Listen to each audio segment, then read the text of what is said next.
the acknowledgement of certificate of posting. So moved, Mr. Chairman.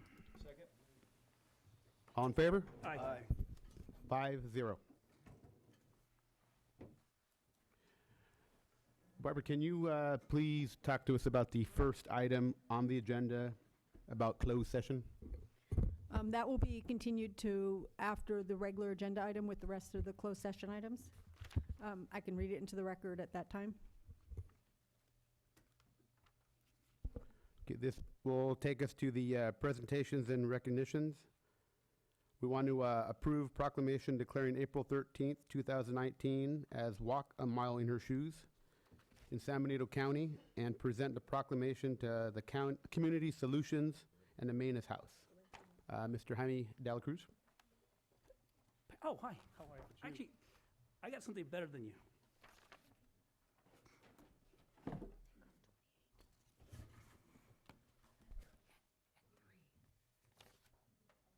I miss stilettos.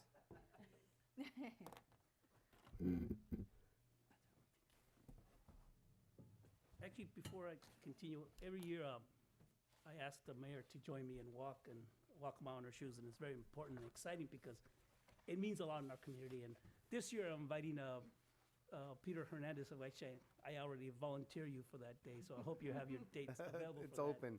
Thank It's you. open for that day. So this year we're going to increase the mayor, myself, and Peter Hernandez, and hopefully get rolling on board too, and some of my fellow supers to come and join us. Thank you, Jim. I appreciate it. We'll call it the political ragtag team for that day. But I also last year took the liberty to buy my own shoes, and I just want to share with the public. These are the shoes that I wear. So, my wife thought it was crazy, but I said, "Hey, honey, let's go shoe shopping now." Well, there's a little story behind that. Ooh, Because the first year, Supervisor De La Cruz went through 5 different pairs of shoes and 2 other people assisting him. Yep. And he made it through the entire walk a mile. We were very proud of him. And then the second year, we tried ordering a different pair of shoes from him, and finally he gave up. He says, "Honey, let's go buy me shoes." And that's what Thank I did. you. Thank you. Thank you. Well, thank you. So today, I like to, whereas Walk a Mile in Her Shoes Day is intended to draw attention to the fact that rape, sexual assault, and intimate partner abuse remain serious issues in our society. And whereas in addition to the immediate physical and emotional costs, rape, sexual assault, and intimate partner abuse may also have associated consequences of post-traumatic stress disorder, substance abuse and depression, homelessness, eating disorder, and suicide. Whereas Walk a Mile in Her Shoes expands the dialogue between men and women on gender differences, gender relationships, and gender violence, and for men and also publicly demonstrate their courage and commitment to prevent gender violence. And now, therefore, be it resolved that the San Benito County Board of Supervisors designate April 13, 2019 as Walk a Mile in Her Shoes Day in San Benito County. Congratulations. Thank you. Thank you. Thank you.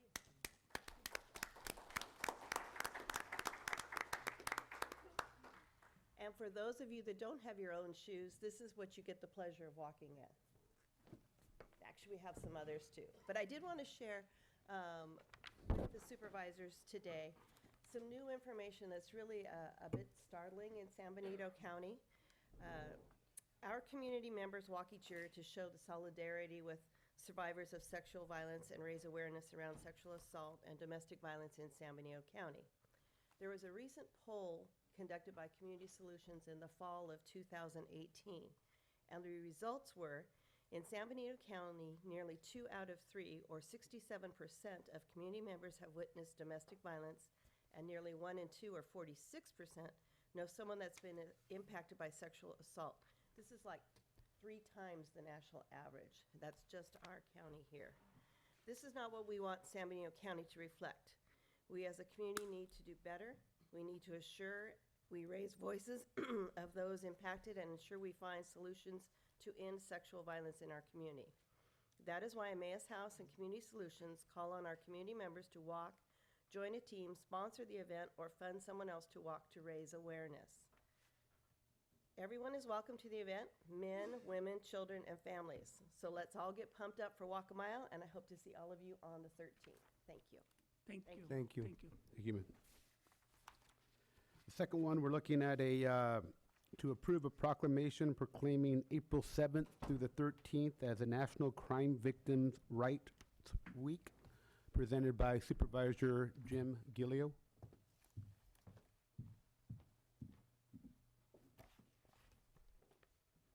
Come on up here.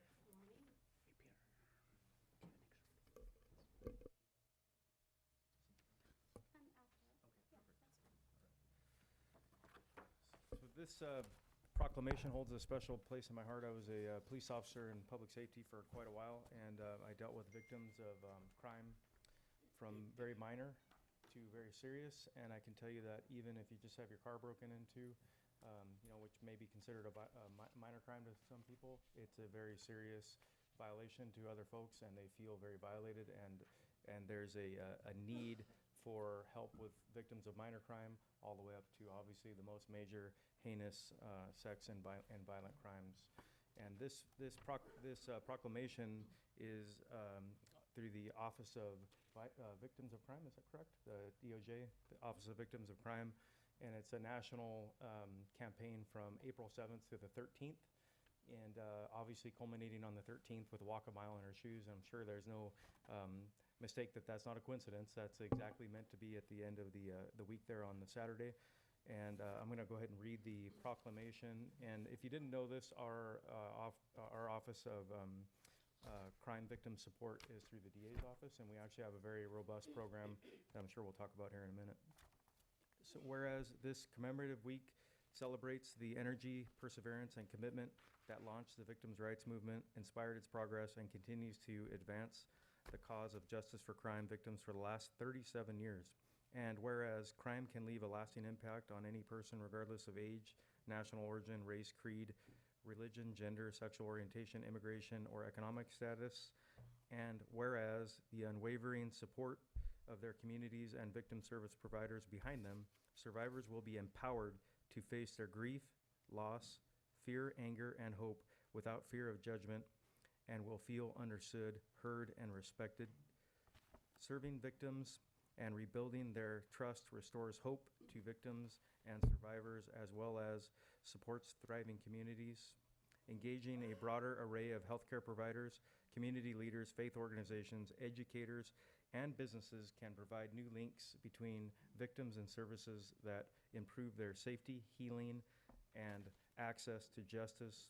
Whereas honoring the rights of victims, including the rights to be heard and to be treated with fairness, dignity, and respect, and working to meet their needs rebuilds their trust in the criminal justice and social service systems. And whereas National Crime Victims' Rights Week provides an opportunity to recommit to ensuring that all victims of crime, especially those who are challenging to reach and serve, are offered culturally and linguistically accessible and appropriate services in the aftermath of crime. And whereas the San Benito County District Attorney's Victim Witness Assistance Program is hereby dedicated to strengthening victims and survivors in the aftermath of crime. And now therefore it be resolved that the San Benito County Board of Supervisors do hereby proclaim the week of April 17th through the 13th of 2019 as Crime Victims' Rights Week, and reaffirm this county's commitment to creating a victim service and criminal justice response that assists all victims of crime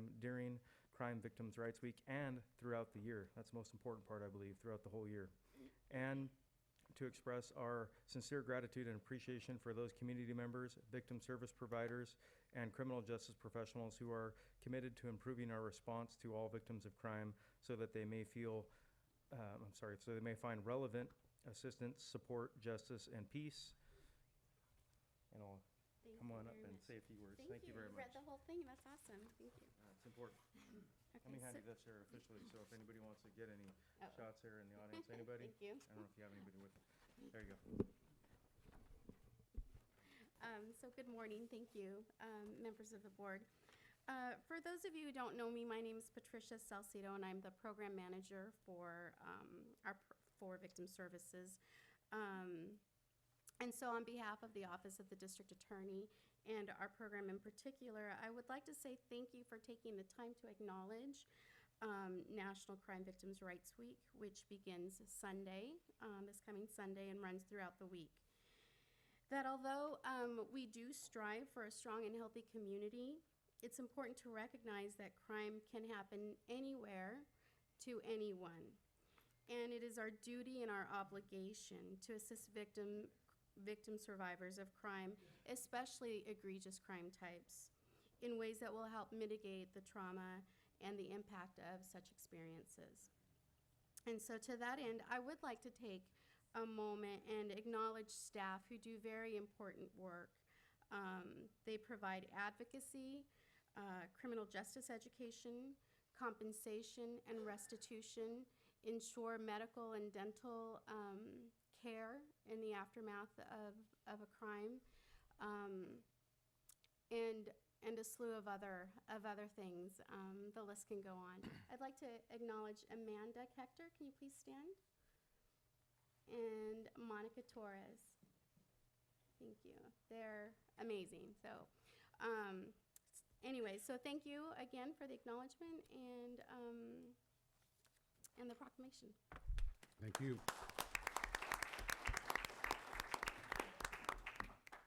That takes us to approve a proclamation proclaiming the week of April 7th through the 13th as a National Library Week, and this will be presented by Supervisor Anthony Botello.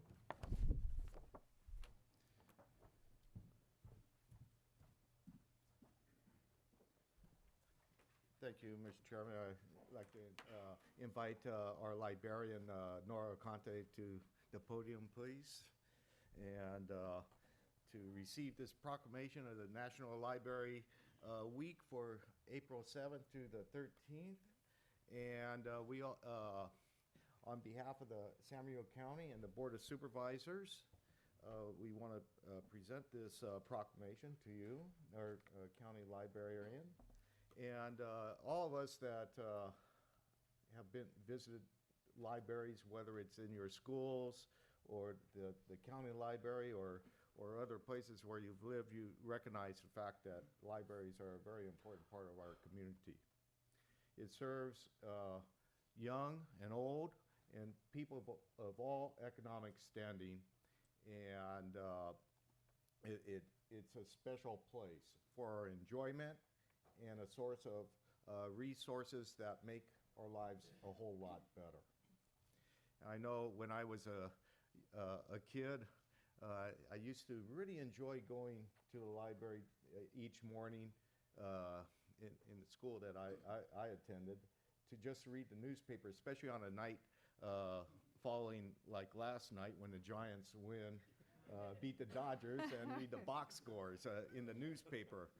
But you know, now we don't have too many print newspapers, but we have computers, and libraries are changing with the times, and that's a good thing, and it's important. Whoever wrote this proclamation did a really outstanding job, and it gives a good presentation as what our libraries are and what it means to our community. So I'll start reading some of the whereases as well. Whereas today's libraries are not just about books, and whereas today's libraries are about what they do for and with their communities, and whereas today's libraries are at the heart of cities, towns, schools, and campuses, whereas librarians build strong communities through transformation of services, programs, and expertise, whereas the libraries have historically served as the county's great equalizer of knowledge by providing free access to all. And whereas libraries continue to be a cornerstone of democracy, promoting free exchange of information and ideas. And whereas libraries promote civic engagement by informing the community of events and issues, and whereas the librarians and library workers partner with other civic organizations to ensure their community needs are being met. And whereas the libraries provide free access of information, empowering their communities to make informed decisions. Whereas the libraries are a resource for all members of a community, regardless of race, ethnic, creed, ability, sexual orientation, gender identity, or social economic status. Whereas libraries, librarians, library workers, supporters across America are celebrating National Library Week. Now, therefore, it is resolved that the San Bernardino County Board of Supervisors proclaim National Library Week, April 7th to the 13th, 2019. We encourage all San Bernardino County residents to visit the San Bernardino County Free Library this week to explore the resources and services and programs the library has to offer, and to engage with the librarians and library workers. Because of you and our library leaders, libraries transform. And also a great thanks to our friends of the library. They are a great help and a great, volunteers organization that really makes everything happen here in San Bernardino County. So with that, I'll turn it over to you, Nora, and present this to you.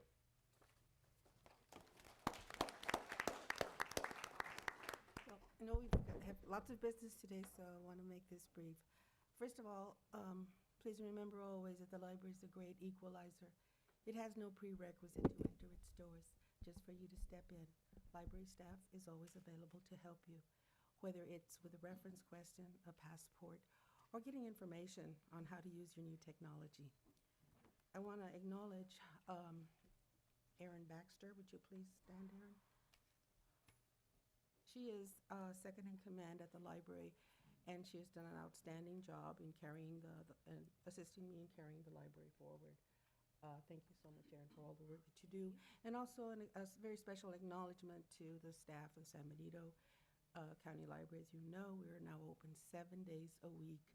So please tell your friends and neighbors about this great opportunity that has been approved by the Board of Supervisors, certainly our CAO, so that we can have access 7 days a week in our community. It is a first in its history, and I'd just like to let you know that we were first, even before bigger and richer counties that are close to us, to have the courage to change things and to go forward for the benefit of all of our children and our youth, our seniors, and adults in our community.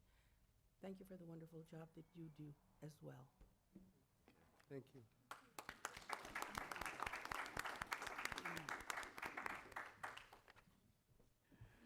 The next presentation will be certificates of recognition to the San Benito County businesses for their help and support of the summer reading program at San Benito County Free Library. Laura, you want to come up?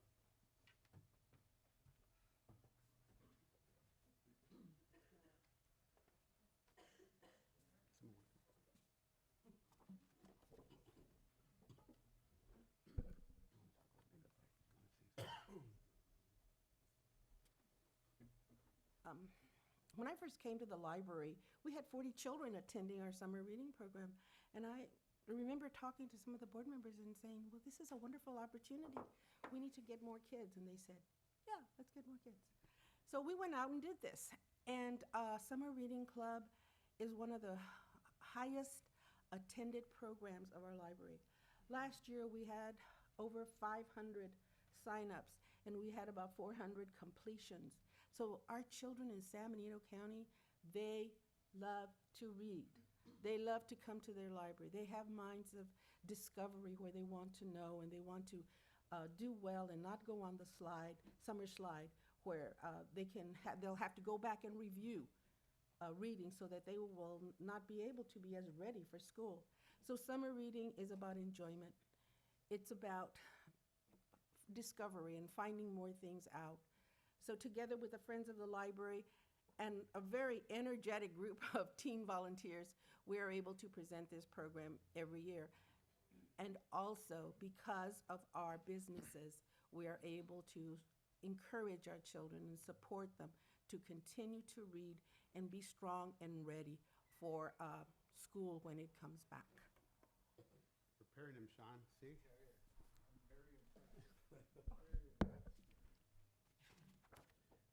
The businesses that participated this year, Mountain Mike's Pizza,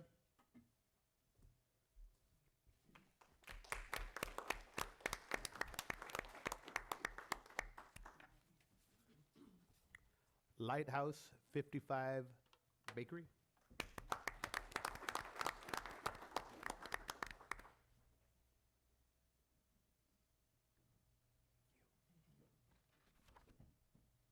Balbus and Tiffany Law Firm,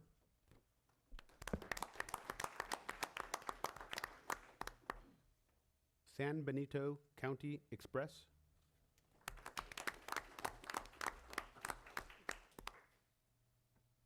and the last but not least, it's a local place downtown. They do shaved ice. Ohana Shave Ice.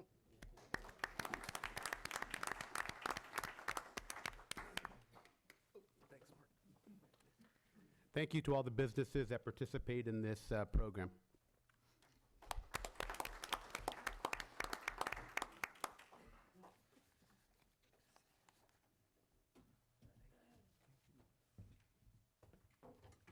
So the business community is there in force, and I'll be knocking on other doors and perfectionizing, as we go forward with business, because libraries are about us.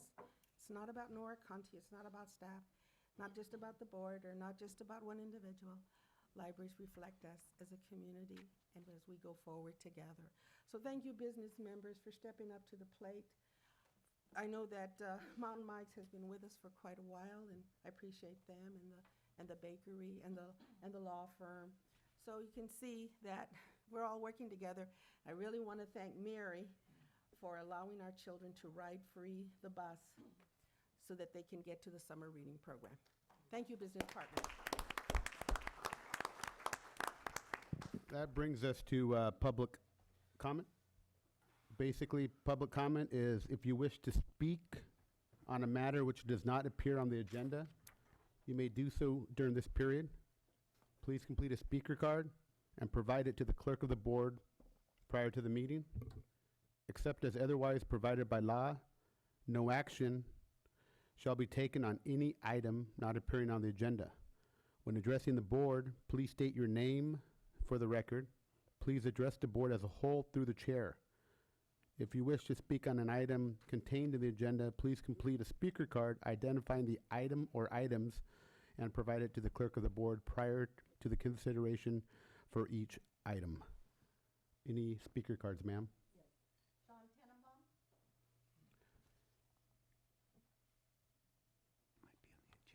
Are you referring to the carnival? No. Just checking, sorry about that. I should have known that. That's okay. So, good morning, everybody. Good morning, Chair, supervisors, and audience. Just want to applaud the efforts for having the library open on a Sunday. That's fantastic for our youth. Education is the great equalizer in our society, and want to commend your efforts on that. But I do want to share a few words with the Board of Supervisors, and I've been before you before. And this morning I wanted to share a few words of appreciation and gratitude, and a big thank you from San Benito High School District. On behalf of the entire district, the collaborative spirit between our agencies has resulted in safe passage for our students with the closure of Nash Road, as well as the creation of an alternative route for residents in the River Parkway. Ongoing discussions throughout the year have been nothing but collaborative with CIO Ray Espinosa and his staff. And this morning, we continue our spirit of working together on behalf of the students at San Benito High School. And with that, I'd like to present to each of the Board of Supervisors what we believe is something that exemplifies the Baylor spirit, and this is our Baylor Strong Award. The acronym for STRONG is scholarship, teamwork, reflection, opportunity, nurturing, and growth. And all five of you definitely established that with us. We appreciate that deeply. I know many of you are alumni, and whatever we can do to support that effort, we're here in a collaborative spirit. Thank you very much for all you do, and I'll leave these for you. Thank you. Thank you. Yeah, I appreciate that. Just for the record, Jim, Yes, sir. Baylor alumni. Yes, sir. Peter? 1992. Jaime? 1992. 84. I'm the oldest guy. And you are by default. I wish I would have gone to Hollister. But your wife did work at the high school. My wife went to King City. But she worked at the high school. Yeah, that's There, right. there she we did go. work So there is some type of, just want right. to make She sure did we're work all there. directly related to this. Oh my God, really? Any other speaker cards, ma'am?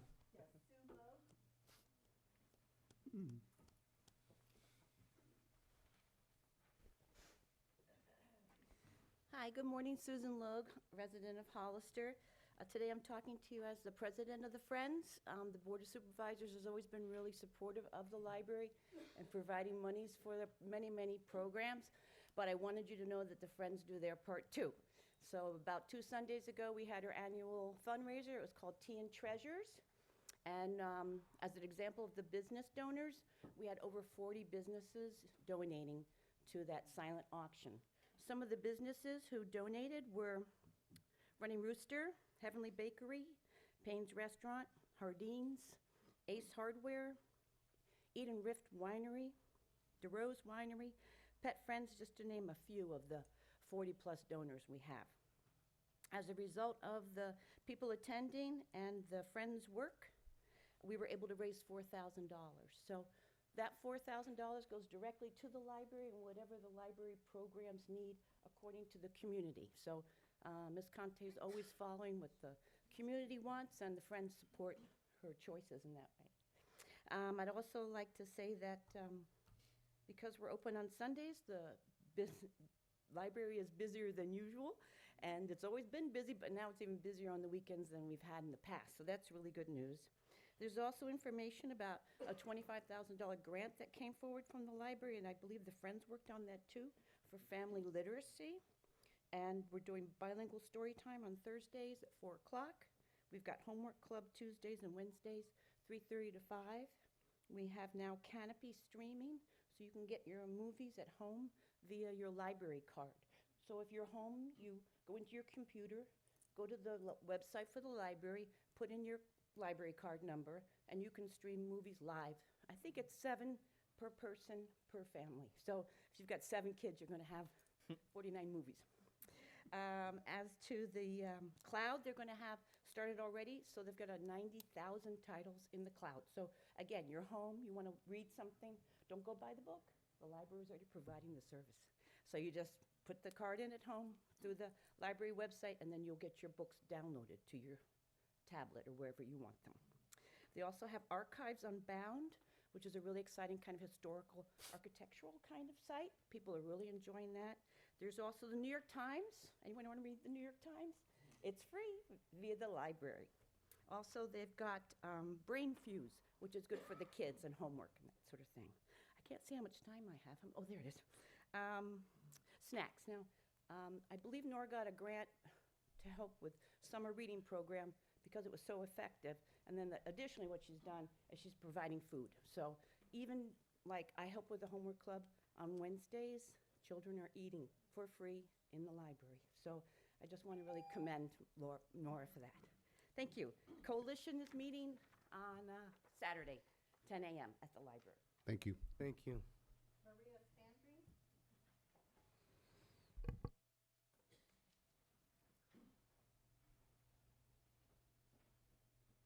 See if I can see over the, see if you can see me.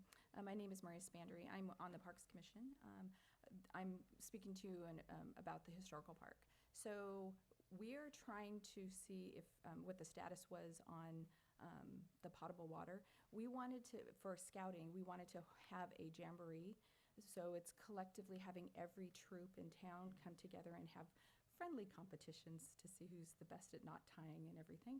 But it's kind of, we have no drinkable water out there. We'd have to bring everything. The other thing too is our troop, Troop 455, we also have our cookie merit badge that we work out there.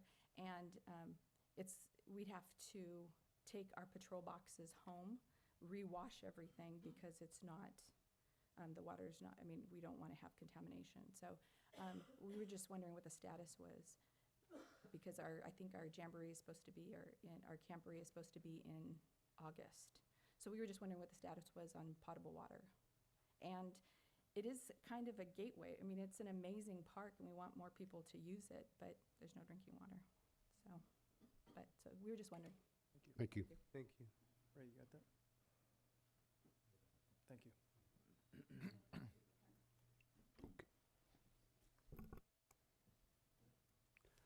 Ray, on the last one, is it possible to find out about the potable water and possibly send me an email? Yeah, we'll work on that. Thank you. Department head announcements. This is for informational purposes only. Starting off with our CAO, Ray Espinosa. Thank you, Mr. Chair. Yes, we do have some announcements. I'd like to invite up Ellen Yamamoto out of our Behavior Health Office. He has an announcement.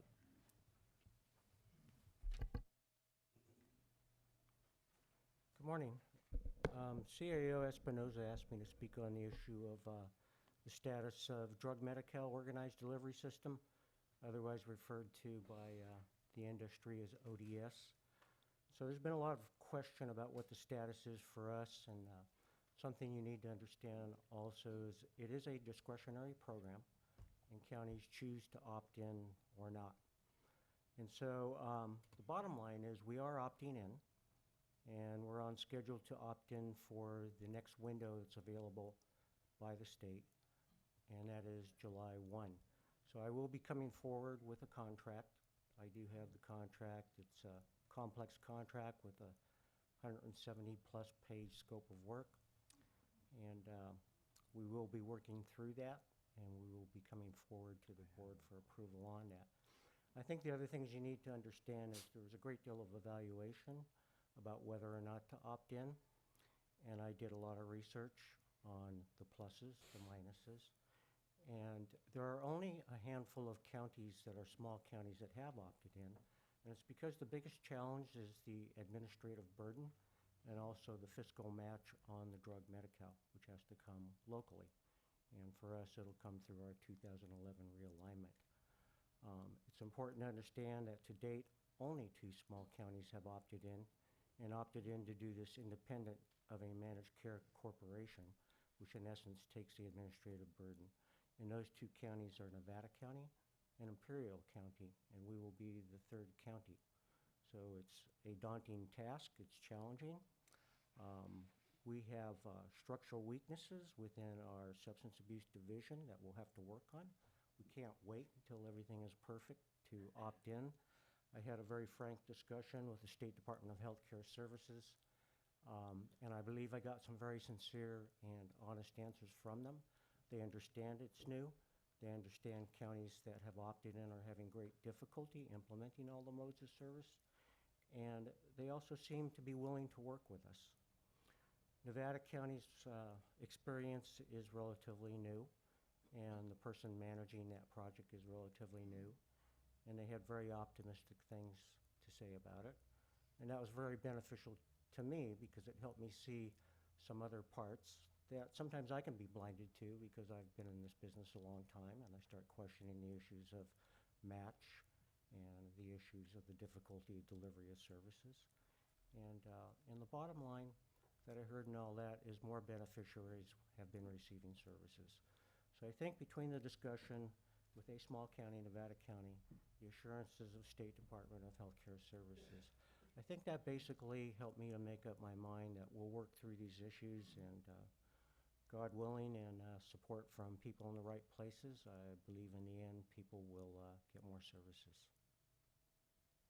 Supervisor Anthony Botello has a question for you, sir. Yeah, thank you. Alan, thank you very much for coming in and explaining the Medi-Cal or Medicare or whatever situation. And I think it's still kind of, we were making the effort to opt in, and how do we fail in not getting that all done on this last go-around? Was it just because of staffing levels, or and what makes us more confident that Well, there are next time we're prerequisites going to be required to be successful? eligible to opt in. One was a readiness review report, and that required quite a bit of work.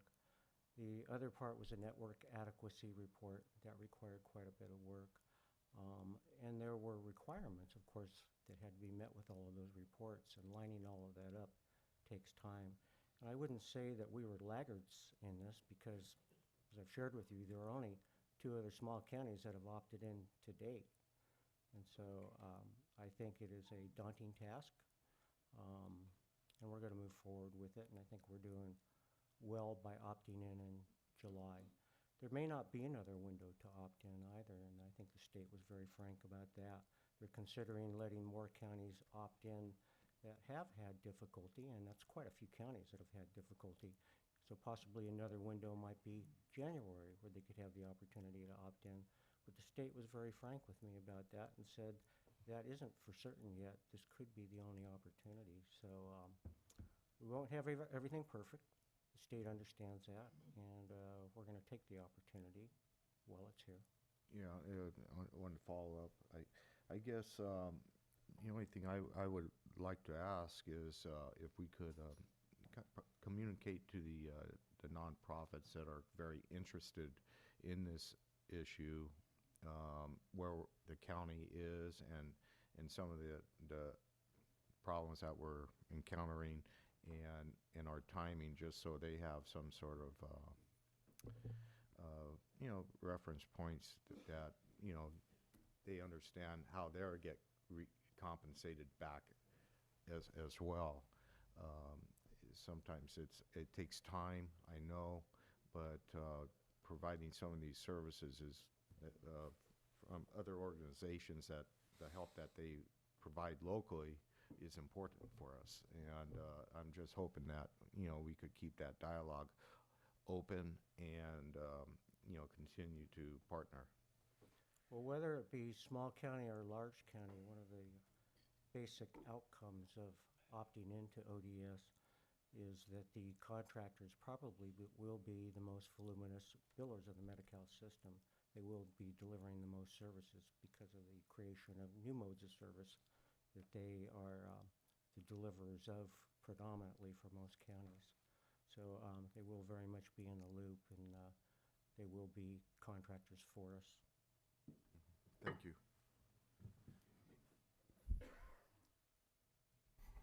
Thank you. Okay. Thank you. Thank you, Alan. I'd like to invite up our COG director, Mary Gilbert. She has a Measure G update for the board.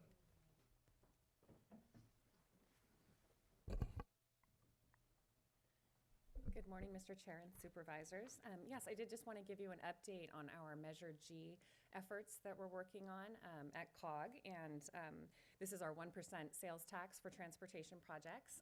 And the tax did go into effect yesterday, April 1. So retailers should now be charging that additional 1% when you're checking out. The retailers were notified by the State of California Department of Tax and Fee Administration back in February. So hopefully everyone got that notice and are working on that implementation. Also, I wanted to announce that we are recruiting for our Citizens Oversight Committee. So built into Measure G were a lot of provisions to protect taxpayer safeguards, basically. So one of them is having a Citizens Oversight Committee. It's an 11-member committee that will be appointed by the Council of Governments Board.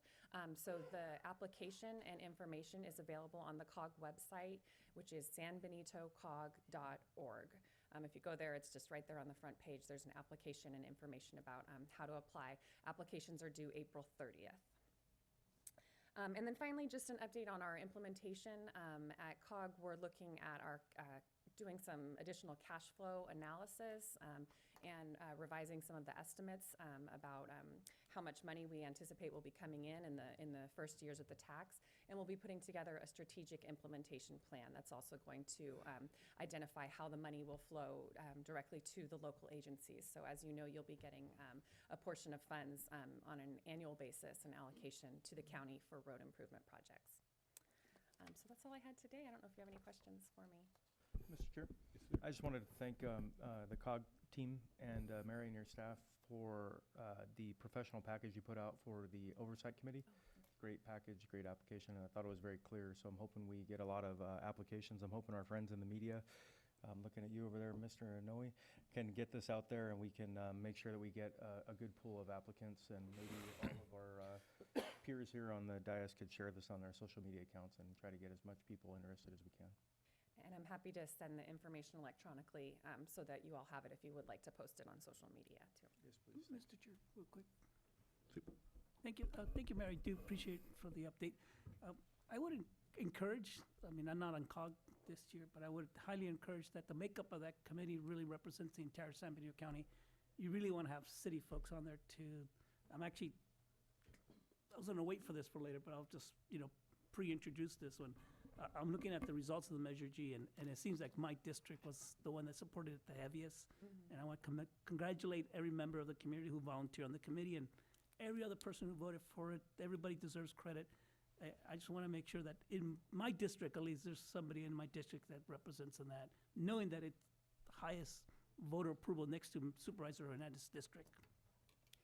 Yes, and just to let you know that the COG board did take action and on our meeting last week, I think it was last week or the week before. At any rate, they did establish that the committee membership does have to cover all supervisorial districts, so there will be membership from each district. Thank you. Awesome. Thank you. Thank you, Mary. I'd like to invite up Nora Conte, our librarian.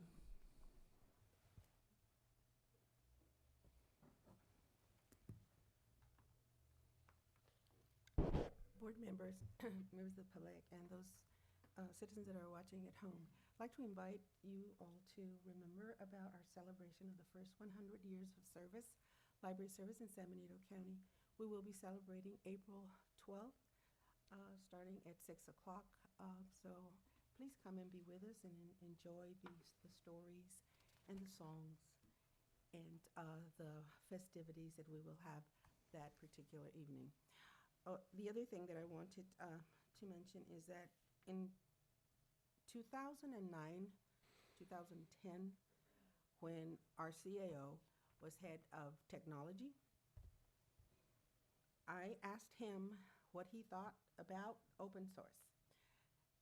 And we looked into it, and I presented it to the Board of Supervisors. Ray Espinoza said, yes, I think we can do this.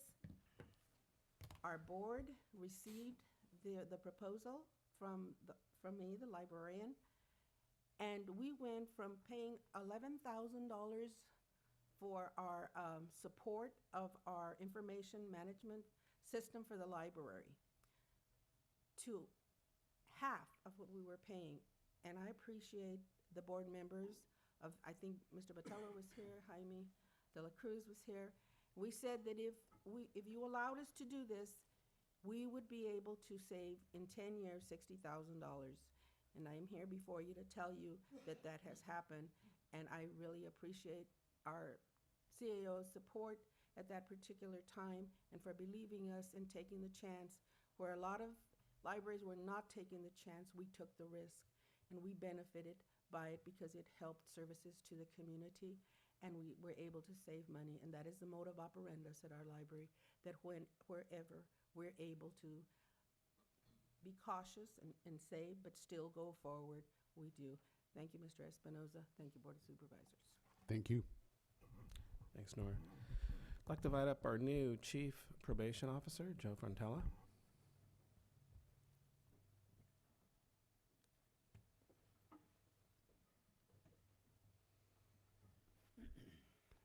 Congratulations. Thank you, Mr. Chair. Members of the board, a few weeks ago I was announced by CAO Espinoza, but unfortunately I wasn't available for that announcement and introduction, so I wanted to officially introduce myself. I'm Joe Frontella, and it is with tremendous enthusiasm that I assume the role of Chief Probation Officer of San Benito County. The department operational hours will continue to be 8 a.m. to 5 p.m. Monday through Friday. And I'm looking forward to working with the very talented staff I have at the probation department to provide or to promote public safety and community well-being. I further look forward to working with the board to improve the quality of life for the citizens of San Benito County through a commitment to justice and an ethical approach to rehabilitation. I'm truly thankful for this opportunity, and I want to welcome all of you to come down and visit us at the other end of the block. Whenever you have time, I know you often don't have time, but when you do have time, feel free to come down and say hi. I'd love to have you guys there. I'll answer any questions you might have. Yeah, I was asked this. Okay, maybe I shouldn't ask it, Mr. Chairman. I appreciate the offer to come in and visit with you, and I was just wondering, how's your coffee over there? Really good from now on, I promise. Well, I'll make a point. Yeah. Thank you, and good luck and welcome aboard. Thank you. Appreciate it. Thank you. Chief, I wanted to thank you for your service. Thank you very much, and congratulations on the position. I also wanted to point out to Thank everybody, you. because you didn't take credit for it, so I'll give you credit.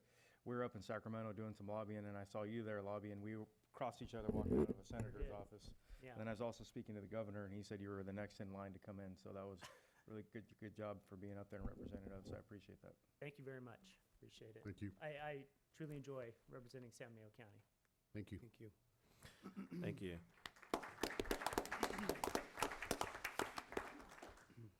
I'd like to invite up our Health and Human Services Deputy Director. I believe Enrique has a brief announcement.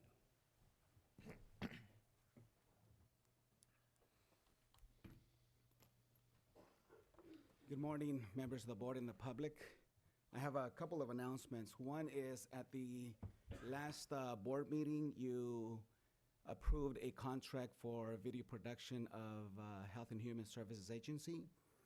You asked a question on how was the RFP promoted, and I just wanted to respond to that briefly. One is we did send it out to about 10 or 11 different video media type of productions in the county, and we had asked staff to research them and send it out, and that did happen. We also promoted it at our Health and Human Services website and also at the Community Action Board website.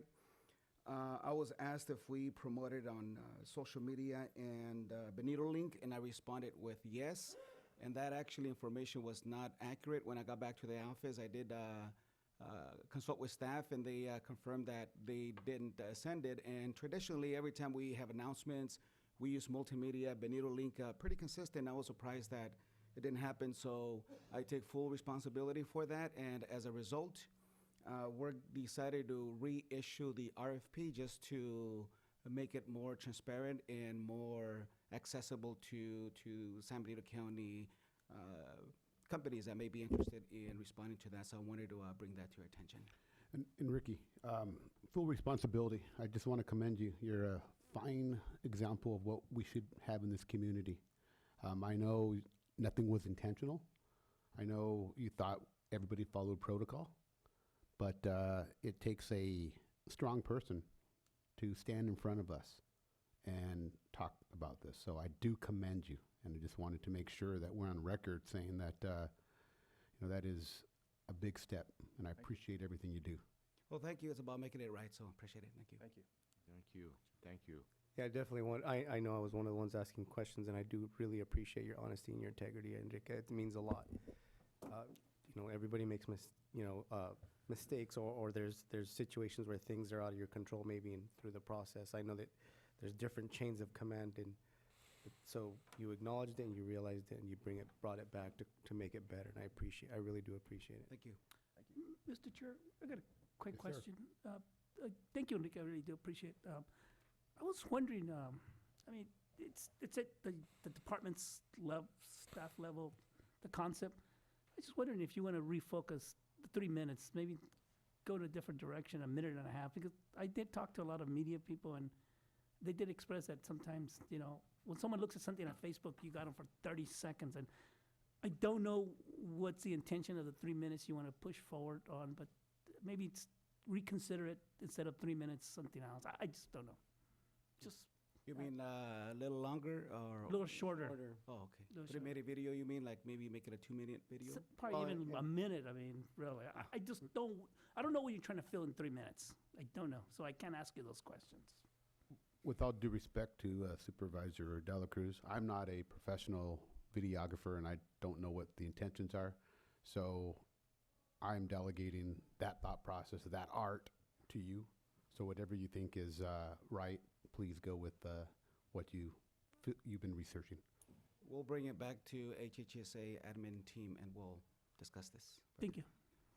So I also wanted to bring up really quick, on April the 10th, we have a job fair. The America's Job Center is hosting a job fair / resource fair from 2 to 5 at the Veterans Memorial Building. We encourage the public to attend for those that are interested in search of employment. Any questions, 637-5627. And the last question, we've been for the last 7-8 years providing the volunteer income tax assistance program to our community. So we have 2 more weeks to file the 2018 tax season, and every Monday we are at the library. I think Nora is gone. Thank Nora and her team for allowing us to provide this program there in the evening from, I think, 5 to 9 or so. And on Wednesdays, we're at CSWD at our offices. And on Saturdays, we have a mobile team that goes to different locations from Aromas to Tres Pinos to apartment complexes, San Juan Bautista. So that will continue for a couple more weeks. Just a final push for the public that wishes to complete their taxes through our program. They could certainly call also 637-9293, 637-9293. Thank you. Thank you. Thank you, Enrique. So we have a few announcements out of administration. I want to mention to the board that at the last board meeting, there was a gentleman that came up that had concerns about doing live scan checks at the jail. I did reach out to the sheriff and discuss this. The sheriff's organization, the jail, does and will be doing the live scan checks, but there's also the ability for residents or business owners that are going to go in the cannabis industry to go ahead and use the city PD, the schools, and other places that have live scans. So I just wanted to make sure that was on the record. The other item, too, is that we'll be coming back to your board at a later date concerning landfill capacity. I know that there's been some concerns from the public of the landfill rising pretty high above the hills, actually.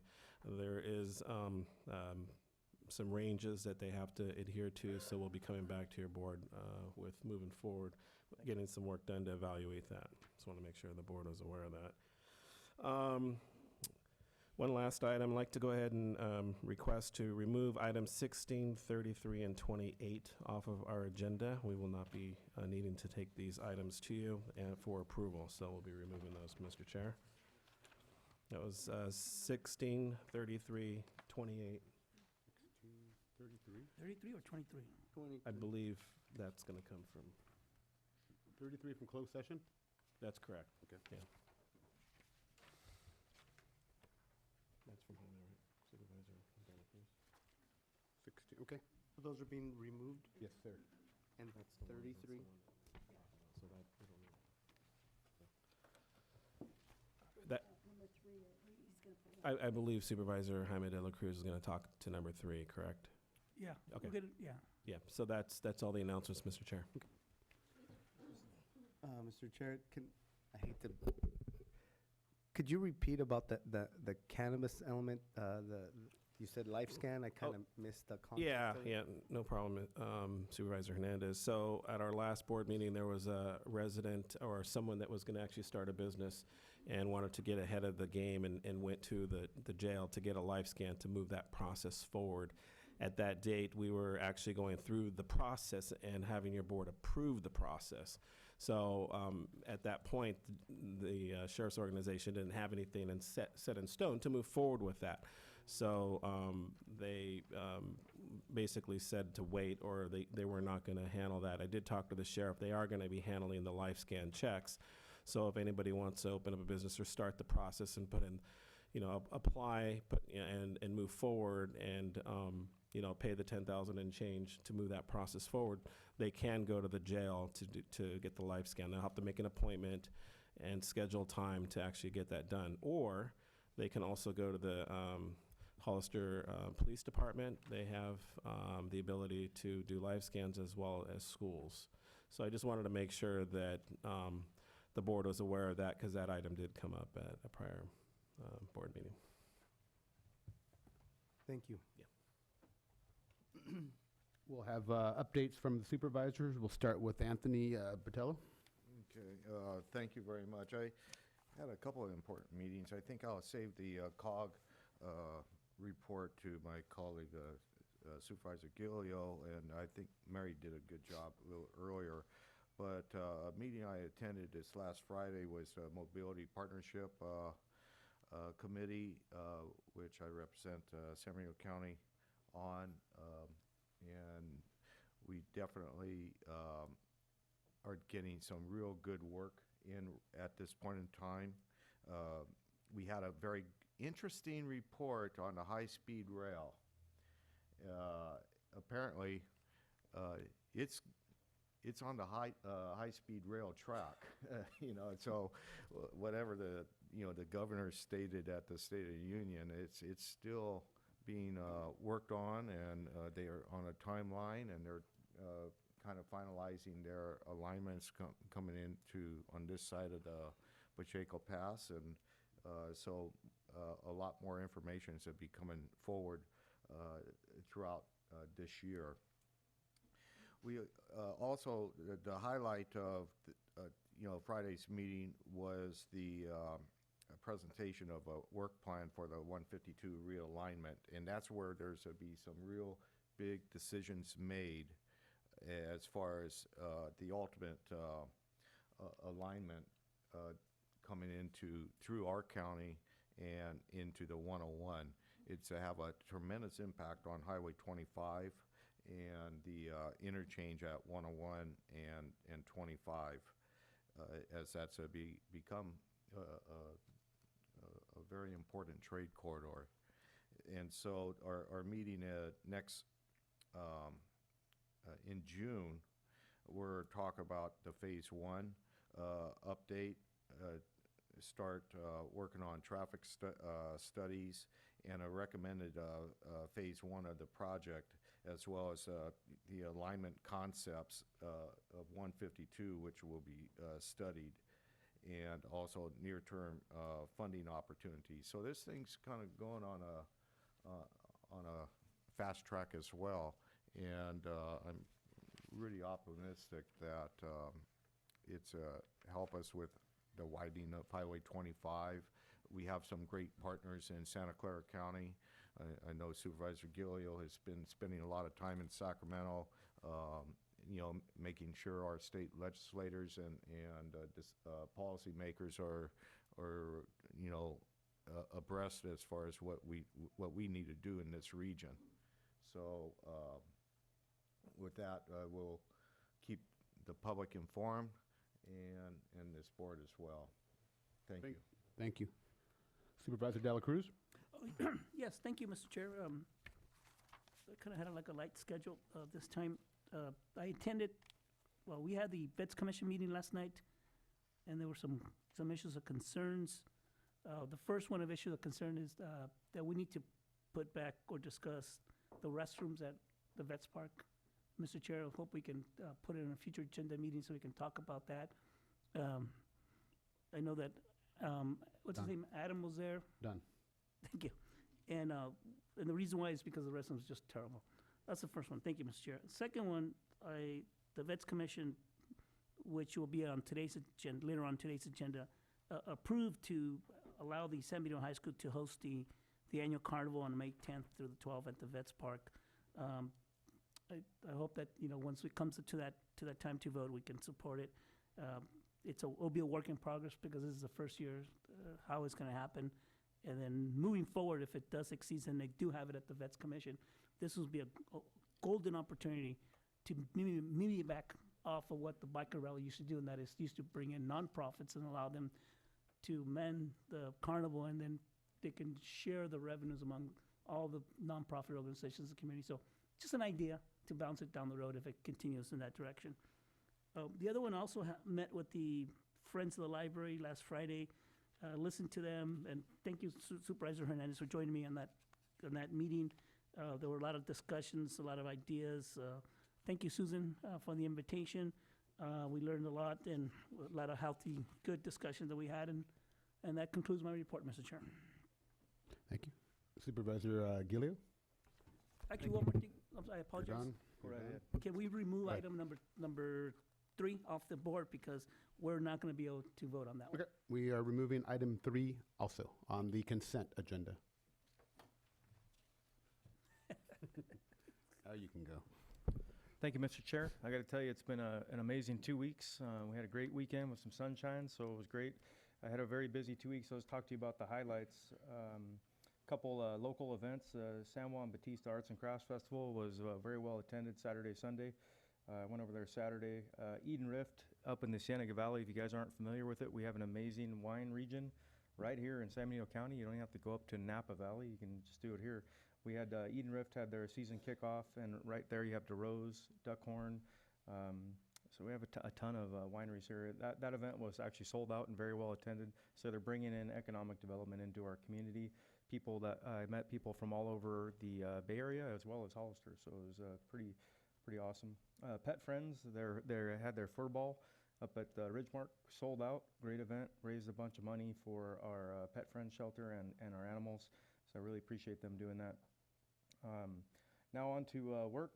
So the Central Coast Coalition through Director Gilbert at COG brought us up to Sacramento. And the Central Coast Coalition, if you're not familiar with it, is counties all the way down to Santa Barbara County, all the way up to Santa Cruz County, San Benito. And it's essentially a lobbying group. We all work together, and we mainly focus on the 101 corridor. It's called a congested corridor. And we go to Sacramento on an annual basis and lobby different folks. I've been up to Sacramento a bunch of times since I got started here, and I got to tell you, this was the most successful lobbying trip that we had. We spoke to Senator Caballero, who was obviously 100% behind us and helping us with not only that those projects, but the 156, the 25, and just local roads. And of course, Assembly Member, retired supervisor, now Assembly Member Robert Rivas. I'm looking over at his seat over there.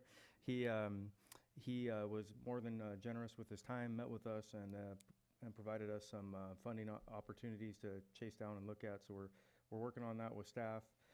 We actually chased down Senator Bell in the hallways up there and ran into him and had a nice conversation with him. He's from San Jose, a big proponent of the SB1 and also Measure B in Santa Clara County. So he's going to be a big link for us to get the 101-25 interchange done that you were speaking about, so, and the trade corridor, frankly. So I think that's going to be great.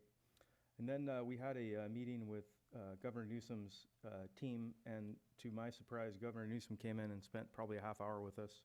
And I was really surprised at his availability, his candor, his interest in what is happening in small counties, how legislative decisions are affecting small counties. One of the big deals for us that we all need to be aware of, and frankly, we as supervisors here, every single one of us, and our city council colleagues need to be lobbying our representatives for this factor, and this could change a lot with SB1. It's critical. So right now, we have a 50-50 formulation on the SB1 program, and basically it's 50% formulaic, roads, population, and you get a chunk of money, and then it's 50% competitive. And what's happening is the large counties feel that perhaps they're not getting the projects done that they want to get done, so they're lobbying, and obviously they're big, they're strong, and they're lobbying to change the formula. They want to change it to 90% formulaic and 10% competitive. And that will cripple our abilities to get SB1 projects done. Every person that I just mentioned that we spoke with said that they had no intention of allowing that to happen. However, big counties have a loud voice, the San Francisco's, the Los Angeles, San Diego's. So we need to make sure that we are constantly lobbying. When you run into a assembly member or one of their staff members, let them know how important that is to us. It really is critical. I asked Governor Newsom directly about this, and I believe Mary's sitting here, so I'll see if she nods her head. I believe what they said, him and his team, is that for at least the next 2 years, they don't foresee us making any changes in that, if it's up to them. And so we'll see what the legislature ends up doing. And I know that when we spoke to, for example, Senator Caballero and Member Rivas, they don't want to make those changes either. So hopefully we can keep it the way it is, because that's going to be great for us. Because small counties are hungry, and we work hard, and we apply for things, and the big counties just kind of want to get the money flowing to them. So really pay attention to that. After the meeting with Governor Newsom, one of the things he did speak about a lot was rail. He didn't speak a lot about high-speed rail. It sounds like they're still plugging along. What he was really interested in was local rail, and maybe I think kind of transitioning some of the high-speed dollars to local, and they're talking about a train. There's tracks already available, but it's a Union Pacific deal where they'll have to go from Santa Barbara all the way up to Santa Cruz. And then we also have a local rail study happening right now too. So we did let them know that we, if funding becomes available, we want to be considered for that as well.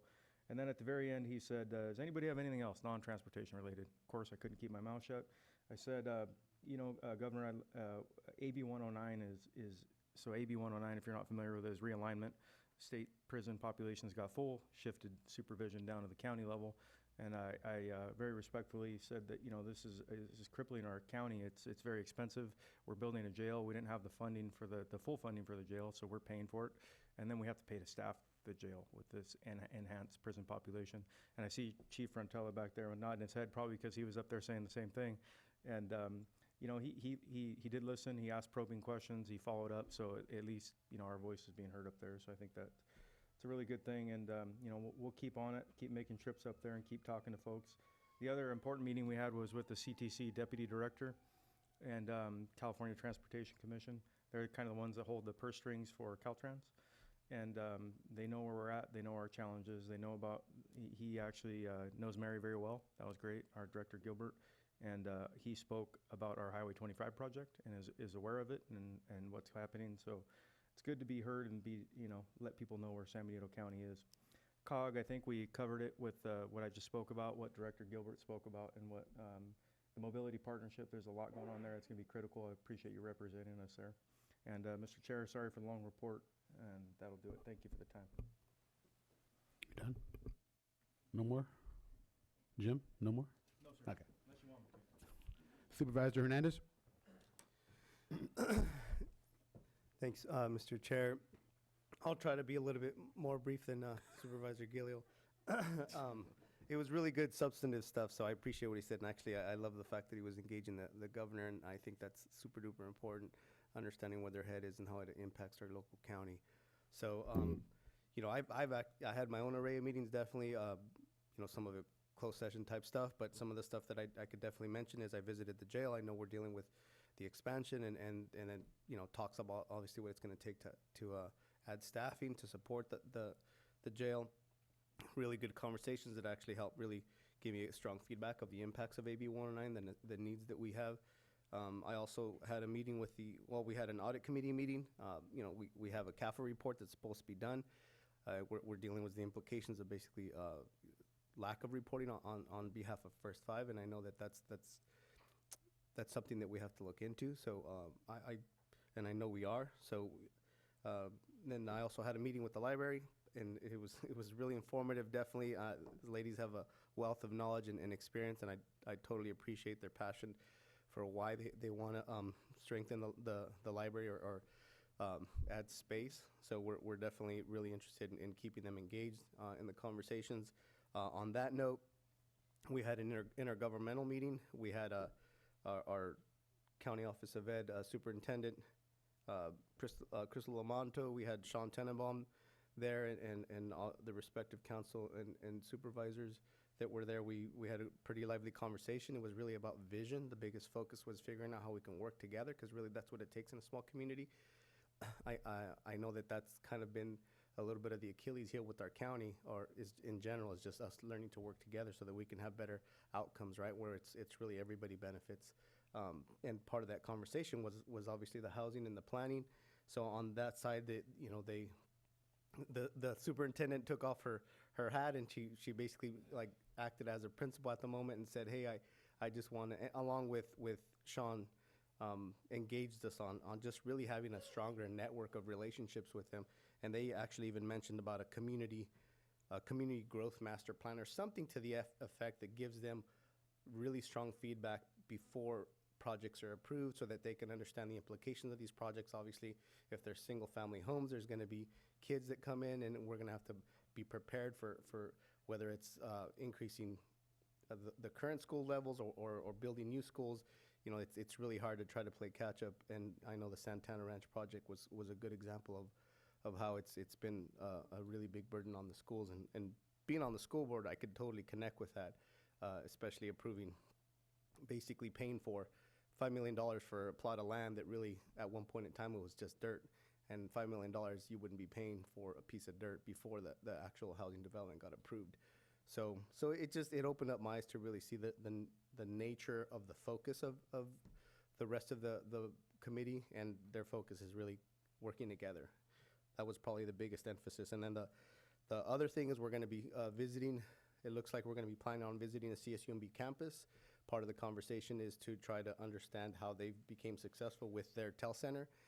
So it's a technology, education, and learning center, and with that focus, it's, you know, it's pretty diverse as far as the opportunities you're dealing with, and the dean is actually really interested, it sounds like, on bringing an opportunity where he has a CSUMB extension here, if we had the ability to do that, and partnering with the library maybe to make it work. But all things considered, it's really about trying to bring, like I said, technology here, which would be in the form of education, and you know, obviously a nice newer building, but education and then learning. So you're dealing with books and library and all the technology aspects, and then you're dealing with telecommuting or teleconference opportunities. So it's a really good.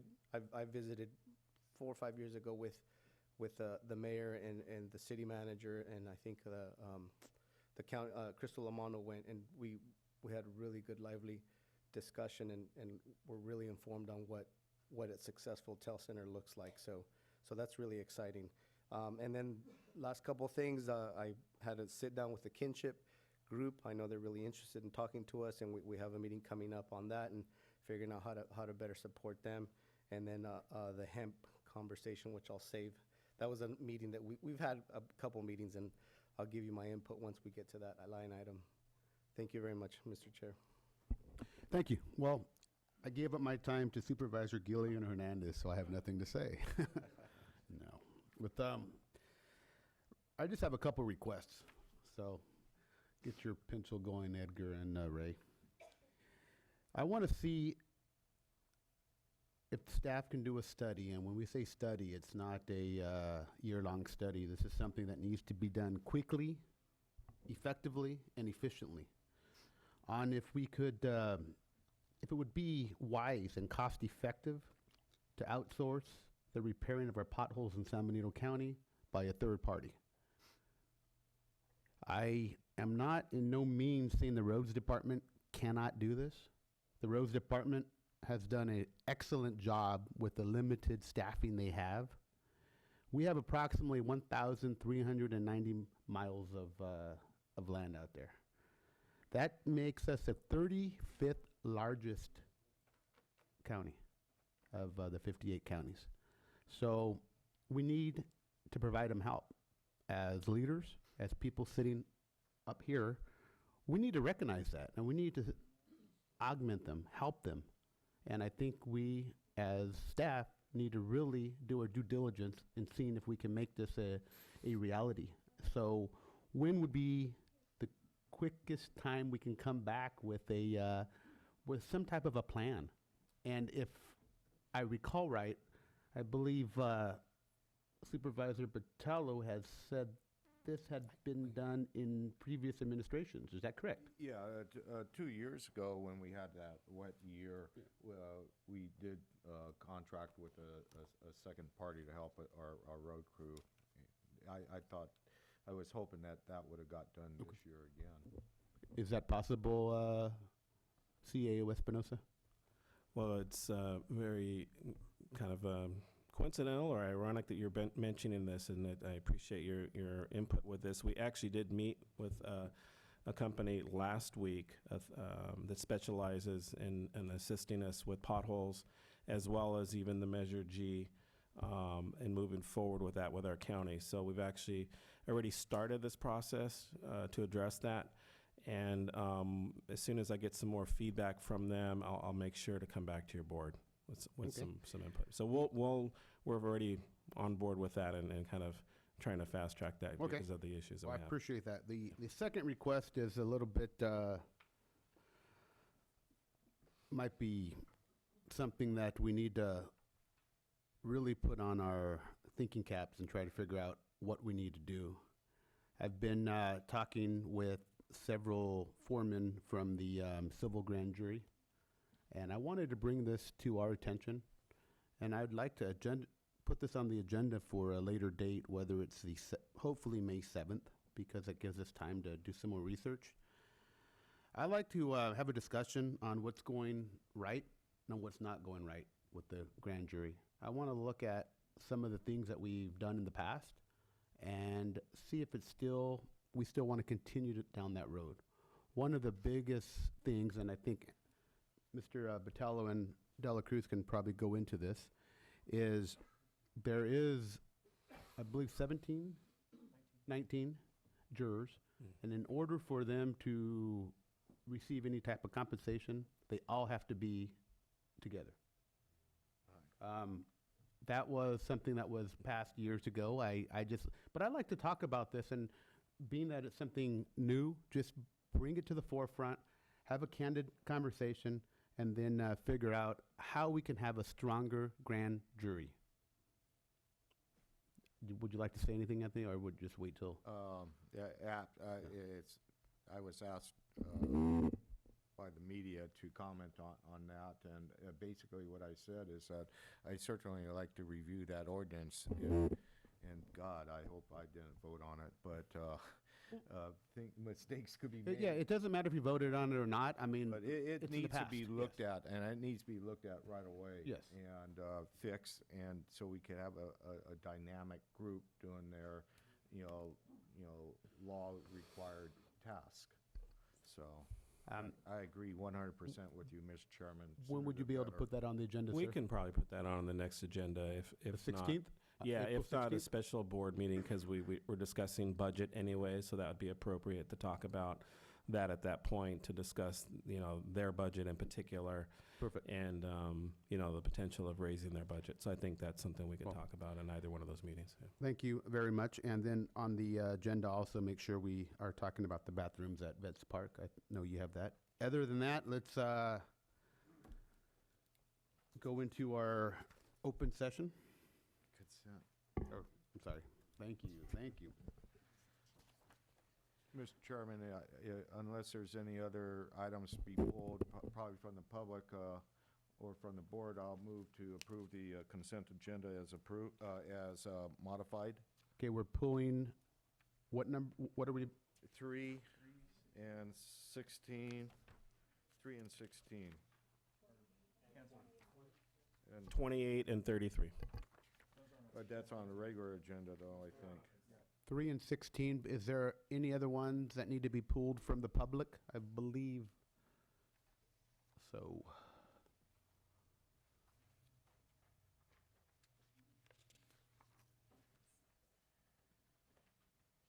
Anything besides 3 and 16? Second the motion, Mr. Chairman.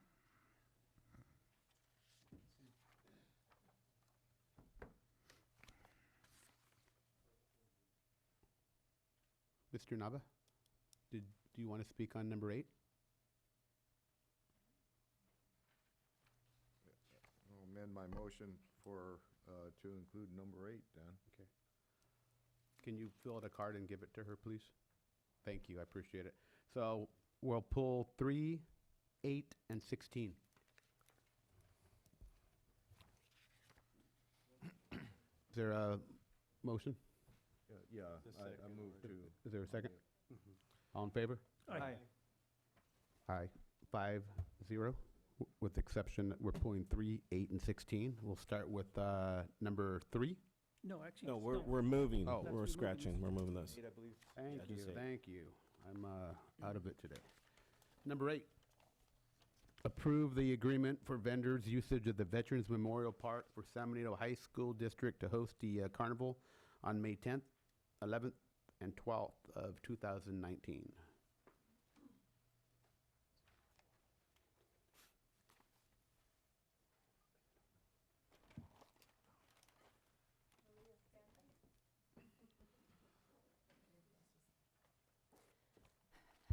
Thank you again for the opportunity to speak with you about this. So it's been a couple months, actually since January, trying to collaborate with all of the different entities at Vets Park that have the lease, that are leaseholders. The San Benito High School has a tradition of having our Carnival on Mother's Day weekend.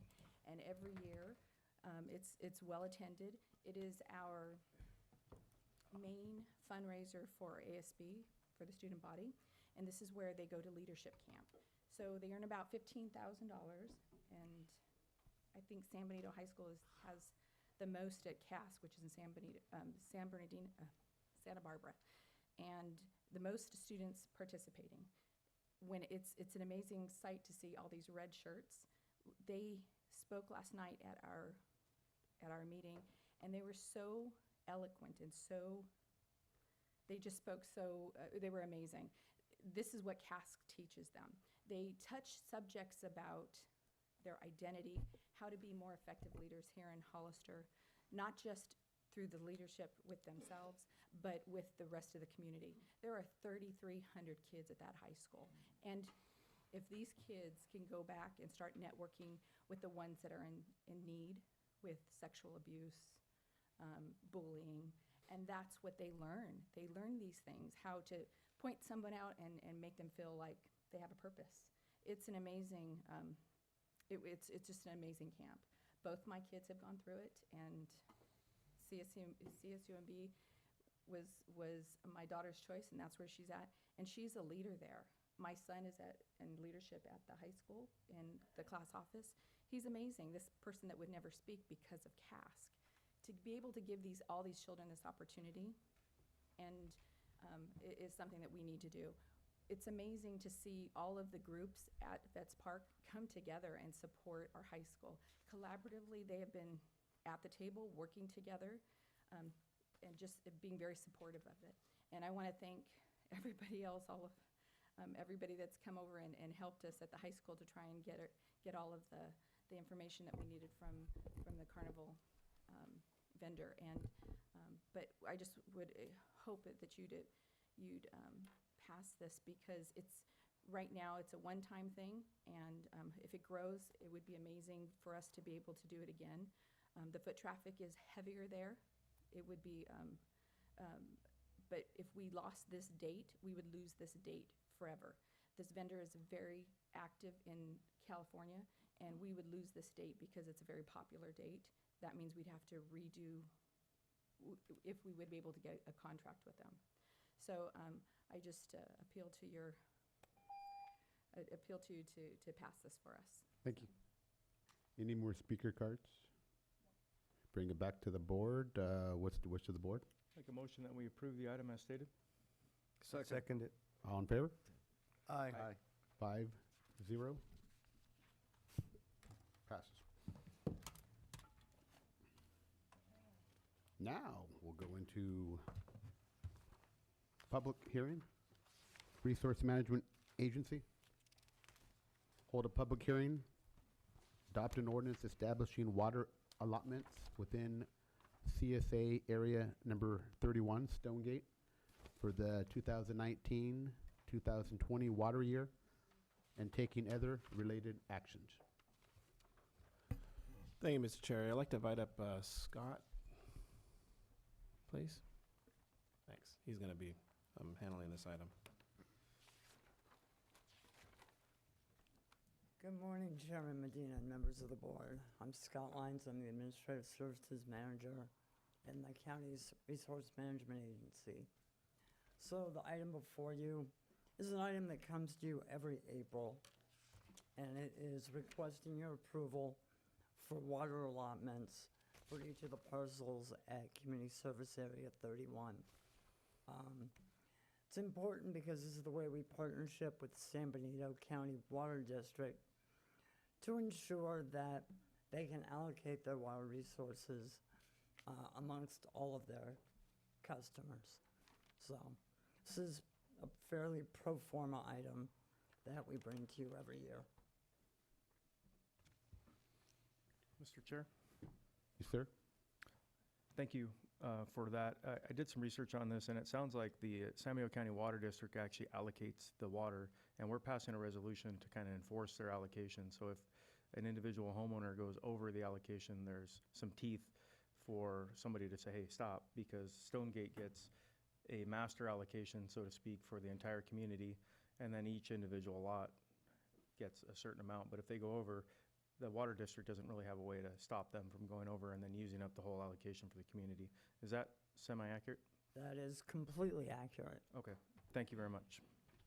Mr. Chairman, if I may ask a question, I know I get allocations from the water district, and that comes from CVP, and if I go over my allocation, it costs a fortune. So I'm incentivized not to, and I read my meter very carefully. Is that the case with these homeowners as well? So that, you know, if they do go over their allocation, I would assume that the rate structure supports conservation on our end. Right. That's exactly right. The specifics of the overage fine, if you will, are all within, I believe it's the original ordinance, which is, I think, 927. So I don't know the exact amount of how much the fine is or the overage charge, but that's exactly right. It's a disincentive to overuse your allocation. Yeah, and I think one of the reasons we do this, so it was confusing to me, but what I learned is, so Stonegate gets a master allocation. I'm just making up the number. Let's say they get 100 acre feet. And then they divide that up in between each individual lot owner. They don't have, this gives them a way to hold the individual lot owners accountable, because of what could happen is, you know, Joe Smith could use 100 acre feet, and then he would use up the entire water for the rest of the community. And then they would start getting penalized by that financial incentive. So I think that's what the purpose of this is. And I contacted the community out there to make sure that nothing changed. They support it. So I'm in support of this today. Right, and the allocation for the coming year is exactly the same as the amount for this past year. Is there any public comment? Bring it back to the board. Any questions, any further questions from the board? What's the wish of the board? Mr. Chair, could I read the title of the ordinance? Yes, into the ma'am. record? An ordinance of the County of San Benito establishing a water conservation program for the area served by County Service Area Number 31 for the 2019-2020 water year. Wish of the board? I'll make a motion that we approve as stated. Do we have a second? Second. All in favor?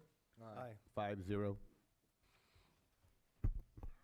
Thank you very much. Brings us to our regular agenda. Resource Management Agency, delegate authority to the County Administrative Officer to move forward with the John Smith Road Overlay Project through an invitation for bids process. Authorize the CAO to approve the scope of work for project not to exceed $375,000. Approve budget adjustment increasing appropriations in the amount of $375,000 for the transfer of fund balance from the Integrated Waste Management to the road fund. So, no, say that 3 times really fast. go. Take it away. Morning, Editor. Chair, members of the board. I just want to take a moment real quick to thank Adam and his team. He was dealing with the assessor's bathrooms being plugged up, and his team did an amazing job of getting that fixed because that was a problem over there. So just wanted to say thank you to him, and thank you to the rest of the RMA staff with helping with that. So as your last meeting, you requested to bring this back to your board for consideration. We moved quickly with this. We worked with our engineers at RMA, and now before you is for you guys to approve, to authorize the CAO's office to start an IFE process for John Smith Road where it connects from 2,700 feet from the intersection westbound using a cold-in-place process, which is what I've been told better than a chip and seal process. So this would last a little longer. It'll hold up to the current potholes that are being, we're getting complaints from members of the public. Real quick question here. Just for the record, this is not coming from the general fund. Correct. This is coming from a account called the Integrated Waste Management. That's correct. Correct. And how are these monies put into this fund? These monies were put in this fund from as enterprise funding from the landfill itself and utilization of the landfill and LDF fees. So basically those funds are allocated for a special project for the realignment. We were trying to get the realignment done, but I think with the the time that it's been taking so far with dealing with fish and wildlife and a few other things that have been coming up, that we've just decided to, with your board's direction, to just move forward with just putting this overlay on, at least have that portion of that road smooth and still continue to work with the realignment. It's my understanding, working with engineers, and it's still going to be a process, multi-year process to get that done. So we figure that we just need to move forward with this So sooner is than it later. safe to say integrated waste is in theory paying for this repair? Yeah. Thank you. Mr. Chair, go ahead. Yes, sir. Supervisor Dela Cruz? Thank you, Mr. Chair. When do we expect this to be completed? We will come back for the final approval of the scope of the job. This is just to authorize putting this out for So you bid. figure 30 days, 60 days, and then get a bid, another 30 days? Correct. How much will construction do? 2 more months? Do you think we'll be able to be done by October, November of this year? I could come back with that information. I don't know at this time. And the next question is, how long would this resurfacing last to ensure it doesn't go back to the 41% on the PCI number? About 10 years. 10 with years? this process. Yeah, well, I think it's worth the ho- investment. The thought is that realignment will be done before Yeah. the 10 years Yeah. expired on that. All right, thank you, Mr. Chair. Mr. Chair? Supervisor Gilio? Thank you. Mr. Chair, I wanted to thank you for your leadership on this issue. You've been working hard with trying to secure this project, get it rolling. I wanted to thank Adam out at RMA. Thank you for your time in getting this rolling. I really appreciate it. Edgar, Ray, it's a big issue that I've heard a lot about over the last year or so when I was out meeting folks, and also in the last 3 months. So I really do appreciate us moving forward with this project. I have a question for the county attorney. Under staff recommendations, it's under number 1. The very last sentence, authorize the CAO to approve the scope of work for the project. So if we make the proper motion today, this wouldn't have to come back to the board for approval to keep moving forward. Is that correct? The CAO, we could delegate that authority to him? We can delegate that authority to him, but we're recommending that it come back for after it's released, that it come back for the board for final approval before we award the contract, so that it can be out on the street, but then it will still come back to the board for final approval. One more time, though. So if we allow him to approve the scope of work, we don't have to come back with the scope of work and then release it again and then come back again. We can No, have. it can okay. be on Thank you. the street. Thank you, Mr. Chair.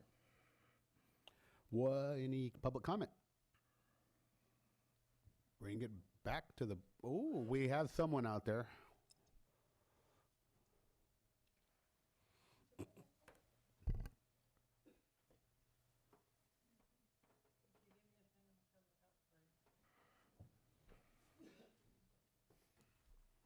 My name is Barb Tadeo, and I live at 575 Heatherwood.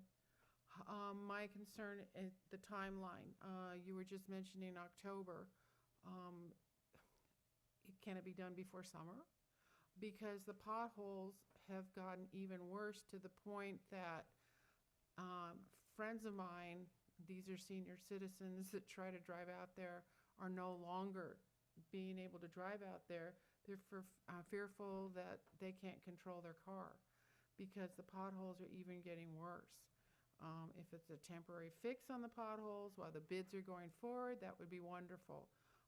The other problem that we have is that many of these big rigs now, because of the road, they're now going down Best Road and destroying that surface also. So this is my concern, that it not be October, because like I said, I can't afford any more damage to my car. But when I have friends who go, hey, I can't come out to your house because the potholes are getting so large, is a concern. That's why, Mr. De La Cruz, I, as concerned are you on this timeline business, something's got to be done, even a temporary, until the bids all come back in. Thank you. Thank you, ma'am.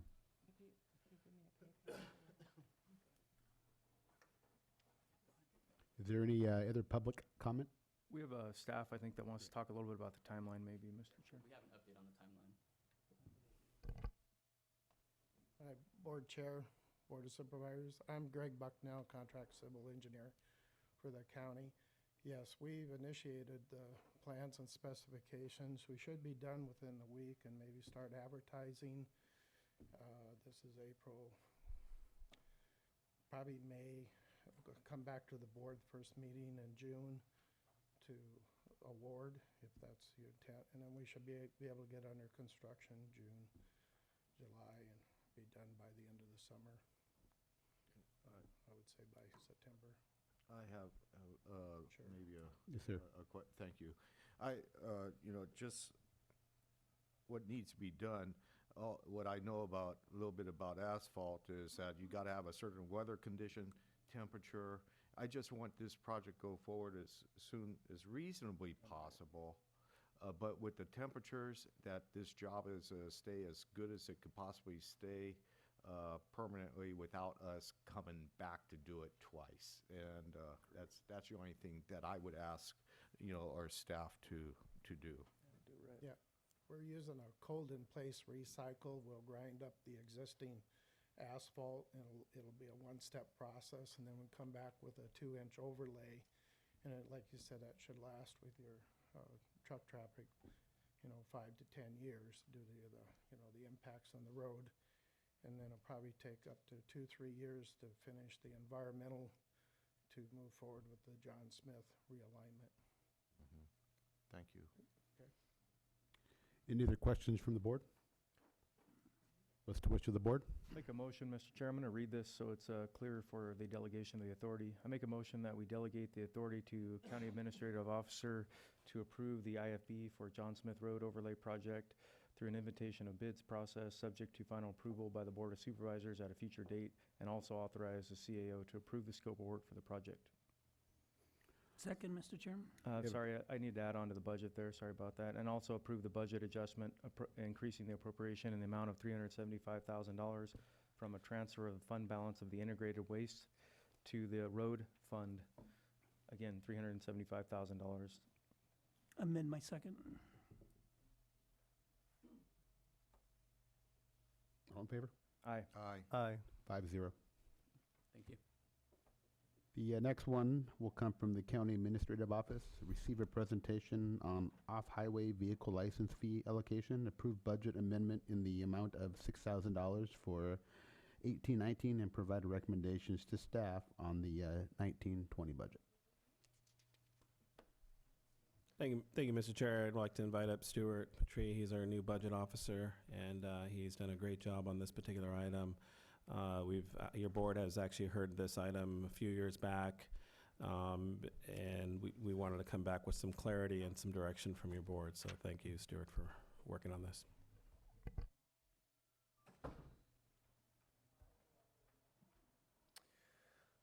Good morning, the board.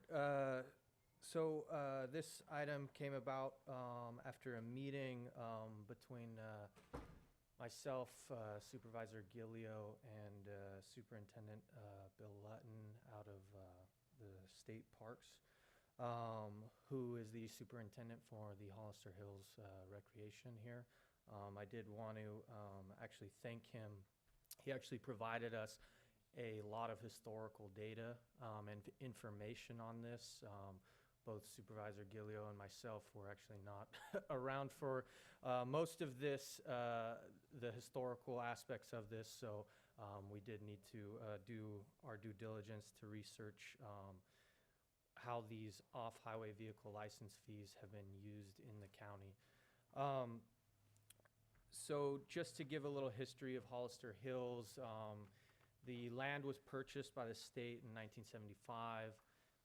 And then in 89 and 91, there was a purchase of land for an expansion. With that purchase of the land for an expansion of the park, there was a lawsuit that was brought upon by some of the county constituents regarding the economic impact report. That lawsuit was actually settled in 2002. With multiple stipulations regarding monitoring for management of noise, dust, attendance, buffer zones, etc. All of that, and talking to Superintendent Lutton, is still being managed to this day. They have a lot of programs out there regarding the dust and the noise to manage and monitor that. Around the same time, in 2001, there was an MOU that was entered between the county and Hollister Hills. This was to get some funding back to the county to mitigate some of the impact that Hollister Hills has, roadways, other services that the county does provide locally. There was a one-time payment that was received into the Cienega Road Realignment Fund to eventually do that realignment there of $150,000. Additionally, in the MOU, there was discussion, there was a item on there as well for an annual payment of $6,000 that was due 1 year from the opening of the expansion, that would come in every year for this mitigation. Now, the expansion actually opened in 2008, which was 2 years after there was a change in legislation.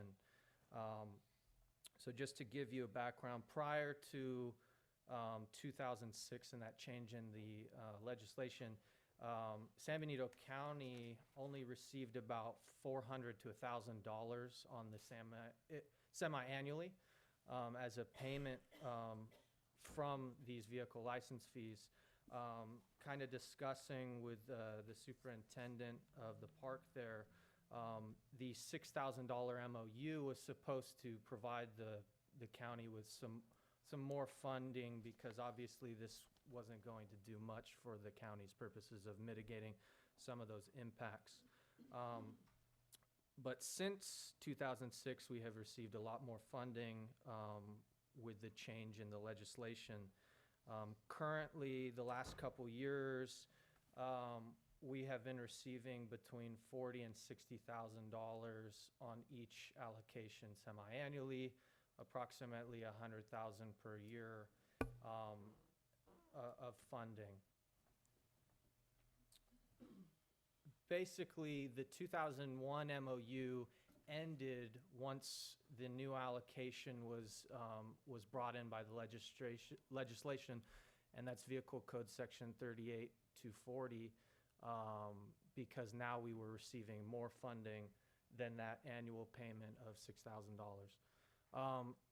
Historically, the semi-annual payments have been budgeted and deposited with the sheriff's office and used for the mitigation of sheriff impacts to the county park. In fiscal year 16-17, there was a board, this was actually brought to the board, discussion on should some of that funding have been used towards road maintenance on Cienega Road for the impact of all of the additional drivers coming out onto Cienega Road. Cienega Road is the main entryway to the park. That's the main entryway that most individuals come in for their off-road recreation.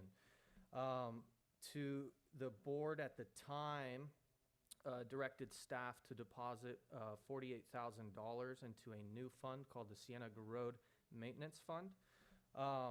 This was to cover the period from 2008 when the expansion opened to 2016 for that road mitigation impact. And then in 17-18 last year, we did move an additional $6,000 per board action into the road maintenance fund. Currently, the fund balance is approximately $55,000 in there. Additionally, I just wanted to go over the state's guidance on how the funding should be used. Under the purpose section, the second sentence discusses that the revenue received allocated equally to the cities and to the counties, and this is to provide and operate trails, areas, and other facilities for the use of off-highway motor vehicles. So it is pretty vague in the usage, and it can be used for any of the mitigation kind of impacts directly related to the park. With that, were there any questions for me from the board? Mr. Chair, if I may? Yes, sir. Stuart, I really want to thank you for your efforts on this, and I wanted to thank the superintendent who is here in the back. Thank you very much for spending all the time that you did to educate me personally and get me up to speed on this.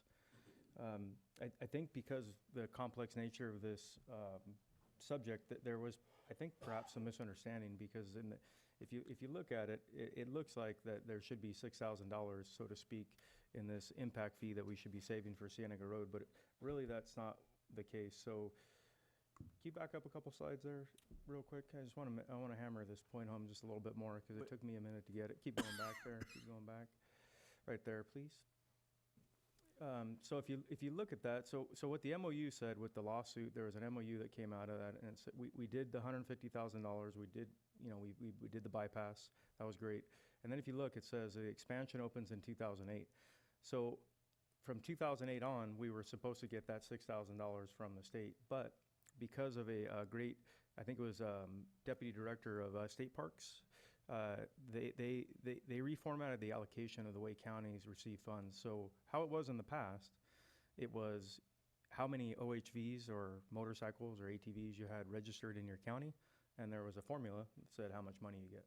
Well, guess what? San Benito County doesn't have a ton of OHVs registered in their county, but we have all the impact from all the surrounding counties that have a ton of OHVs registered. So they were getting all this OHV money, the counties, and the counties that were impacted, the smaller counties that don't have a lot of registrations, were not getting money.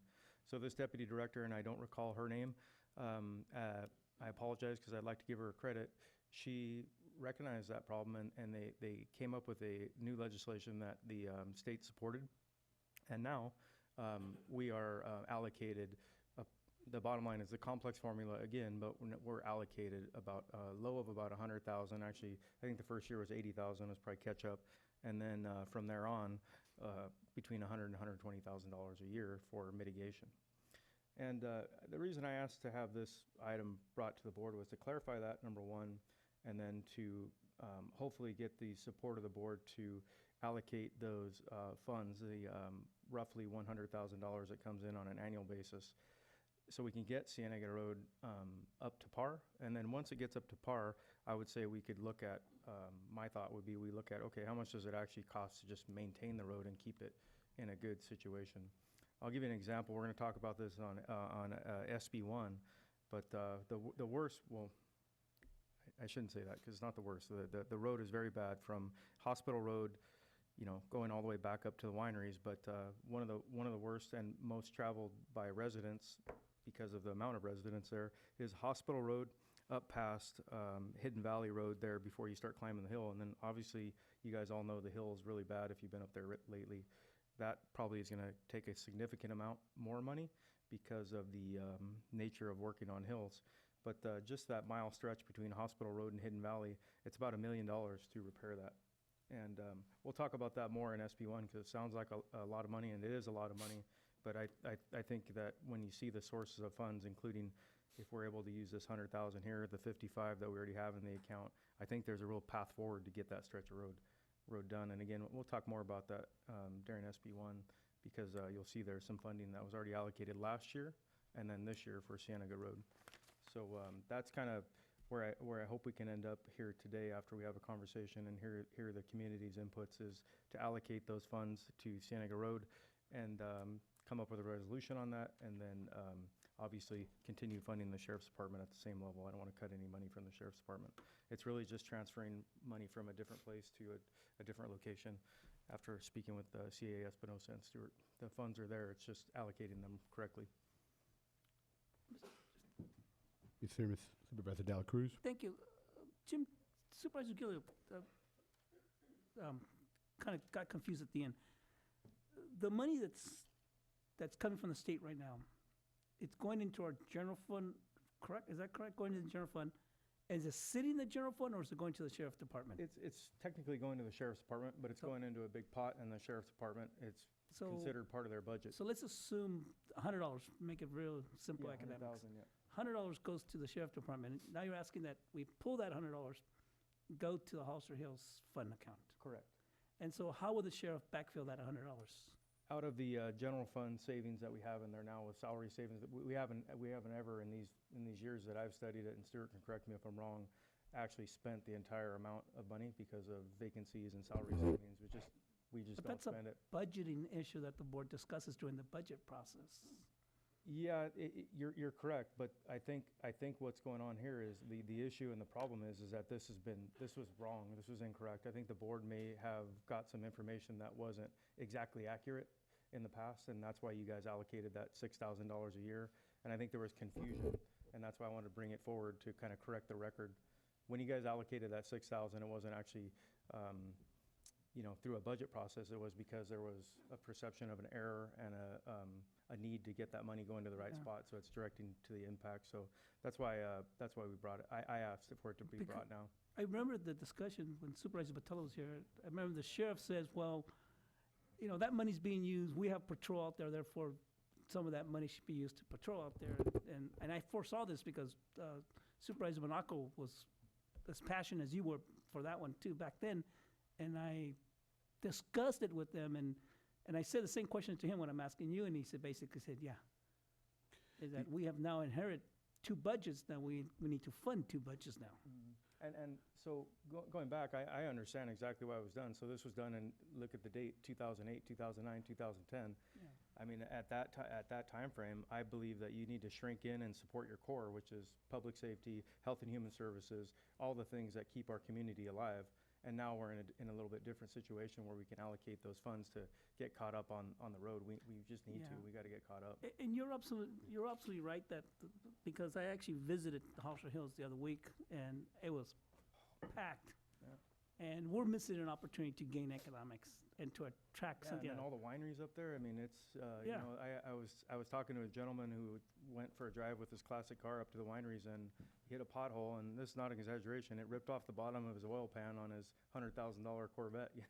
So there's people that are not going up there because of the condition of our roads, and we have a lot of economic development up that way.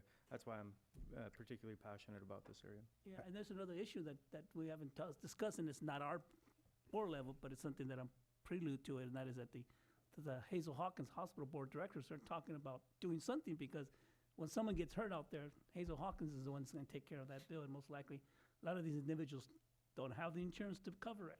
And we San Diego County will have to pay for it. Yeah, we have a EMCC meeting tomorrow, Supervisor, and that's one of the discussions is the AMR and the ambulance coverage, and Supervisor Hernandez and I will be at that meeting tomorrow. One of the biggest things here that I see is whether something was done incorrect in the past, we need to correct it. And that's kind of what I think you're looking at, Jim, also. Is just because something's been funded for decades, that doesn't make it right. I mean, where was the money supposed to go to in the beginning? And that sounds like it. It would be the decision of the board on how to utilize the funding, because the funding is kind of open in the usage. Yes. Any public comment?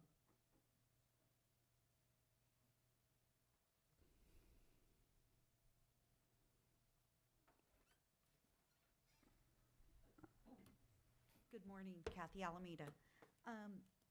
Yeah, I've been here before. We've talked about the road before. It really needs to be repaired. Trying to talk about past discretions of the board and what's been done is water under the bridge. Let's move forward. Let's repair the road. It's our welcome mat to San Benito County, and right now our welcome mat looks pretty shabby. It's kind of embarrassing. It's a dangerous road. We have a lot of outside of our county driving it, which is a concern. They don't know the roads. They don't know the potholes like us locals do to avoid. I saw a terrible accident there at the intersection of the bypass and Hospital Road. A motorcycle down on the asphalt and emergency crews in. You bring up the point of policing the park, but if I'm not mistaken, the park, Bill, has their own police service, correct?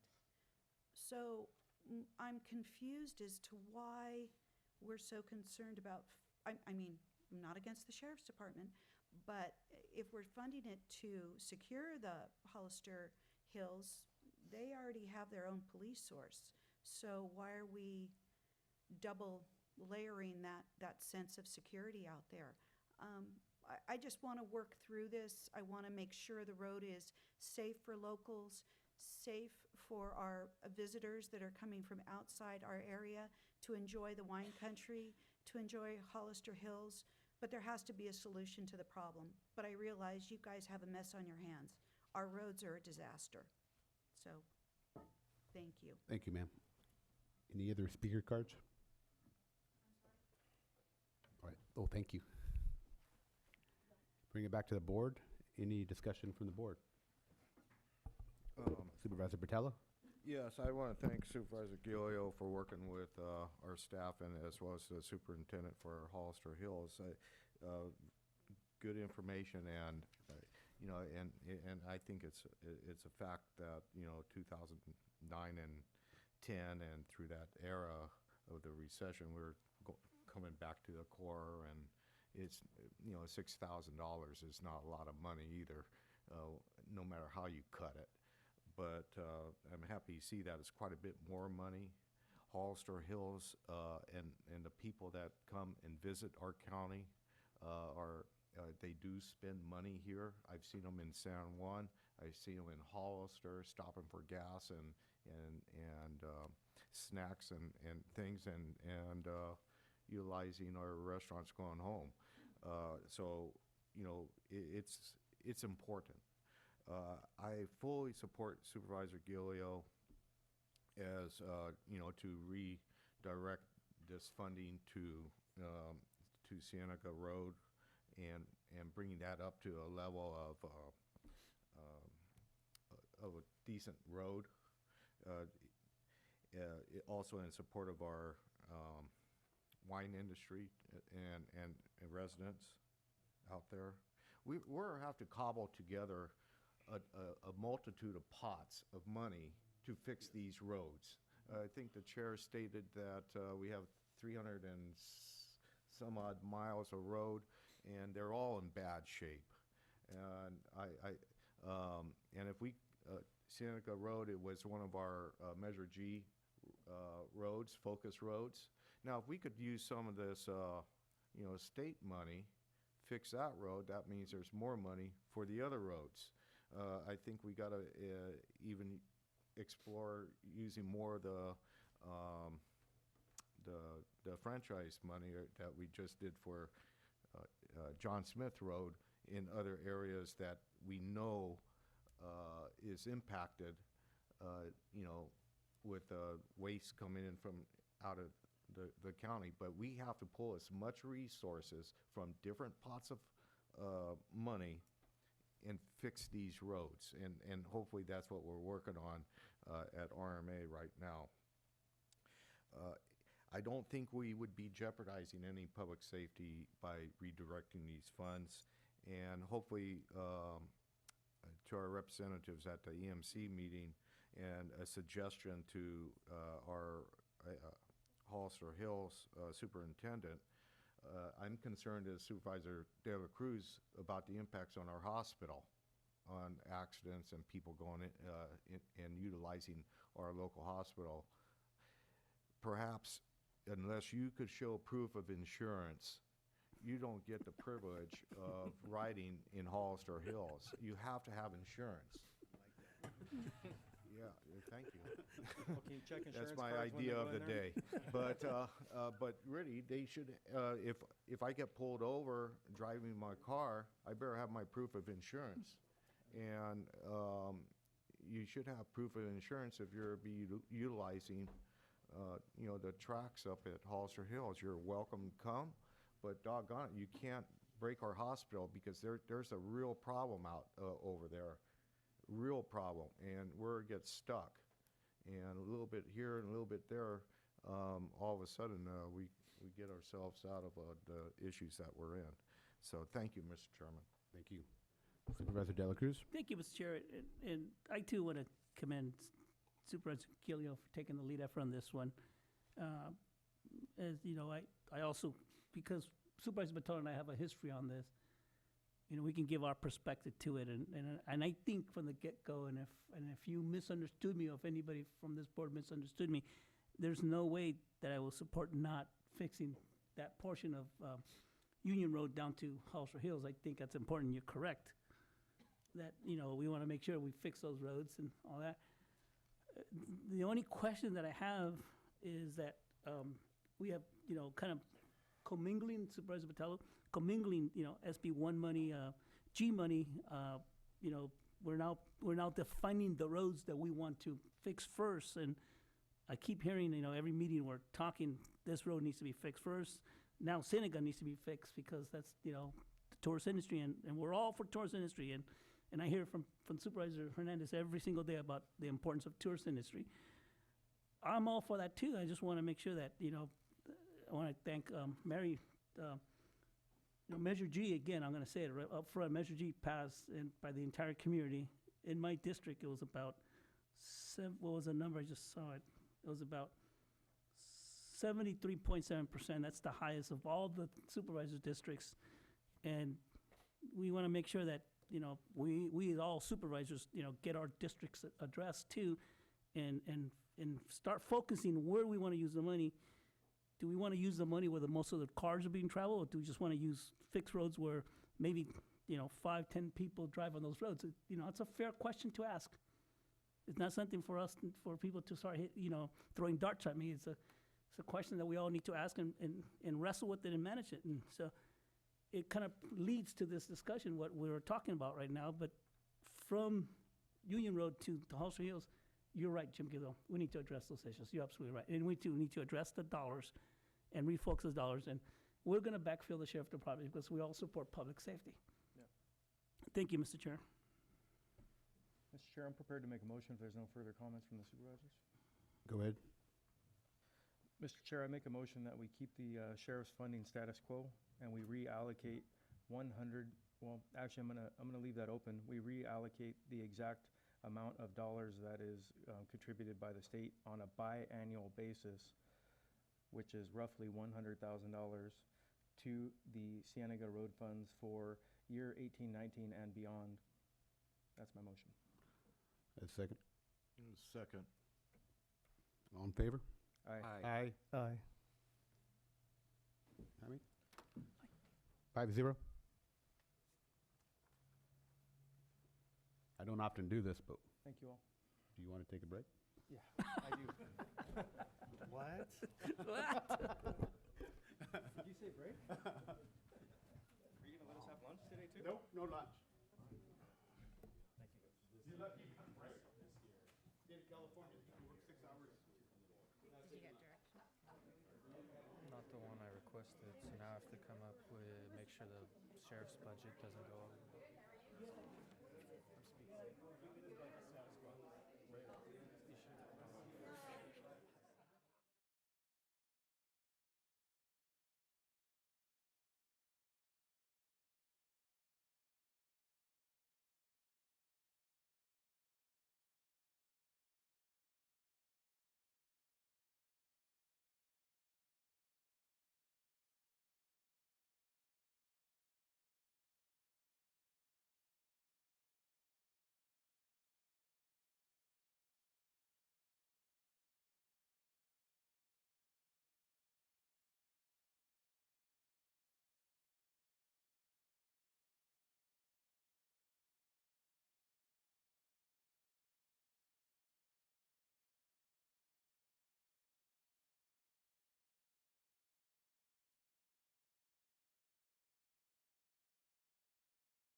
That's right, he should pay for, that's right, I agree with that one. Okay.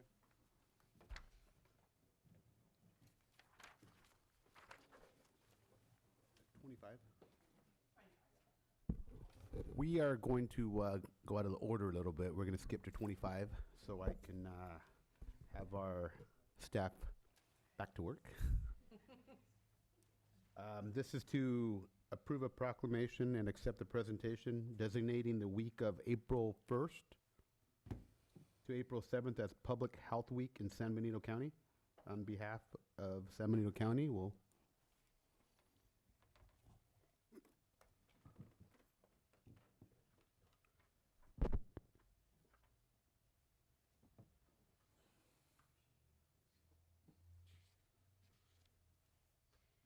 Good morning, Supervisors, CAO, and staff and community. We're happy to have you all here today to help us celebrate National Public Health Week, which started yesterday on April 1st, as it does every year. And every year we come to give you an update on what we're doing in National Public Health Week. And we have a big lineup of activities that represent some of our public health services activities that we offer to our community to help encourage a healthy community. And I'm going to end with our county health rankings, which were embargoed until today and have just been released. So I'll let you know where our standing is in the state compared to the other counties. So this is the theme for this year's Public Health Week, National Public Health Week, creating the healthiest nation for science, for action, and for health. Yesterday, the theme was healthy communities and focusing on the places that we live, learn, work, worship, and play. We all know that we live in a beautiful community with many positive health attributes and health factors, and rich in culture and educational opportunities, many of which we've heard about today, this morning, in very impressive San Benito County. So yesterday we celebrated with the first annual Walk with the Doc, and we had a good crowd that came over and started at the Public Health Services offices, the new ones, which we're enjoying, thank you very much. And we walked over to Hazel Hawkins Hospital and had a refreshment break and Q&A over there, and then walked back, and we got in about 6,000 steps, all of us, so that was a great way to celebrate a healthy community. Today, Tuesday, is Violence Prevention Day, and I think some of you might remember that when the American Medical Association and other organized medicines tried to get involved in the gun violence issue, President Trump told us to stay in our lanes, that is not the business of doctors. And so physicians around the country and public health services have been very active to remind our legislators and our electeds that we indeed work hard in the gun violence area and that we are effective in applying public health principles. Here in San Benito County, we work very closely with the Sheriff's Department, corrections, and probation to work on issues such as our opioid task force, where we're addressing opioid misuse in our county, and working in a cross-disciplinary, collaborative task force that's made tremendous progress and had many accomplishments. We've got Supervisor Hernandez as part of that task force, so thank you for your service. And we are looking forward to moving forward, especially as we've heard this morning about the work that the Department of Behavioral Health is going to be taking on. We look forward to partnering with them to make some big strides. I'm going to mention traffic safety to you during the county health rankings report, but I think that the discussions here this morning are indicative of concerns and a significant health factor risk in San Benito County. I'll say a little more in a bit. To celebrate National Public Health Week on Violence Prevention Day, we're helping to sponsor a kids art contest around violence prevention. It's co-sponsored with the Child Abuse Prevention Council, with San Benito Arts Council, and the YMCA, and the art will be displayed at Mars Hill, and there will be a competition with prizes awarded at the end of the month. Wednesday, tomorrow, we're looking at rural health, and we know that our rural health areas, including rural communities like San Benito County, have higher burdens of chronic disease. This is because we have less access to preventive services, to primary care providers, and to specialists. And we've already heard this morning about difficulties of our hospital keeping its doors open. So those are all indications of some of the difficulties that rural communities face. We're celebrating with having the cheer crew. Oh, here's some good rural county photos. We're celebrating by having the cheer crew of Health and Human Services Agency come over to our offices tomorrow for a salad bar. And I want to invite the supervisors and staff to join us if you'd like to. And we are, usually cheer crew has corn dogs and fries, so we'd love to have you over for a healthier option. And you can get a look at our new Public Health Services office if you haven't already done that. Thursday is Technology and Public Health Day, and we're going to be doing Twitter blasts and directing folks to some public health applications that are on your phone, and directing them to our own Health and Human Services Agency website, where we have a number of different videos and resources posted for the community. Also to our beautiful San Benito County Opioid Task Force website, which you should visit if you haven't. It's easy to find. If you just Google San Benito County and opioids, you'll get there. And it's full of resources for our community around opioid use and misuse. And it's also in Spanish. This is just a screenshot from my own phone from my page of health apps that I use to connect to the hospital, for my work, to all different kinds of health promotion and health services that I use in my everyday work and everyday personal life. And Friday, National Public Health Week is focusing on climate change. And we know that our community is feeling the impact of climate change in terms of drought and flooding and a less reliable climate in our county. The smoke from wildfires in neighboring counties, and this seriously impacts people's health and well-being. And so tomorrow, to honor that, we're going to be hosting a Friday at the Community Food Bank, and we've got over 40 vendors who will be participating on the month's busiest day at the Community Food Bank. So we'll reach out to thousands of people on Friday through our public health outreach efforts at the food bank. That's Friday morning if any of you want to stop by. So here we get to the end of my presentation and the county health rankings. Again, these were embargoed until this morning. And I want to remind you that on these, we look at both health outcomes, which is the longevity of our life, the length of life, and then also the quality of life. And we do that with vital statistics, information that we have about illness and births and deaths. And then we also look at health factors, and those would be things like, what are the tobacco laws in your county? What kind of sex ed do we have for the kids? What is the walkability of our community? How is our air, our water, our soil? So all of these are taken into effect. And then we're ranked, and you can find us there in light green. So the darker or the lighter the better, the healthier the county. So as we have been in the past, we're in the second quartile, and in terms of health outcomes, so again, that's length of life and quality of life. We're ranked number 20. Am I reading this? Ranked number 20. That's actually a little bit higher than last year. And, but overall, over the years, we have dropped a little bit in the health rankings, and I'm going to tell you why that is in this next slide here. Our health factors, and this is around our built environment, the things that our county provides for the health of our community members. And the big outlying data that I found this morning in my brief overview once the data was released was that our biggest factor is traffic fatalities.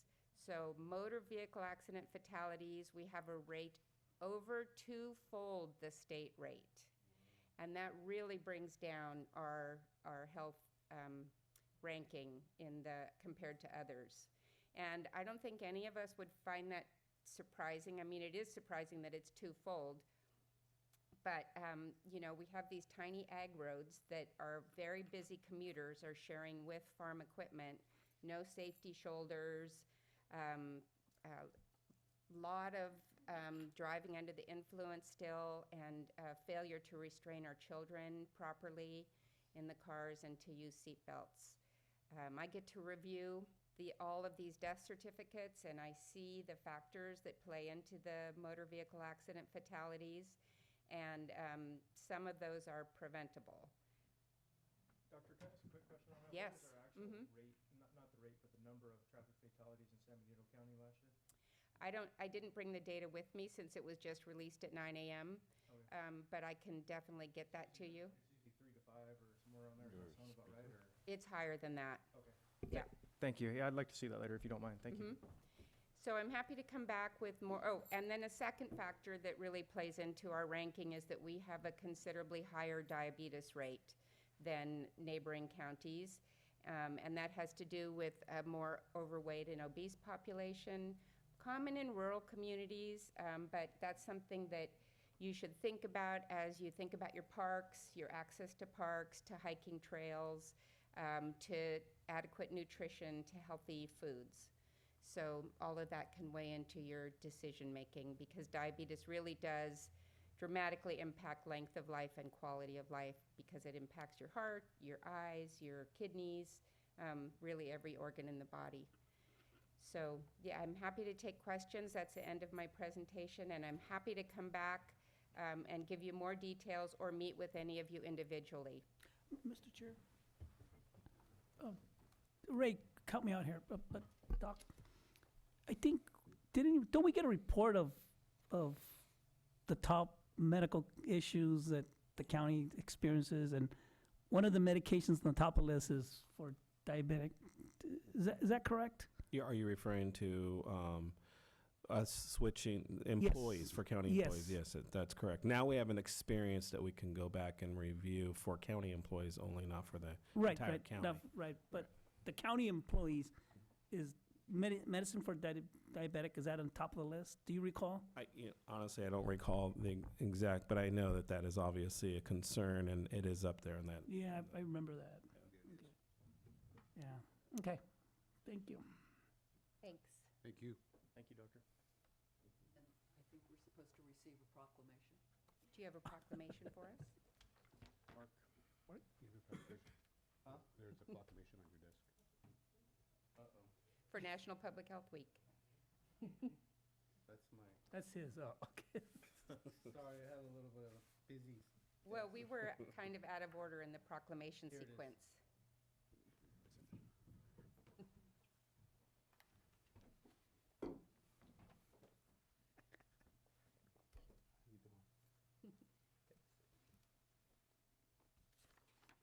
I guess it's my turn to read.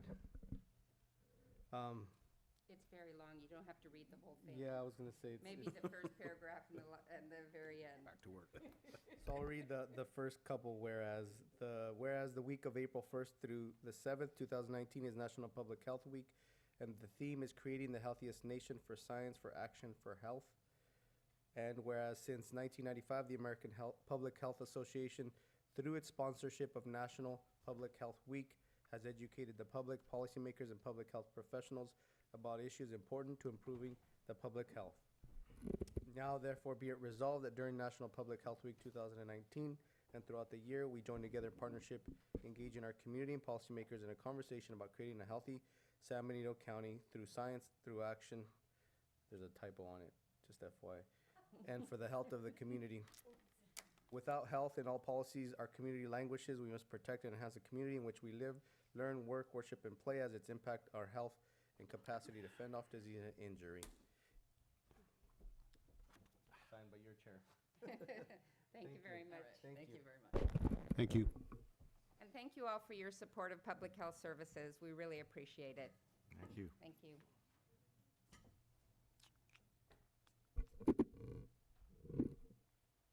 That brings us to the next two items I just want to let everyone know are the hemp along with the SB1. They're going to be hopefully some good discussion.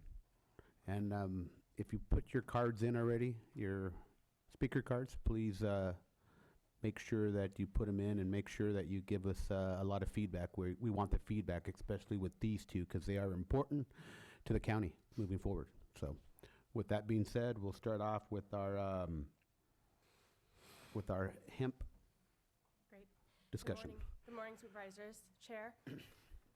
Back in February, the board had directed staff to come back with a hemp moratorium and also to be working on a permanent ordinance. It also established the ad hoc committee for industrial hemp cultivation.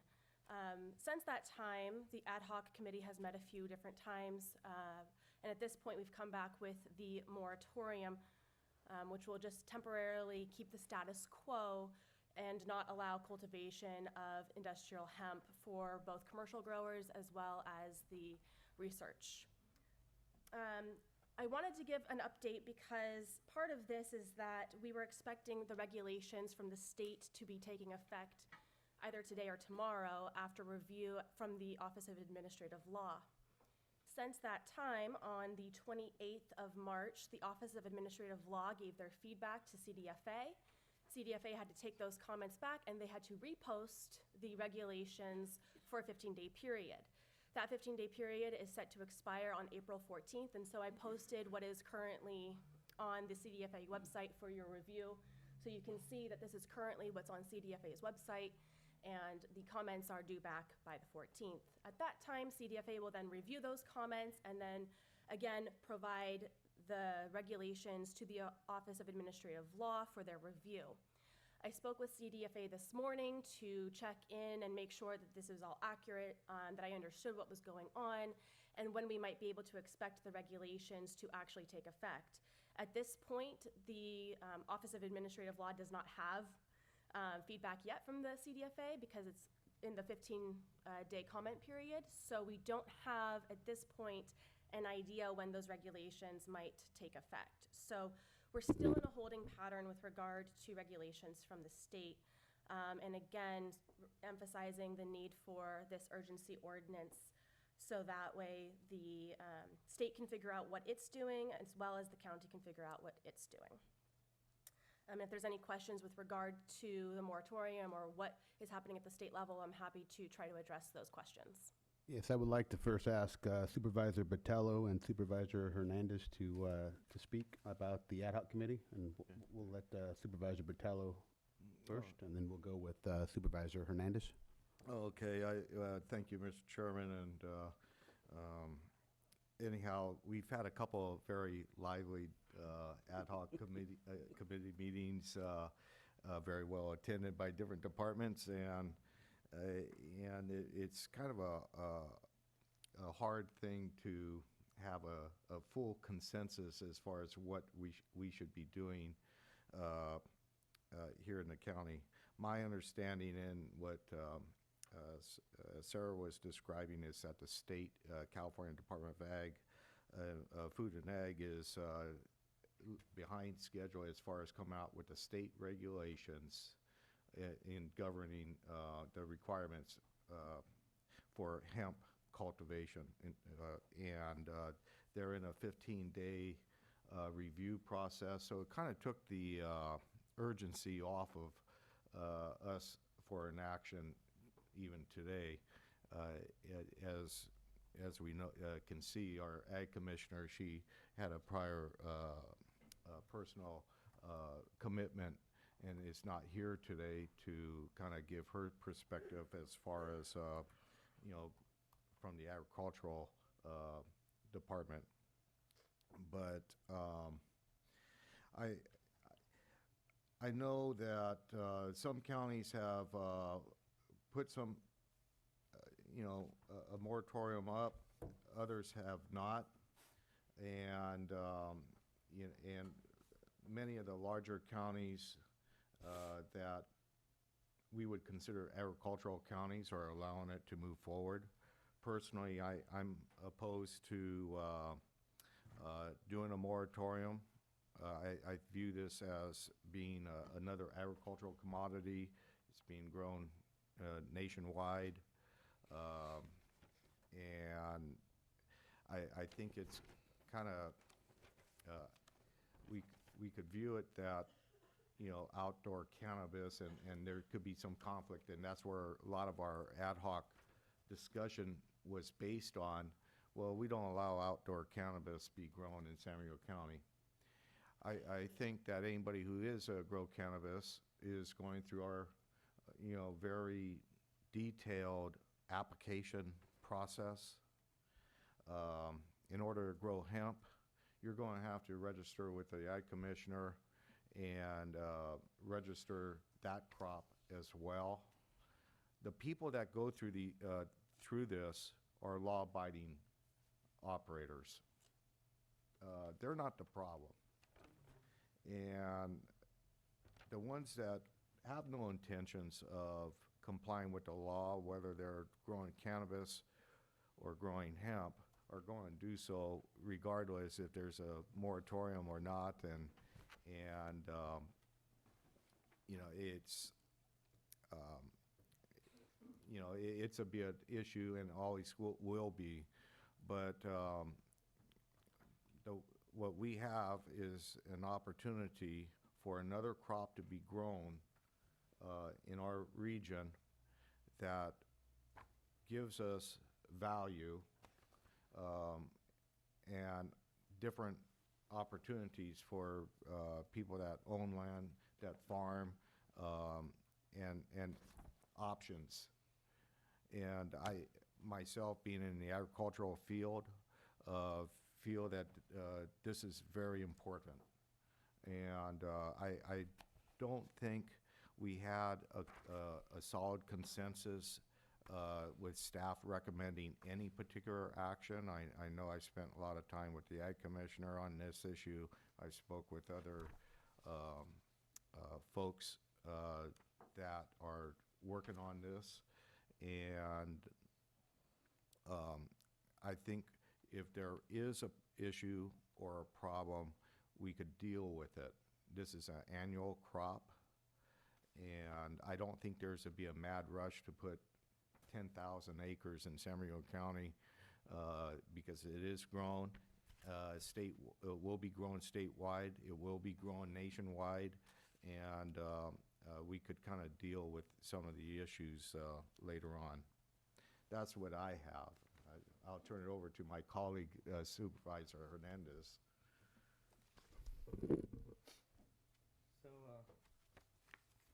I appreciate the time that we have spent together. on this. Mike, I think your mic's. My mic got turned off.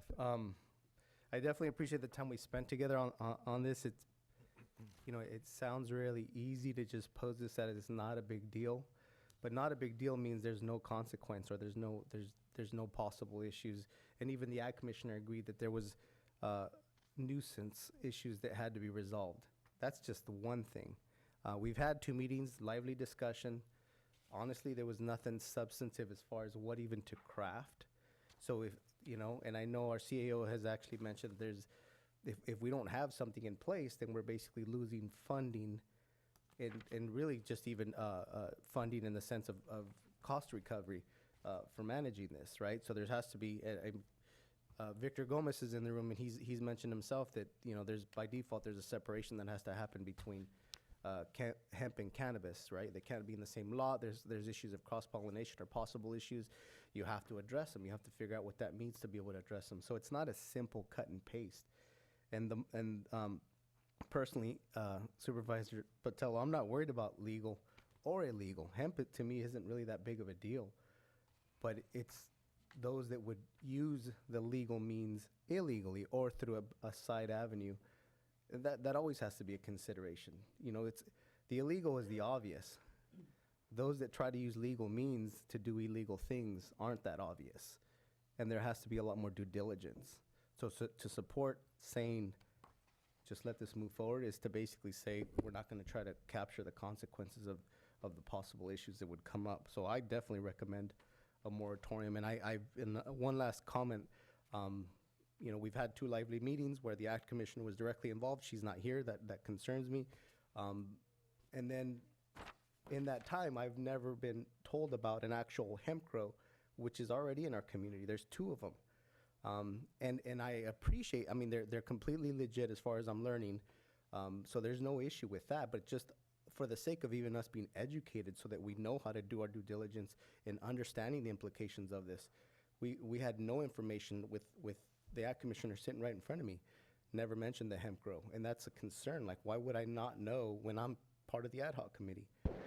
So it's not as, the fact that there's these red flags already causes me to really consider that we need to tighten this up and really just consider, especially with now the extension not being an urgency thing, we need to do a moratorium so that we can really do our due diligence and do it right. Thank you. Mr. Chair. I will bring it back to myself real quick. I want to make sure we understand the difference between hemp and manufacturing or extraction of the hemp oil. 2 entirely different processes. So when I'm looking at the first one, just being able to cultivate or grow hemp.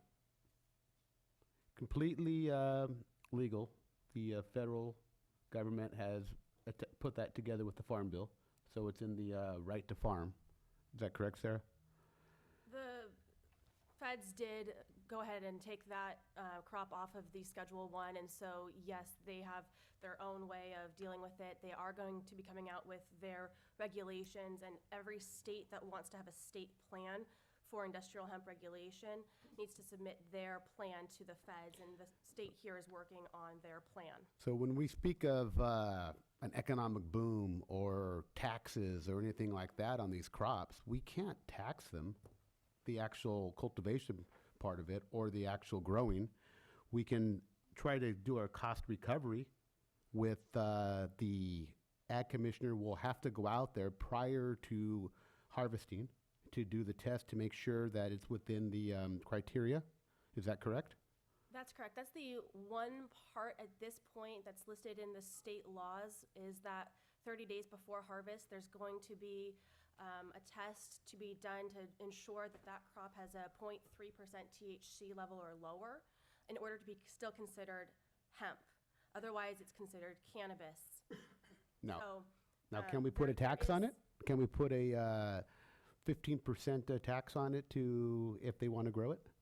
I haven't been researching it to that point, but without saying anything, if we were to be able to put a tax on it, it would have to go to the people to adopt the tax. So- With regards to fees for the cost of maintenance of the program and regulations and going out there, certainly we are able to have a county fee over and beyond the $900 registration fee that the state requires for the commercial cultivators. As long as it's cost recovery, correct? Right. Bear in mind that that $900 registration fee for the state does not apply to the research institutions. And so again, if you want the Ag Commissioner or county staff to have any oversight there whatsoever, you'd probably want to have a fee for cost recovery of those services that the county's providing. Now, the manufacturing, the extraction, that's where we as the county and the investors or the people that are doing the extraction, we can develop a development agreement and work not any way we want, but together to make sure that we are bringing some money to the county. We can certainly address manufacturing through those types of avenues And can manufacturing be used as a use permit? if we have that as part of our zoning code and have a use permit requirement. It will We have it be as part of our presented to zoning the, code? may I clarify? Yes, ma'am. Okay, so that issue, I understand that one of the people that want to do manufacturing is going to submit a use permit application, and that will be heard by the Planning Commission to make sure that the Planning Commission feels that it's appropriate for the agricultural processing. So the way I'm looking at this is, I had a lengthy conversation with our Ag Commissioner, and she specifically stated it will not greatly impact her on a day-to-day basis or her department. Her department is limited to just registration of the crop. Manufacturing, she has nothing to do with. I'm talking about cultivation growing also, because the only thing she really has to do on the cultivation part is 30 days prior to the harvest, she has to do her testing. Registration and testing. Yes. So I want to make sure there's cost recovery there. When it comes into manufacturing, you know, that's where I feel we really need to spend our time on. The other part with the cultivation and the growing of hemp, and this is the hard part that I'm trying to put my head around and going back and forth, is when we look at a 5-acre parcel, specifically in Spring Grove area and other places throughout the community, San Juan and South County, that's where I'm looking at some type of an ordinance or some type of a plan where it should be limited to certain acreage or not next to a house or anything like that. So that's why when I'm looking at it, I think it's a crop that should be just grown, but I still think we need to have some type of an ordinance. But if we decide on an ordinance, we cannot just say, well, we're going to come up with an ordinance. We need to be date specific. I'm looking at the only way I would even entertain a moratorium is if by April 30th, we have an ordinance, or I'm sorry, May 7th, we have an ordinance. That's the only way I would actually think of a moratorium. Just remember, we learned from our past. Remember what happened a couple Novembers ago with the cannabis. We were back and forth. So I just do not want to make that same mistake. So that's kind of what I have to say right now, and I'd like to hear from everyone else after. And then if my thought process changes, I will change it. Supervisor Gilio. Thank you, Mr. Chair, for recognizing me. I just wanted to have a question for staff, maybe Ray, maybe whoever wants to chime in. Would May 7th give you enough opportunity to craft a thoughtful ordinance and have it in place? And I'd like to hear your opinions on that. Well, it's If I not could just, speak to yeah. that. In terms of crafting and writing something, that's not a problem. It's the procedures that you have to get to that point. You have to do public notice to the planning commission because we're talking about a land use, if we're talking about parcel size. So there's going to be hurdles in terms of the timing. Now, on an expedited schedule, certainly staff, from my end can be, drafting and writing those things. But with a planning commission that meets only once a month, there's those types of hurdles. And then, of course, the review process that RMA would have to engage in with their environmental review. And I would look to RMA to speak to that with regard to what that ordinance looks like. But Is it possible to do a special meeting for Planning Commission, Tevin? Just out of curiosity, I don't want to. Okay, We could. thank you, thank you, thank you. Yes, sir. Yes, sir. So I think it's important, and I think it's been clarified right here, that you have the crop in the field, what's that about, and regulations that are still yet to come. Then you also have an agricultural processing facility proposal, what we turn the product into. Presently, under our agricultural provisions of the general plan and the zoning code, agricultural processing facilities, one would think of a winery supporting grape grows, or packaging lettuce and mixed salads and things like that, processing and cleaning, and then it's shipped. So agricultural processing facilities you can ask for those with a conditional use permit. And we're going to have one on the table very soon where we can do the conditional use permit. The other side of the coin, though, I heard a request or a desire to, I'll just be a little direct, get a little piece of the pie with a development agreement. All right, it is not required in our code right now that a hemp processing facility or even a winery enter into a development agreement. The way the code's written, it says if both parties are willing, it's offered by the applicant and the county wants to join them in a development agreement, that can be processed. I believe our current prospect is open to such thing. But if you were going to say, facility number 2 or facility number 3 needs a development agreement, we don't have anything in place right now. So if you're going to be directing staff on what we come back to post-moratorium, we should think about that. How do we become part of the table so there's a financial floating of all the boats, raising the boats? Thank you for that suggestion. And back to the grow for a moment is, not necessarily land area or those limitations, but you think of what would be the performance standards where you don't want to have nuisance. And this is with anything. Is the thing next door stinky? Does the thing next door have runoff that was unintended? Does the pollen blow off of that and affect other crops or things? So if the board wanted to entertain a moratorium with direction to staff on, hey, we need something good in place so that there aren't deleterious or secondary effects for allowing this new industry. We don't want people to suffer through odors, or it's only a certain period of time, or those things. So that's what we can think through. I mean, think of land use. We do earth, wind, water, time, place, and manner. How is it that something could be crafted that we allow as much free enterprise as possible, farmers working next to farmers as well, but yet you've got something in place that protects the public health welfare. When I was at the ad hoc committee speaking with Supervisor Botello for a moment, what was the example of a person that decides to grow an organic crop next to a non-organic crop is they institute for themselves certain setbacks and accommodations so that they can both have their crops, but yet I'm not quite aware of any state agency or overwhelming regulation in there. So there's a lot more people that could probably speak to this more informed than I can, but that's what I wanted to offer from the RMA. Thank you very much. I appreciate that.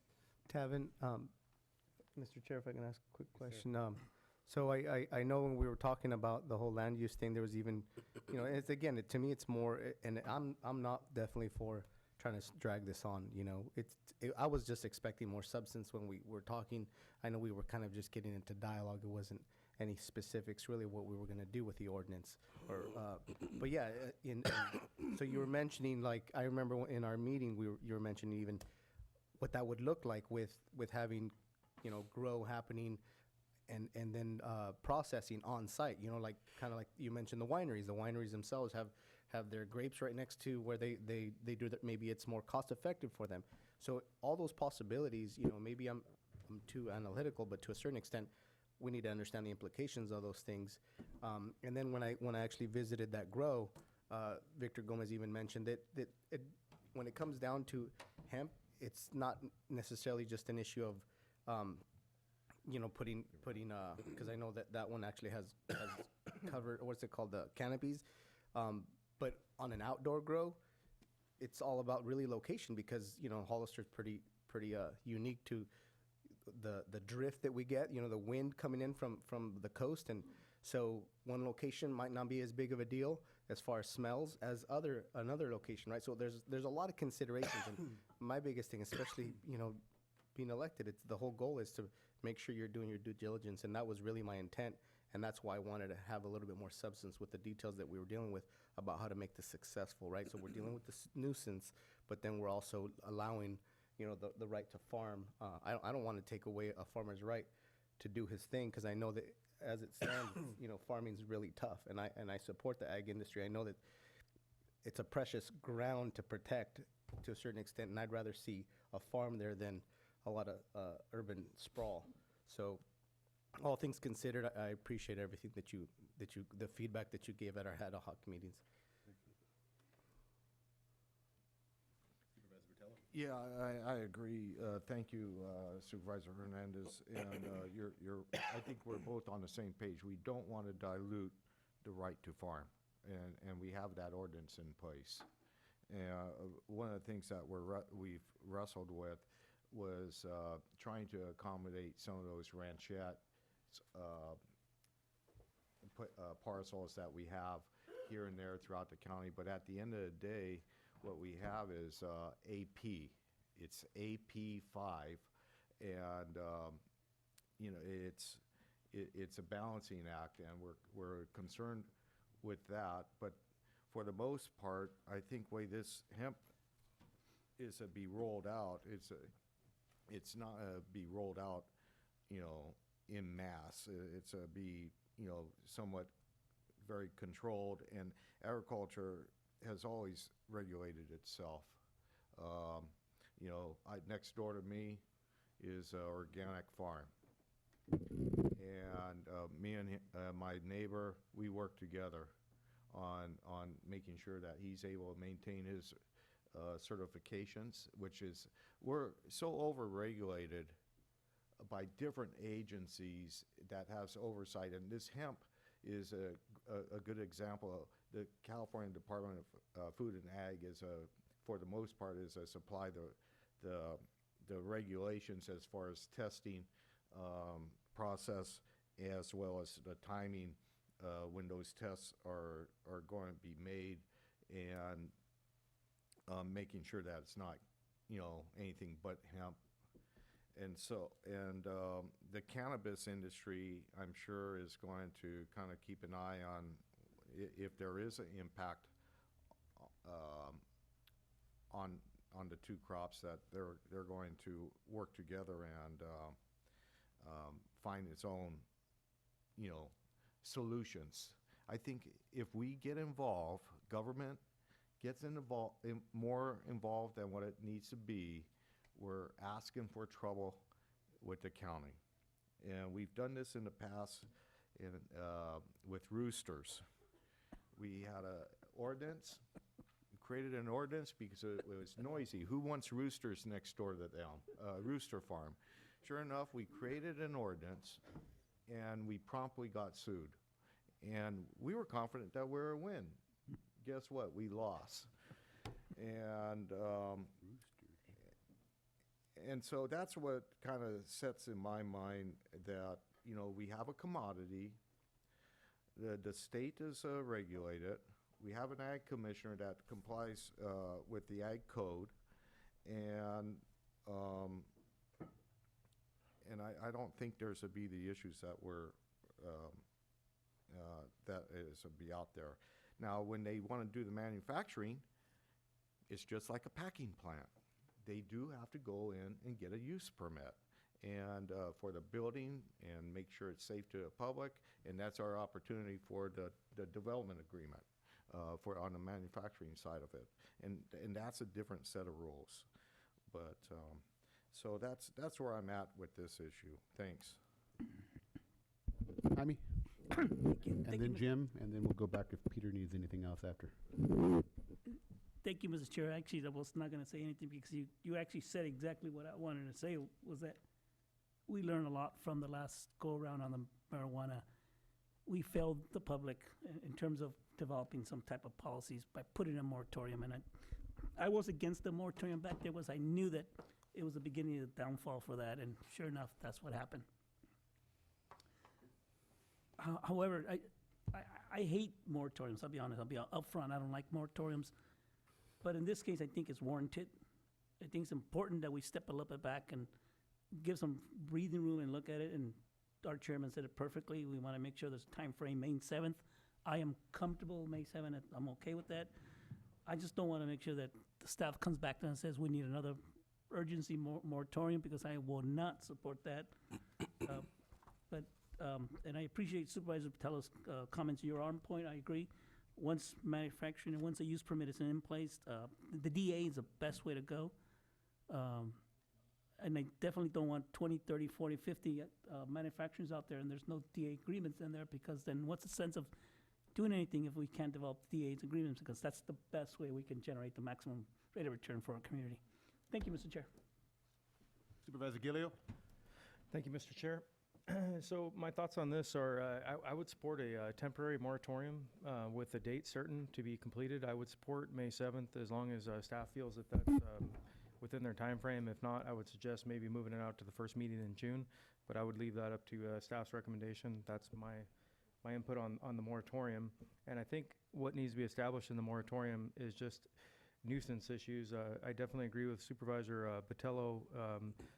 Ag needs the least amount of restrictions possible so they can get their job done.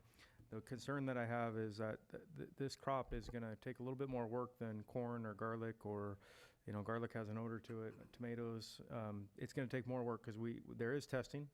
So we have to send our ag commissioner staff out to do the testing. So we got to make sure we, at least, I'm not trying to make money off of the farmers, but at least make sure that we are covering our costs, right? And then also, I think there's going to be a code enforcement component. And if you can imagine the calls that you get now on odors, loud dogs, garbage, all those things. If somebody had a 4-acre cannabis farm and for 2 months out of the year was, I said the wrong word, I'm sorry, a hemp farm, and for 2 months out of the year was smelling really bad on a, the Spring Grove area perhaps, or John Smith Road out there in that area for me. I think that's going to create a problem, and it's going to create a need for us to make sure that we're at least revenue neutral, because we don't want to spend a ton of money doing that. So I definitely would support a very temporary moratorium just to get our ducks in a row, so to speak. But if we came back and asked to extend it, I won't support continuing to extend moratoriums, because I think it's our responsibility to get this right on that side. And then as far as a moratorium, one other point I'd like to make is we heard, I want to say the gentleman in the front row may have a testing facility now, is that right? Or a trial facility, or? Oh, sorry. That's Mr. Griffin, sorry. There was a gentleman that was here last time that had a testing facility. So there are a couple of testing facilities out there now. So I would not support a moratorium on the investigative or testing facilities, only on the new commercial facilities. And then as far as processing, again, I agree with what everybody said. 2 separate issues: the grow process. I think the process we need to treat like a conditional use permit process, like an ag plant, and then make sure that there's some cost recovery here and there. Thank you for your time, Mr. I think County Council has something to chime in on. Yes, the May 7th date is not possible with the noticing periods. Assuming that you could get the Planning Commission to hold a special meeting on April 24th or May 1st, we could potentially try for the second meeting in May. But that's the accelerated as at all possible. It's slow, Barbara. May I please? Yeah. Oh, there we go. Through the chair. Thank you for that. Sorry to play bureaucrat for a moment. No, but basically to hit May 7th would be that the ordinance would have to be written right now, done, which we don't really know exactly what we're protecting or not. The environmental documentation would need to be in place and written, and we would have needed 30 days to have gone by, and we would need the Planning Commission to vet that before it gets to you, the Board of Supervisors, for acting on a new ordinance.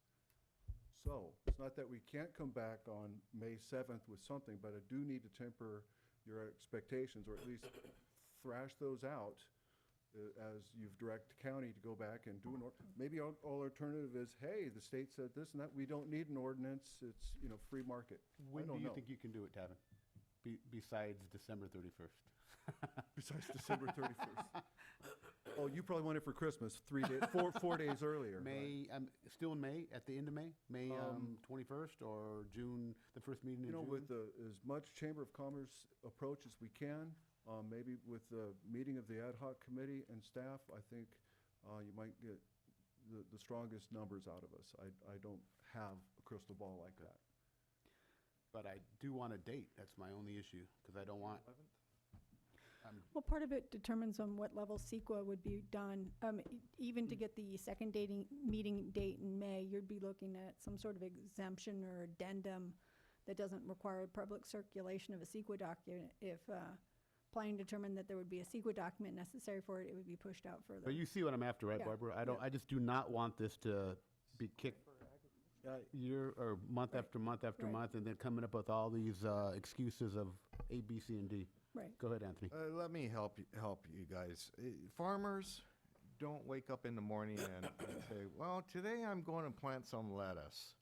This stuff is contracted weeks, if not months ahead of time. There's probably just a limited amount of ground that is probably available at this point that you're going to see any hemp on no matter what. If we say moratorium right now, we might as well just go ahead and throw the towel in on this year. We told whatever growers that might be contemplating growing it this year, forget about this year. That's the fact.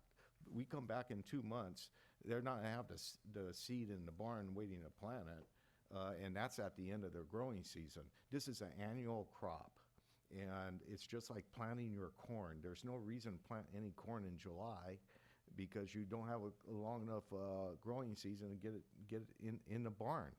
So I think the message that we're sending today, if we grant this moratorium, is don't plant this year, and you'll just have to figure it for next year. And I've talked to a couple of growers. I said, well, where were you guys back last year when we should have been doing this ordinance then? But if you look at the list, probably a number of counties have the same concerns that Supervisor Hernandez has, and maybe a couple of us here.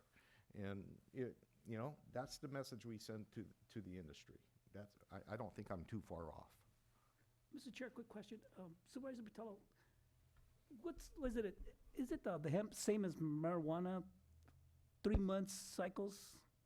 It's the same family of plants, and but it doesn't have the THC Right, levels. right, it's 0.3. It's appeared to be the same. So it's 3 month cycles. Yeah, and so I think the deadline to get a crop, you have a range. Right. I'll use corn for example. From mid-March to June, you could plant your corn, but then you get past that, you just the growing season's not there. You're done. Right. It's not enough days. I get, Mr. Chair, I'm afraid that this moratorium is gonna be useless, but I think we should implement it, and notwithstanding Supervisor Patel's concerns. But I still think we should move forward with the moratorium. Through the chair. Can I ask you a question through the chair? Maybe if we have an expert or the ag I was just department. gonna ask that. What is the growing cycle? If they plant in July, can they harvest this year, or what? We do I have don't a know. representative who can speak for himself, but it's a one crop rotation a year. Yeah, but what's the planting deadline? So for example, garlic, you plant in August, you harvest it in July. So if you If don't I'm not plant in August, mistaken, you're it's screwed. like June. Oh, well, this, So June is, you have to, is when you gotta plant your crop, and then in Well, October is when they yeah, but harvest. let's hold off. Is there an expert in Yeah, the, it's- Victor's looking at me right now. well, Vic, can you come up here, Victor, and sign a yellow card? Through the chair. Yes, sir. While Mr. Gonzalez is on his way. That way We're looking, Peter Gomez. That's the way straight from him. well, maybe it's not just an either-or question, moratorium or no moratorium. Maybe what I'm hearing you explore right now is, what if there wasn't a moratorium, but yet staff is still directed to put together an ordinance, of which in that ordinance, we could address maybe, a little retroactively, people that got started in the meanwhile. No amortization. The hard part is the takings element of that. I thought I heard that kind of being I discussed. appreciate that, but we went into this process 2 years ago. Yeah. It was called the amortization. We're not, well, I'm speaking for myself, we're not gonna go through that again. I'm not gonna go through that. I agree. But the change here, though, is there's a point where that crop's been deregulated, well. No, for another 2 weeks. I understand, I just don't, it's. The answer's no. I understand. I'm gonna spell but it. My no. eyes open with the Thank you. amortization thing, But, too. but it was a good suggestion, Tevin. Mr. Gomez, if you don't mind, please, being that you're the expert in the room. Yeah, thanks. I have a bunch of comments, but I'm only going to answer your questions, Yes. and I'll come back up Yes, sir. for my Yes, sir.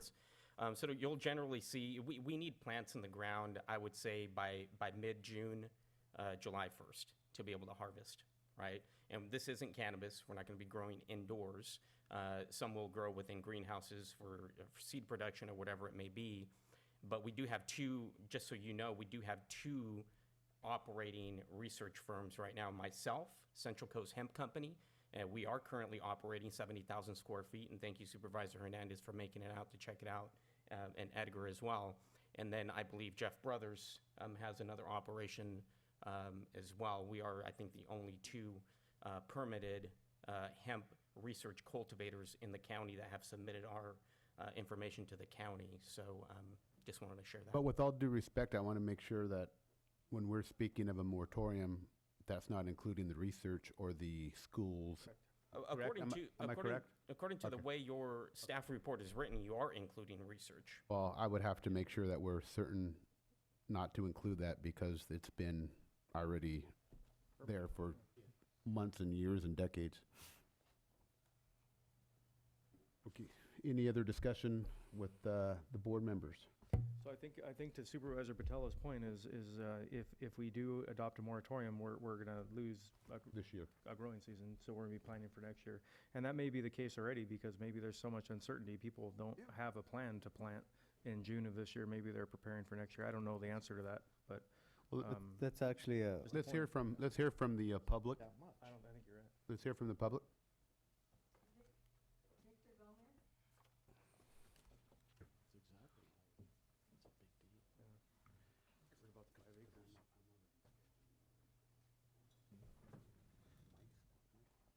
Mr. Chair, members of the board, thank you for the opportunity to speak. Again, Victor Gomez with Central Coast Hemp Company. We are an established agricultural research institution, and we do operate under an MOU as well. And we have provided all that information to the Ag Commissioner's office. My concern, and the reason I was coming up here, was two points, and I appreciate Supervisor Batello's advocacy on the moratorium and his concern, and I think you guys all expressed concerns with moratoriums in general. Number one, the CDFA has not released any of the rules and regs. So they were supposed to come out today. They haven't, they will not. I think there's like a 30-day delay from what I'm hearing out there, maybe 60 days. So adopting a 45 to 60-day more temporary moratorium, it wouldn't be a bad thing. It wouldn't. So if you adopt the ordinance today to expire at the end of May or whenever it may be, gives you enough time for county council and your planning staff and you guys as well to be able to draft an ordinance over the next 60 days that I think could be amicable to both farmers and to members of the community, fellow farmers and others. So I don't think there's any issue with that. With that said, your staff report does include this temporary ban to actually include research facilities. If you think it's just to hold that off and the Ag Commissioner's office to potentially hold off accepting any new MOUs or research permits, that's up to you. But you do have operators right now that are operating under research, and I am one of them. So I would just ask that you please not include a research, just focus on industrial hemp only right now for this temporary moratorium. Allow yourself the ability to draft up an ordinance that, from the comments I'm hearing today from Supervisor Hernandez to Supervisor Gilio to Supervisor De La Cruz, all actually seem very, very reasonable. Supervisor Hernandez came out and toured our facility. He shared some optimism, he shared some concerns, but all of them were extremely legitimate, Peter, so thank you for that. Thank you for that feedback. And I think you guys will come, maybe not all on the same page, but pretty close in developing an ordinance, an industrial hemp ordinance that could apply here to San Benito County. All of the discussion I think you had today was very good, very healthy for us. But today, fine, accept a 45 to 60-day moratorium, whatever that may be, a temporary moratorium, but please exclude the research component of it and allow us to continue to do our research on the industrial, on the research hemp side. Thank you. Thank you. Next. Yes, sir? Granted.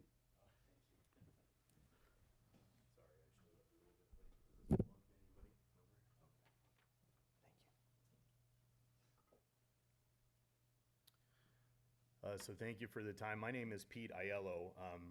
I know some of the people in the room, couple behind the bench. My dad and I operate Yusugi Farms just north of town on Highway 25. And through at least a dozen grower partnerships, maybe even closer to 20, over the years, my dad and I have been farming in this county for probably 3 decades now. And there was a very good point made earlier, I believe by Supervisor Hernandez, that farming has become very tough. Some of you guys may have heard some stories about my operation, my family's operation, fallen on some pretty hard times. And it may not be possible for us to continue in vegetable production now. We grew up in ag. I spent a lot of time in this county as a little boy, actually. My dad's business partner had 3 sons my age also. And not only, you know, running around and playing as a little kid, but since then, conducting farming operations with a lot of very, very well-known, very established growing operations here in San Benito. This may be an opportunity to revive agriculture a little bit. It's still thriving in the county, don't get me wrong, but things are very tough. And I know my operation wasn't the only one that lost a few teeth, so to speak, over the last few years. And this may be an opportunity now to restore some economic prosperity, not only to the growing community here, but also to the county itself. You know, it would be a boon, no doubt about it. There have been a lot of great comments here today by the supervisors, one by Supervisor Botello, that ag is really good at regulating itself, okay? We have an excellent ag commissioner here. Karen is as good as it gets, and the staff that works for her also very, very good. And again, we've had experience working with these folks for a long time.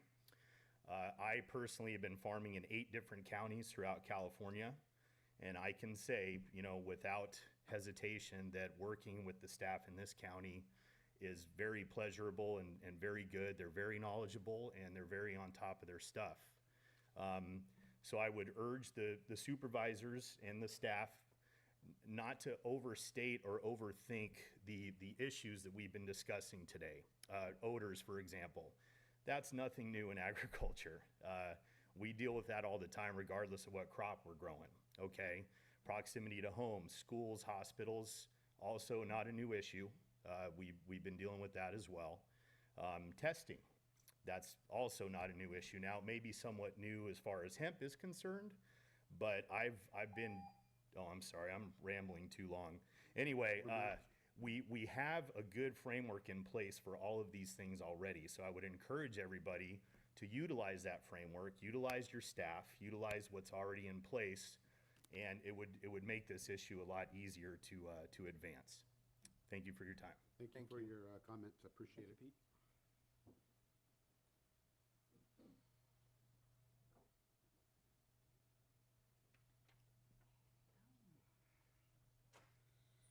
Good morning, Mr. Chair and Board Supervisors. My name is Elia Salinas, and I've been talking about hemp for years here. Started off with cannabis, and I always end with hemp is what would really need to be growing in San Benito County, so hemp is not new to me.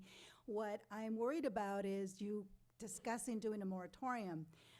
You cannot grow hemp right now unless it is with a research institute via an MOU with a higher education, with university or college. A moratorium would only help if there's a bunch of people starting to grow hemp, but you can't grow hemp because you got to go through the state. The state's not ready for it. It's a commodity. The state is getting the regulations. There's going to be a fee you have to apply. It's not a black market hemp out there. I've never seen it. I've never heard of it. Everybody that I know that's growing hemp, it's all through a research institute. So I don't think you should go. There have been no moratoriums instituted by any county in the state of California since the Farm Bill, which just happened. So there are moratoriums out there, but they started before the Farm Bill. So don't step into something that hasn't even happened yet. Maybe you should have your staff research it, because I know for a fact there are no moratoriums since the Farm Bill has been signed. So it's not necessary, so I don't think we should be going through this. I don't think going through a moratorium, then you're going to have enforcement. Enforcement of what? They're not happening out there. I know where the grows are. I know who's growing it. I know who wants to grow it. No one's going to be doing this illegally. Enforcement should be going out there with black market for the marijuana, and that hasn't been happening. It hasn't been happening for years, and there's been an excuse saying that our hands are tied because we're going through this cannabis ordinance and we're going through all this stuff in it, and we still haven't even gotten any marijuana or cannabis applicants because we're still going through this process. So I really strongly urge you not to go through a moratorium. I think it's unnecessary. I believe what Supervisor Gilio and Medina were mentioning with regards to doing a development agreement. The majority of the people that are growing cannabis right now are wanting to grow cannabis, are all thinking of this glorious thing that they're going to make millions of dollars on CBD oil. And it's not all about a CBD oil. It's actually about what the plant itself can do, the stems, the roots. It's a rotating crop. It's great for cleaning up the soil for the next crop to come in, which will be conventional crop and not hemp. So there's many things out there. We're talking about a small majority of people out there that actually want to grow hemp for the CBD oil. And once people grow hemp, they're all talking about making this, but they don't even know what to do with it. So what we bring to the table is going to be people that can actually process it. So right now, I think you just need to slow down a little bit on it. Thank you. Thank you. Any other speaker cards? Bring it back to the board for discussion. Mr. Chair, I got a quick question. I'm sorry, what's your name again? Mr. Griffin? Griffin? Nice to meet you.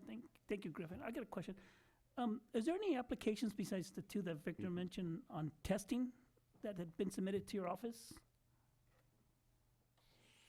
Can you repeat the question, Mr.? Are there any applications that have been submitted to your office for testing?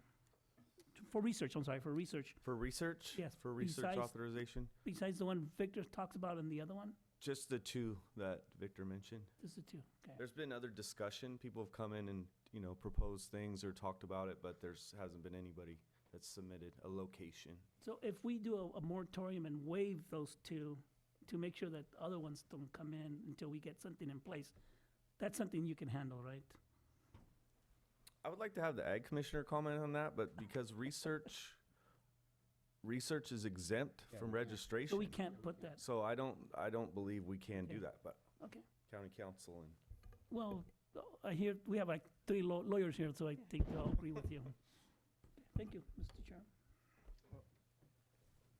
Perhaps if I could interject, if you wanted to address that in the ordinance, and I'll defer to Sarah as well, but you could change the word including in section 4A of the ordinance. You could say, but not including established agricultural research institutions. I would but- like to see that because, I'm a black and white type of a person, so no one can come back and say, it doesn't say it there. There's Yeah, no gray good. area. Sarah, does that, you have no objection to that language? If the board were to want to adopt a moratorium to apply to just commercial cultivators of industrial hemp versus the research cultivators of industrial hemp, we could strike where necessary, any reference to the established agricultural research institutions or, other language to not include established research I think that the institutions. change that we could make, it says during the term of this ordinance, including any extensions hereto, no person or entity, and then it says including, but what we could do is just word the ads, but not including established agricultural research institutions, blah, blah, blah, shall cultivate industrial hemp. And I think that if we just add the words shall not, but not, that would meet that section. Correct. All I'm saying is that I think in the findings and declarations that there's probably some references to the language and applying this ordinance to those. So my recommendation on top of that would be to strike those provisions so that this ordinance would clearly only apply to the commercial cultivators of industrial hemp. So the answer is yes. We can make those Okay. changes if that's the wish of the board. Perfecto. Supervisor Bertello, I know you had one parting comment. Yeah, and it is a parting comment, and, I know our Ag Commissioner is not supportive of the moratorium, and the reason I'm not supportive of it is that if we go down the moratorium path, we are creating an ordinance. We will create an ordinance, and by creating an ordinance, we are going to weaken the right to farm ordinance in this county. It's be easier for this board, future boards, to address noise, smell with other crops. The next thing you know, I'm not spraying on Saturday and Sunday at 2 o'clock in the morning. And you only be allowed to grow certain crops or not have horses or dairies or whatever the case may be. We are a right to farm county. I won't support anything that will take away that or water down that at all. I view hemp the same way as I view lettuce and apples. And I think we're going down a dangerous path. and I just won't support that. Any additional comments? Let's bring it back. Is there a motion? I make a motion that we move to do a temporary moratorium Define temporary. before the June crop, basically before the June opportunity for It would only be well, valid. mid-June, right? So, yeah, so our specific date, June 11th, but basically to mitigate. So anyways, Could temporary you, moratorium till our supervisor meeting, June 11th. And during that time, that we have an ordinance ready to adopt, thoroughly vetted by the ad hoc committee. two things. One, this urgency ordinance is only going to be valid for 45 days, and it would have to come back to the board to extend it for a further period of time. Okay. Past the 45 days. Let me read it as in the title into the record. An urgency ordinance of the Board of Supervisors of the County of San Benito establishing a temporary moratorium on the cultivation of industrial hemp within the unincorporated areas of San Benito County pending the study and consideration of land use and other regulations pertaining to such cultivation. And then as part of your motion, could you consider points 3 and 4 that are on page 727, include that in your motion?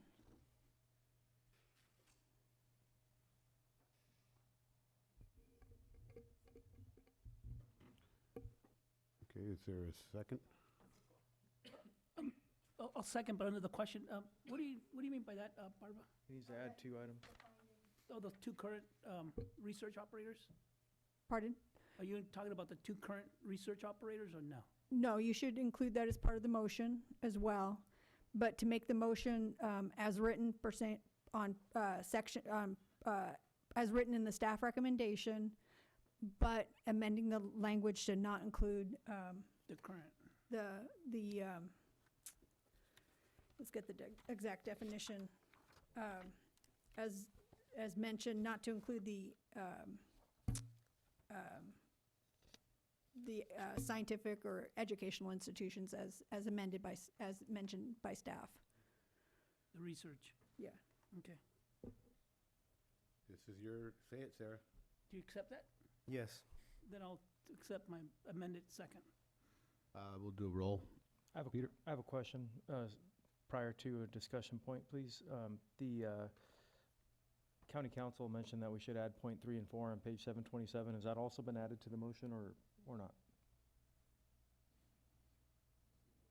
Point 3 and 4? Yes, the CEQA findings and Make then it, I'll read it. How about if I can I make a friendly amendment to the motion, or is the second already on? Would you withdraw your second? I'll withdraw my second. So here's a friendly amendment to include what county council is talking about. It says, so here's point 3. Make the motion finding that the proposed urgency ordinance which preserves the status quo and prohibiting a new land use that may impact the environment is exempt from the environmental review under CEQA.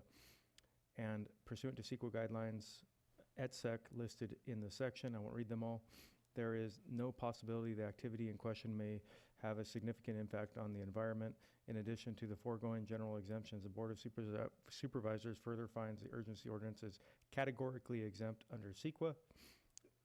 Section 15308, Class 8, categorical exemption because it is regulatory in action by the county pursuant to its police power and in accordance to the Government Code Section 65858 to ensure maintenance and protection of the environment pending the evaluation and adoption of contemplated local legislation, regulation, and policies. It is consistent of a temporary prohibition on industrial hemp cultivation within the county, which is currently unregulated at the local level. Direct the county administrative officer to cause the notice of exemption to be filed and make a motion to accept the introduction, waive further reading of the urgency ordinance, and adopt urgency ordinance, thereby establishing a temporary moratorium of the cultivation of industrial hemp within the incorporated areas. And then I'll summarize what I believe Supervisor Hernandez's motion was, and please correct me if I'm wrong, that this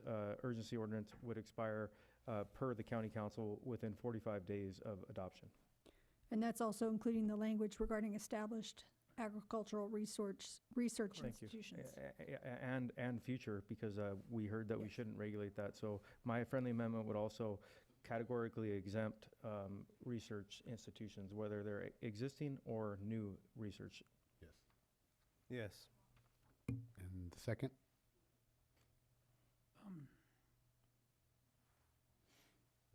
I'll second, but I got a question. Your last comment, Supervisor Gurriel, you said existing and new? What do you mean by new? Research and development facilities, because apparently they're exempt from the state, and they have to have an MOU with a research institution. They have to present it to the Ag Department.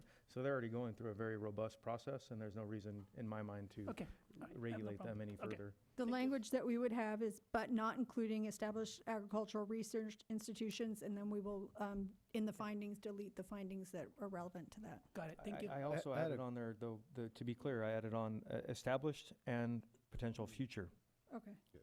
Established thank and you. potential future. So it's in black and Yes, white. Peter? I had a question. Is there any way, I mean, I guess this is where it gets kind of tough, is my sentiment is with Supervisor Patel, I don't want to control ag crops. I don't want this to set precedent to hurt other farmers. I mean, that's definitely should be a focus, and to a certain extent, we almost have to itemize hemp as something, I don't know if you can, but something that basically says this is more of a it's not normal. It's not a normal scenario, because everything else, all things considered, tomatoes and any other kind of crop should have still a stronger protection. To me, it's just the biggest issue has always been separating hemp from cannabis. I've said that from Well, the beginning. your So mo- anyways, Yeah, your motion, is it still agree with? yeah, my motion's Okay. still the same. I Okay. just, Well, we have a it's second, added so now we're comment. gonna go to a vote. Peter? yes. Jaime? Yes, Anthony? No. Jim? Yes. Mark? No. 3-2. fails. Fails, Mr. Chairman. If you wanted to move to the second part of the staff recommendation, Second part. it says, or absent required the 4/5 vote, make a motion to accept introduction, waive further reading of the ordinance, and continue the matter till 4/16 for adoption. Let me just consider, if we, Mr. Chairman, if I may, make a motion that we agendize this on the 16th and have a report from the Ag Commissioner as far as the necessity of any sort of local rules that we may have on this industry. and so it won't be on for adoption on that day, we'll just have a No, discussion item. No. Okay. I'll second that. All in favor? Aye. Aye. 5-0. Well, now that's done. Let's go to another one that's going to be pretty long and very important. This is coming out of the Resource Management Agency. Receive a report on potential projects for 1920 SB1 road program and adopt a resolution adopting projects for 1920 funded by SB1. We'll bring up Edgar. And Dulcet.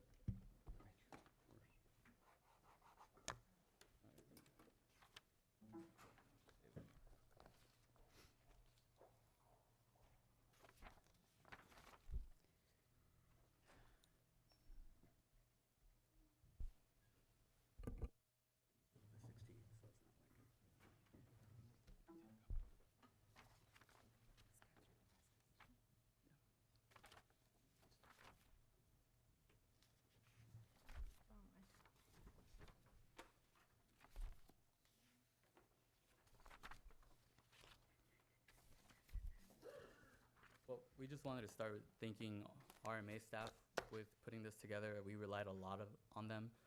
Scott, all the engineers, Deems, everybody who provided input to us. I just wanted to say thank you, because without them, we couldn't get this before you on such a short notice.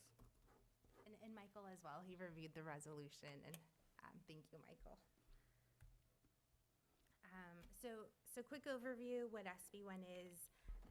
SB1 was signed into law in April 2017, where the state allocates money for road repair and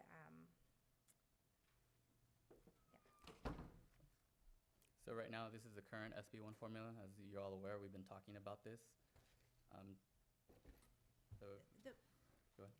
The way CSAT calculates how much each county gets, it's 75% is weighed on how many vehicles are registered in the jurisdiction, and the remaining 25% is calculated based on the maintained miles. So they do this for each county slash city, and that's how they give us the number of SB1 funding that would be allocated to us.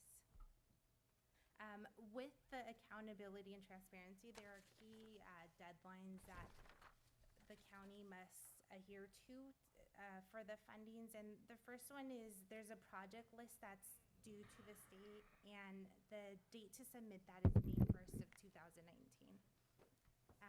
In addition, in October 1st, there's an expenditure report that's also due to the state. So.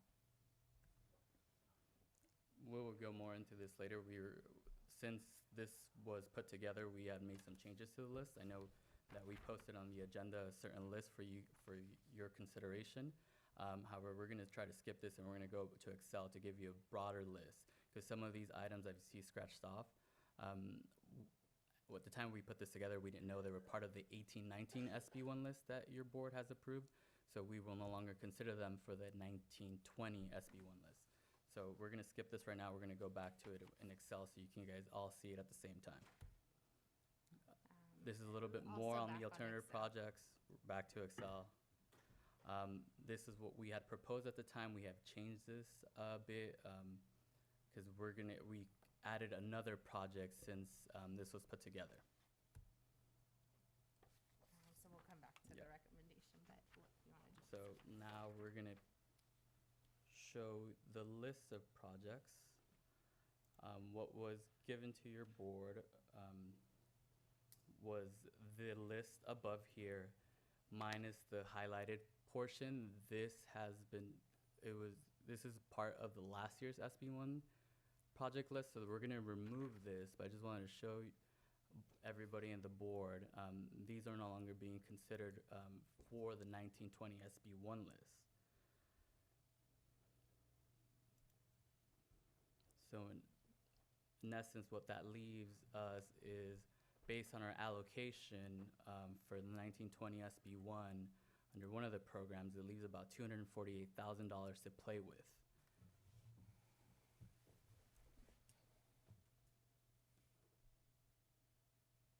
And these are the alternative projects that you see here that your board can consider. I highlighted the ones in blue that are new. The top two were shown previously. The 15th is brand new for your consideration.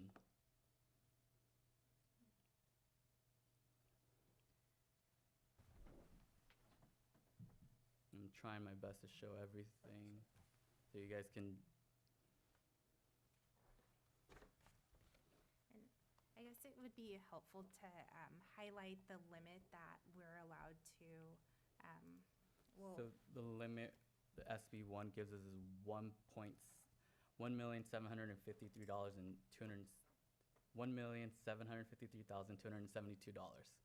And what I did is I did a formula here, adds everything up. So once we remove those two projects that are no longer being considered because they were considered for the last SB1 list, we got a $248,000 to move around. And these are the costs for the current list for alternative projects that you can add to that, with the consideration of not going over our SB1 allocation.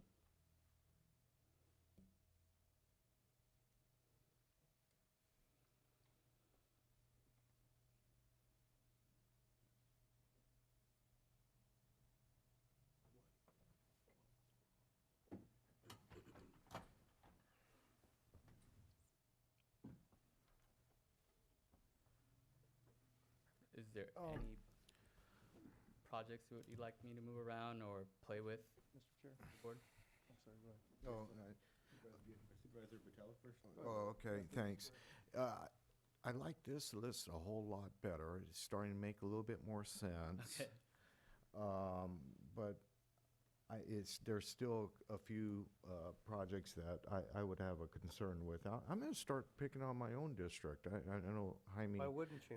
Supervisor De La Cruz may kind of question that we got to make sure everybody gets represented right, but I'm going to look at my own district.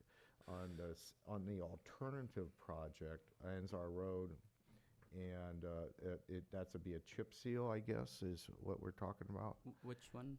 The first one on the alternative list. Yes, it would Shouldn't be we the be Colden looking at the Place. bridge? Excuse me? Shouldn't we be looking at the bridge? Or maybe I should backtrack a little bit. We're talking just about SB1 funds. Correct.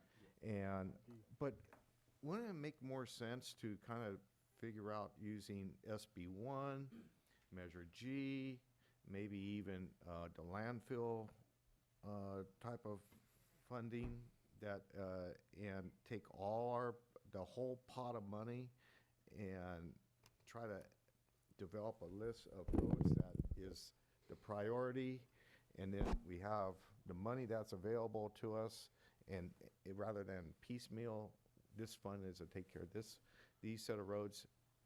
Measure G is to start doing these roads and so forth. We could definitely do that. However, we need to send a list to the state by May 1st. On SB1, we could come back and give you more roads, and gives us the other part of that's this right, that's item is right. to authorize us to seek other funding for other projects that your board may want to consider. I think in the future, and I agree with you here, this is an anomaly now because we've operated this way for decades. But I think what we need to do in the future is look at the main arteries out and in San Benito County. And then look at those areas and put the money together. So you have a priority 1, which is in and out, priority 2, which is some surface roads that have more usage than some other ones, and then go from there to a different priority. We need to come up with a process. I know was it CPI process that we used? That was just picking the most dilapidated roads? Yeah, PCI, PCI. It was choosing the most dilapidated roads, which doesn't make sense sometimes because they don't get used. So when I'm looking at it, I'm thinking of what you are thinking too, Anthony, is looking at the highly used roads that are the biggest bang for our buck, and then looking at where is tourism coming in, and then from there making decisions, not always just based upon my own district. Correct. So here is a map just to visualize some of the roads Thank you. that were being proposed based on this project list. And Renee at GIS was kind enough to do this late last night and gives us a visual on where all these roads are when it pertains to our county. And it's a little hard to see, but you can see Project 1 is up here. Project 6 is there, 7, 13, 8, 5, 10, 9, 2, 11, 12, 13, and 14. 13, you, Jaime? Yeah, Mr. Chair. 13 is Buena Vista? Yeah, Buena Vista. I think, Mr. Chair, if I can, Yes, sir. if I may have the floor, thank you. I think I share your views on what you said earlier. I think it's also very important that we invite the city hall, sir, because they too are getting SB1 money and the sales tax too. And I can almost guarantee you that it can serve a lot of purposes, and that is that we identify those roads that are both city and county, that the city and the county can help in to use those pot of monies to build those roads, because 1, there'll be more money available combined, and 2, there'll be more traffic's going on those cars, just the way you said earlier. And then 3, I do agree with, Supervisor Patel and I have been here for about 15 years. I do agree that he's a heavy advocate for his district, but, at the same time, we're all going to advocate for our districts. And I think that could solve that problem. What's presented right now, it's a May 1st submittal. I get it. We got to submit it. But I think that at the same time, we need to start working. I think you're great on that, Supervisor Patello, is get those, even the John Film money too. I shouldn't say John Smith, the enterprise money. Integrators, thank you. And all those other money, put them in a pot and have a serious discussion how we want to use those dollars moving forward. We shouldn't wait to meet deadlines by the state. We should start doing it now. You know, steal some of your management style, Mr. Chair. Start planning now. Start working to now, and you know, it's our responsibility to try to lobby for each board member. Says, you know what, this is what I like to see, and that's acceptable. Fine, and see where it pans out. Sometimes, a lot of times, I'm going to be on the no side on a lot of votes, and I'm okay with that. As long as, you know, the public hears how I stand about representing my district and how we can work together as a county interest. Thank you, Mr. Chair. If we could just make a comment. Mr. Chair, oh, go ahead. Staff has worked at reaching out to the city of Hollister, and how we found out that the previous RMA director and staff had actually been in discussions with the city of Hollister. However, for them it was too late at that time. So we did reach out to Hollister again, but we haven't set a date to actually meet with them and talk. So there is some sort of collaboration with them. And just remember, this is not just for this. This is for everything in the future. I mean, Right. we can't go back to the past and just forget the past. Let's just work on the future, because we have different management, we have different people, and all that other stuff it's not going to do anything. But just to add a point to Supervisor De La Cruz, it would be in our best interest and the city's best interest to work together with these projects, because of staging and engineering costs. It would be beneficial to both parties. So we are actively working with the city on addressing some of these projects. Thank you. So we're going to go back to the Excel sheet and see. Can I make a comment on that real quick before we get off that topic? I personally talked with folks at the City Community Development Department, and they are very interested in working with us, specifically a couple projects, San Benito Street, Union, those border areas, perhaps in Supervisor De La Cruz's district. I can tell you that they're very, very interested, and there was a breakdown in communication at one point, but I believe that this group here, the present group, has resolved that, and you guys are working diligently with them. So I think that's important. One other thing that I think needs to be clear is, this is coming straight from the CTC, by the way, and I bet you Director Gilbert will probably agree with me. I don't want to put words in her mouth. But this list is by no means set in stone on May 1st. So we need to have a comprehensive list together. We need to get it submitted. We have the opportunity to edit and change and modify. But if we don't submit something, then we're in trouble. Does that seem right? I'm getting a head nod from Director Gilbert. So just keep that in mind, that it is urgent that we get this list done and complete and professionally presented, but it also can be modified and changed in the future. And correct me if I'm wrong, Supervisor Gilio. I know you're up there with Robert Rivas, Assemblyman Robert Rivas, and he has been a big advocate of ours also, correct? 100%, yeah, 100%. And I can tell you that I don't want to overstate the confidence level I have in our ability to recover SB1 funds and funds to get roads done, but I think that we'll be able to surpass this budget that is listed up there. That's why I'm glad we have the list of alternative projects, because I think we should submit for as much as possible, and maybe we'll get more funding than we anticipate. So I think that's a good thing. Thank you, Mr. Chair. I have a couple of questions, Mr. Chair, or do you want to go on with the presentation, or where are we at? So right now it's open to your board Okay. to move some of the projects around to come up with the allocated amount for SB1. And then on the second part is we can figure out which other projects you would like us to consider to pursue for additional funding. Mr. Chair, I have a couple thoughts on that, if you don't mind. Yes, sir. Sorry, I know we'll all have a chance to talk here. So Cienega Road, last year, if you look at item number 11, that project was $193,000. That was actually went through last year's SB1 funds, so to speak. So that comes off the total that we're asking for this year. What I would like to see happen, after talking with the community members and also Greg Bucknell this morning and the county administrator, is actually shifting those funds to the Hospital Road intersection at Cienega Extension, and as far out as possible, because that's where the section of road is very, very bad.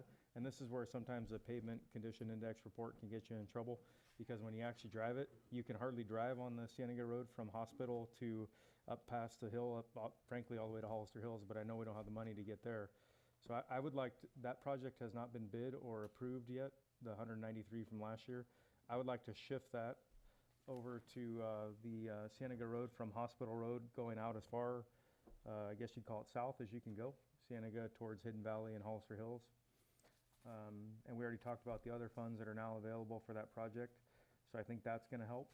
And then that $193,000 placeholder for this year, just keep it in the same place and go towards, keep building up that Cienega Road. We know we need $1 million or $980,000 to do a mile out there. So if we can get as close to that as possible, we're not gonna get a mile done, but maybe we can get 3/4 of a mile done or 6/10 of a mile done or something. That's just a suggestion and an idea. And it doesn't impact the project list or the bottom line because there was already $193,000 allocated for this year on Cienega Road. And then I think we should submit all the alternative projects as well, and hopefully we get the extra funding to do either all of them or some more of them, and we can direct staff to chase whatever funds are available, whether it's SB1 or other sources of funding to get those done. Mr. Chair, just to follow what Supervisor Gilliam was saying. So that bottom number, 248, is no longer there, correct? It is Supervisor De La Cruz. It's still there, just moving. What Supervisor Gilly is suggesting this, Project 11 was part of last year's. So reallocating the 18-19 funds from this to Project 15. However, that doesn't change your 19-20 SB1 list that we would like to submit on May 1st. Correct. Yeah, I think you're correct there. The only other thing I would suggest, go ahead. Sorry. No, go ahead. I was just going to say that with that, you're going to have to subsidize it and utilizing the funds that we talked about this morning to subsidize those numbers. That's what the recommendation is. So what we're doing is we're cobbling together as much funds as possible, like Supervisor Patello and Supervisor De La Cruz were saying, to try to get something done. Thank you, Supervisor Gill. Mr. Chair, if anyone taking a drive on Buena Vista Road from 156 to Ranchito Drive. I was there on Friday. I was there on Thursday. There were a lot of potholes out there, and I constantly get calls from my constituents about that. And if we're gonna start moving money around, Mr. Chair, I'd like to put that portion to fix those potholes. I know we tried to patch them, it didn't work out because within a week, they're already gone and people are already up in arms. Can we put that in our? I would support that. Can we put that on our wish list that we're working on right now with third party? Yeah. That was Buena Vista. Yeah. Done. I support the number 12 going to that, the 34,980, and then because I think that would do a lot towards rehabbing the potholes. Yes, yeah. And then we can take the 193 from last year and 193 from this year, the 200 we talked about this morning, and we can actually get some real work done on Cienega Road. Yep, that's what I was thinking. And then hopefully the city halls will start coming in and say, okay, guys, let's work long term. And once again, Buena Vista, it's an artery now because people are coming off that bypass, going down to Buena Vista, then turning on Locust and coming back to the. High traffic. That's what I do sometimes. So. Anything else from the board? Well, I'd just like to see, the Carr Road Bridge on a list real soon, but that could be a Measure G project, I guess, so I'm fine with this. Thank you. Any comments from the public?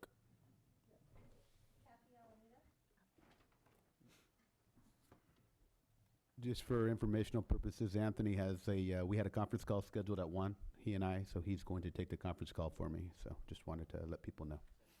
Thank you, Anthony. We good? Am I on? Good. Hi, Kathy Alameda. Just a question, and I know you can't answer, but I'd appreciate a phone call back on it, is what's the selection process on choosing what roads are first on the list? Is there a drop dead date on the usage? Is it a use it or lose it, and is there a time frame on that? And is the community involved at all in the selection process of what roads should be repaired? I know the conditions of our roads, traffic and commute time and all of these factors will get worse. Let's create a projected timeline of projects so we have a plan moving forward in the future. Thank you. Thank you very much, appreciate it. Is it, Yeah, Yes. we'll get that answer for you. Jim or I will call you back?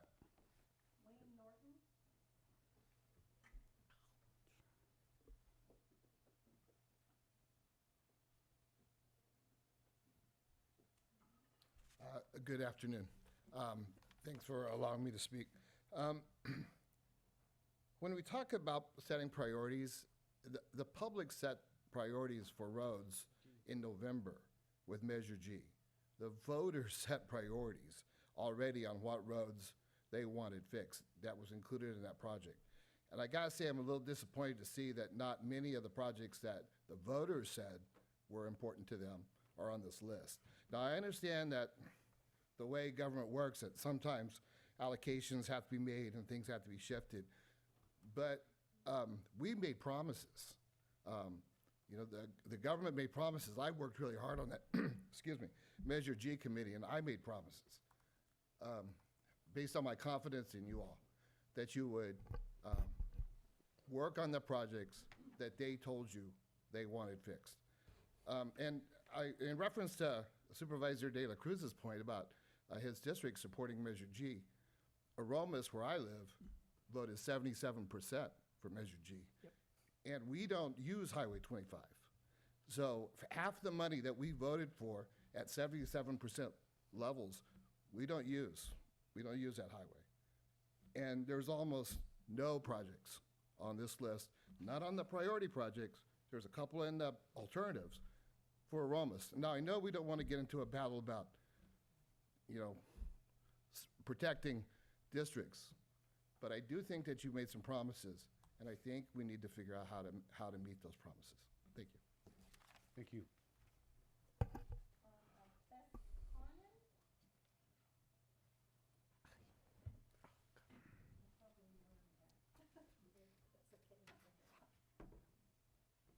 Hello, I'm Carol Feast-Hamill. Mr. Chairman and members of the board, thank you for this opportunity to speak to you. I'm a 22-year resident of Hidden Valleys, so I'm really familiar with Cienega Road. We had a very good history lesson here about the MOU and the history of Cienega Road. So I think we're all on the same page about the work that needs to be done. I had come this morning to discuss with you the alternate projects, which has now all changed. But I'd like to support Mr. Gillio's suggestion that the area of Cienega Road that be addressed is the part from Hospital Road towards Hidden Valley. There's a really blind turn there with lots of potholes, and people tend to swerve from one side of the road in both directions to avoid those potholes, and it's a really dangerous situation. So I really respectfully request that you add this to your list of roads. Thank you. Thank you. Bring it back. Mr. Chair, if I may? Yes. If I may, I know normally we don't comment, but I wanted to, in the essence of clarity with regards to this presentation, kind of highlight a couple things. One is, with regards to Measure G and what we discussed earlier, we're moving forward with looking at extracting the most we can out of that, and you know, from the county's perspective, the county side, obviously COG is spearheading that. And there is obviously a committee that's going to be established to address that, to make sure that the projects that were promised or listed in that are going to move forward with that. And originally, Tier 1 in that was going to move forward first with Highway 25, and then Tier 2 and Tier 3 were going to be handled later. But there might be some differences, and so that's what the strategic plan is. Our COG director had mentioned this morning that they're going to look at, because they may have to switch the projects list, but still, because of the work, the prep work that needs to go into Highway 25. Today, we're talking about something a little different. We're talking about SB1, and we're talking about HUDA, what we receive in the past. So HUDA 2103, or HUDA 2104, HUDA 2105, and HUDA 2106. respectively 903,000, 692,000, 544,144, plus our loan payment equals $1.75 million. So what we're looking at here is more or less our RMRA, or road maintenance and rehabilitation of our roads, our local roads that are kind of separate from the Measure G. And these are just things that we have to address from our RMA or Public Works Office. And we want to make sure that we receive these funds, because these funds are promised to us, but we have to put a project list together for the local roads kind of outside of the Measure G. And if we don't, we could potentially lose those funds. So this is really, really key, really important that your board moves forward with this and this resolution. It doesn't mean, as Supervisor Gilio mentioned, we can, tweak it later if we have to, add something or change or remove something. But this is really important that we move forward with that. I just want to make sure there's a little more clarity with it. Yeah, I want to be clear on something also. I know there's two different things. There's SB1 money and then there's Measure G money. Measure G money started yesterday, if I'm correct. And that was put together to fix, or the high priorities were Anzar Road repair from Sear Road to Gannon Road, Buena Vista Road, Which is up there? Carr Avenue Bridge, Carr Avenue Heavy Rehab, Cienega Road Rehab, Cole Road, F Street Tres Pinos, Fairview and Fallon, Fairview Road, Fraser Lake, Nash, San Benito Street, Rehab to Union, San Felipe, San Juan Canyon, San Juan Highway from Anza Road, Shore Road, Heavy Rehab, Southside Road, Union Road, Heavy Rehab, and Seal Cracks. This is what you're referring to, is that correct? Yes. Thank you, sir. I wanted to go make sure that I had the right information you had. Yeah. Mr. Chair? Yes. Just couple quick comments. Thank you, Mr. Norton, and thank you, CAO Espinosa. I think that Mr. Norton's points are very well taken, and I think that you'll see on here, we do have several projects. I also have the list in front of me, and this is one of the ways that I was justified it for me to lobby for the priority projects that are MG, because frankly, I think we have to, Supervisor De La Cruz and Supervisor Botello said it best, we have to cobble together the most money we can to help Measure G. We can't just rely on that by itself. That's one source. Other sources are going to be SB1, the park giving us money, the enterprise fund, the dump, wherever we can get the money, that's what we need to cobble together. And I do believe that this is a good stab at several of the priority projects that are listed on Measure G. We can't hit them all because $1.7 million isn't going to do a whole lot. Frankly, I hate to say that, and I don't mean to be glib about it, but that's the truth. So I'm pretty satisfied that we are hitting some of these high priority areas.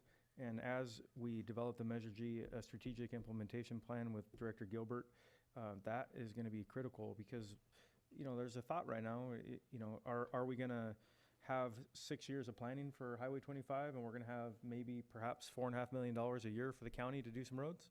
And then we're going to have a pause in local roads and we're going to work on the state issue, and then we're going to come back to local roads, or are we going to do that up front? So that's all the thing. Those are all the conversations, and frankly, there is no standing by or waiting. The COG board is working very diligently on this. I think we had a 4 or 5 hour meeting. At the last meeting, we established the oversight committee, and we're working on getting the plan going because, as Ms. Alameda stated, who selects these? And I think to a large part, Mr. Norton address how some of these are a priority, especially with G. But as far as SB1 funds go, what I look at is I look at the pavement condition index. We did the county before my time did a nice study and looked at the worst roads in the county, and I consider that, and then I consider the amount of traffic, and then I also consider economic development. Frankly, those are the three things that I'm looking at, so I'm very transparent with the community. As you all know, District 4 probably has, I don't want to say it the majority, but close to the majority of county roads in this county. And I realize, and I let my constituents know that there's no way we're going to fix every single road immediately, but we have to work on, I feel, the worst ones, the most trafficked, and the roads that are going to bring economic development, and build from there to fix our roads. And I think that this is a good list to get started. And if, Mr. Chair, if there's no other comments, I'm prepared to make a motion. Actually, I do have a comment, Mr. Chair. and I apologize, I know it's prolonging this. No, it's important. This is important. Just want to refresh everything. We're gonna, that 248, we're gonna use it to fix that Buena Vista section, that's Sony County, is that correct? Is that my understanding? So my suggestion, and I don't know if you guys are all gonna agree with it, my suggestion is that so there was $193,000 that was allocated to Cienega Road. Yes. I think that should go back to Cienega Road, and then the balance of that, which is somewhere around, I can't see the number anymore, I apologize. What's 193 minus whatever that total is there? I can't see it, I'm sorry. 93 minus 248, about 52, 55. 60,000, somewhere around there. That would go to the Buena Vista Road patching up until we can actually get the road done. About $60,000? Yeah, and that's just for potholes and fixing, it's not for paving. Right, no, I understand. You need 900, I think, to pave it. No, I get it. We can find you some Who's here from the staff who can answer some of my Some more questions? maybe out of Enterprise. We can if find trucks are some hitting Here we go. We got someone here. We can find some more here. My are you gonna my get for question is, what are we gonna get 50,000? Where are we gonna get it? Yeah. What no, are we gonna get with 50? What's gonna be done to Buena Vista with 50,000? Okay, so.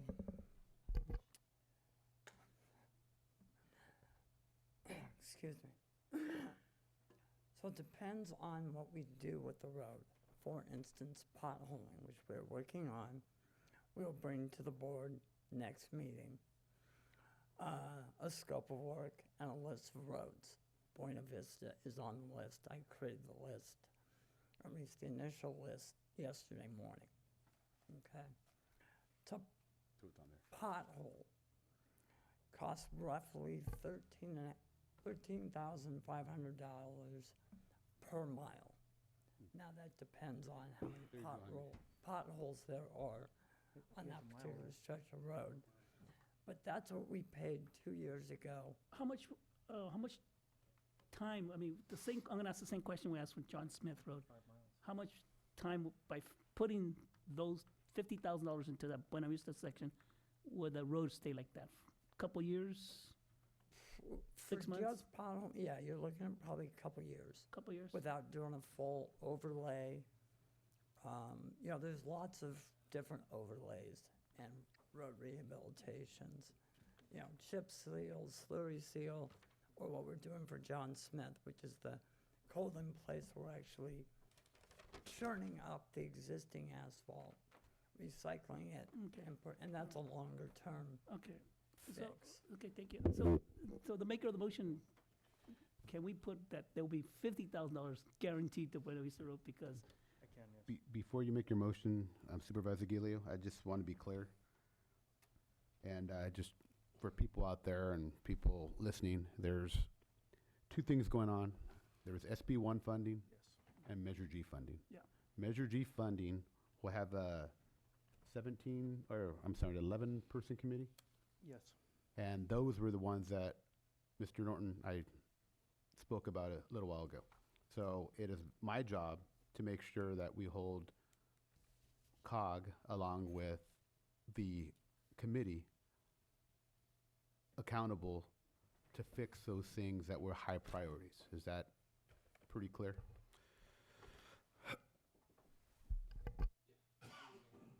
I know actions are much stronger than words, but I'm just trying to make sure that I'm clear and I'm not saying we're going to do one thing and end up doing something else. So those are our main priority, is what the actual voters voted on, because they did vote that because they saw that stuff on the ballot.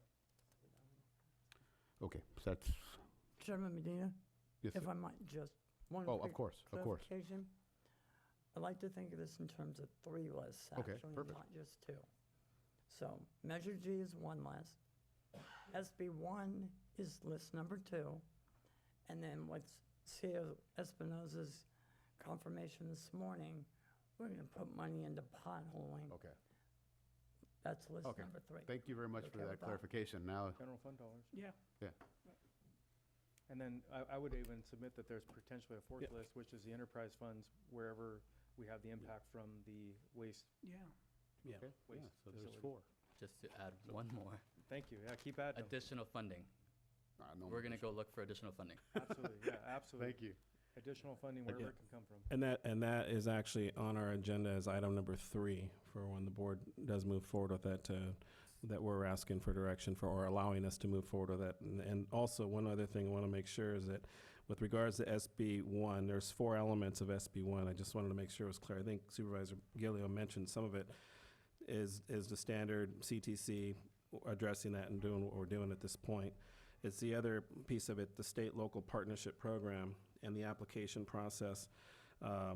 Looks like they'll be due in 2020 of January. So we want to make sure we're on that list as well with the 1-to-1 match on that. And then obviously then there's the other ones that we really don't fall under too much, is the congestive corridors and the trade corridors. But the first 2 I think are really, really important, and that's what we're going to go after with your board's direction. Yeah, and you all have my commitment. I was selected by COG to be the representative to speak in Sacramento. I'm also going to be there speaking just on the county's behalf, COG's behalf, and if there are extra funds available, people are going to get tired of hearing from Jim Gillio. I can tell you that right now. They're going to be tired of seeing me. They're going to see me walking down the hall. They're going to turn the other way because I'm going to keep hounding and try to get all the funds we can possibly get. And what I would like to have is a nice big list together so that I could say, hey, thank you very much for funding the 1.7, but we actually have these other projects as well. Is there any funds left over anywhere to help us fund these projects? And you can count on me doing that. I can't guarantee you I'm going to be successful, but I think sometimes the squeaky wheel gets the grease, and I'll keep trying. Chairman Medina, if I may make one Sir, last. yes, sir. Because I've been doing this for so many years in my career, and I've seen the ups and downs of chasing money, I just want to make the board aware that because we only have a certain, a relative size staff to manage all this, that chasing money and going out as much as we can may not actually be in our best interest short term until we can get a sufficient amount of staff in place to manage all these projects. Because I can tell you from personal experience, from my days in Yolo County, where right before I got there, they went out and got money, millions and millions of dollars, which looks great, but we didn't have the staff to manage the projects. And that's the last thing the state ever wants to see, is you committing doing projects and not being able to fulfill them. And that's the direction of us 5 up here. I mean, you're telling us something right now that we take serious, and you need people. And that's our job, and we will somehow figure out how to do that, because you're on record telling us we can bring in millions of dollars, but we can't do anything with it because we don't have the staff. Well, that's us. That's on us, and we'll find a way to do it for you. Awesome. As I told C.A.O. Espinoza earlier today, if you give me the resources, I can build you Disneyland. Wow, I'm going to hold you to that. I love Disneyland. But I need the resources to do it. I mean, that's what Public Works and the RMA does. That's what we do, is we build things. And we can do it with the resources.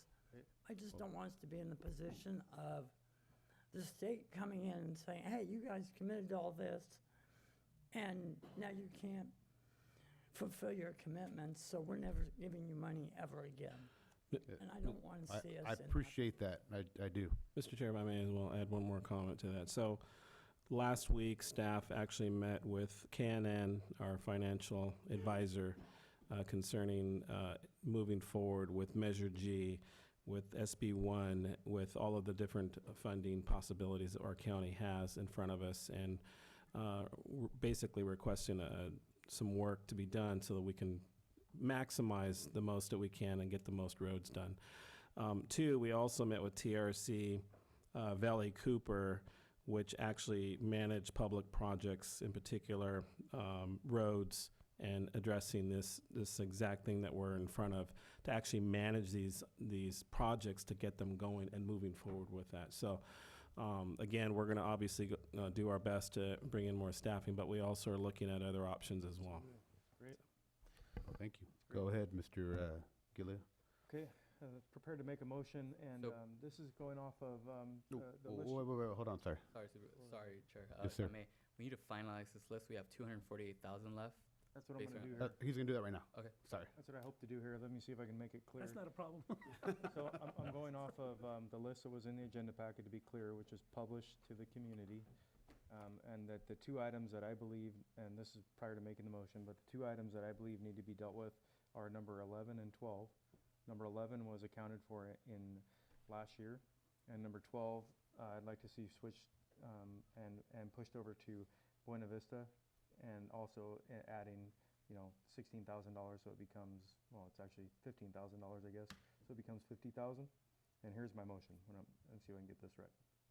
I recommend that we approve the staff list of 2020 SB1 projects with the addition of $50,000 for Buena Vista Road potholing and shifting the $293,000 from 1819 from Cienega Road and Union Road to Hospital Road and the Union Extension headed south, as well as the listed $293,000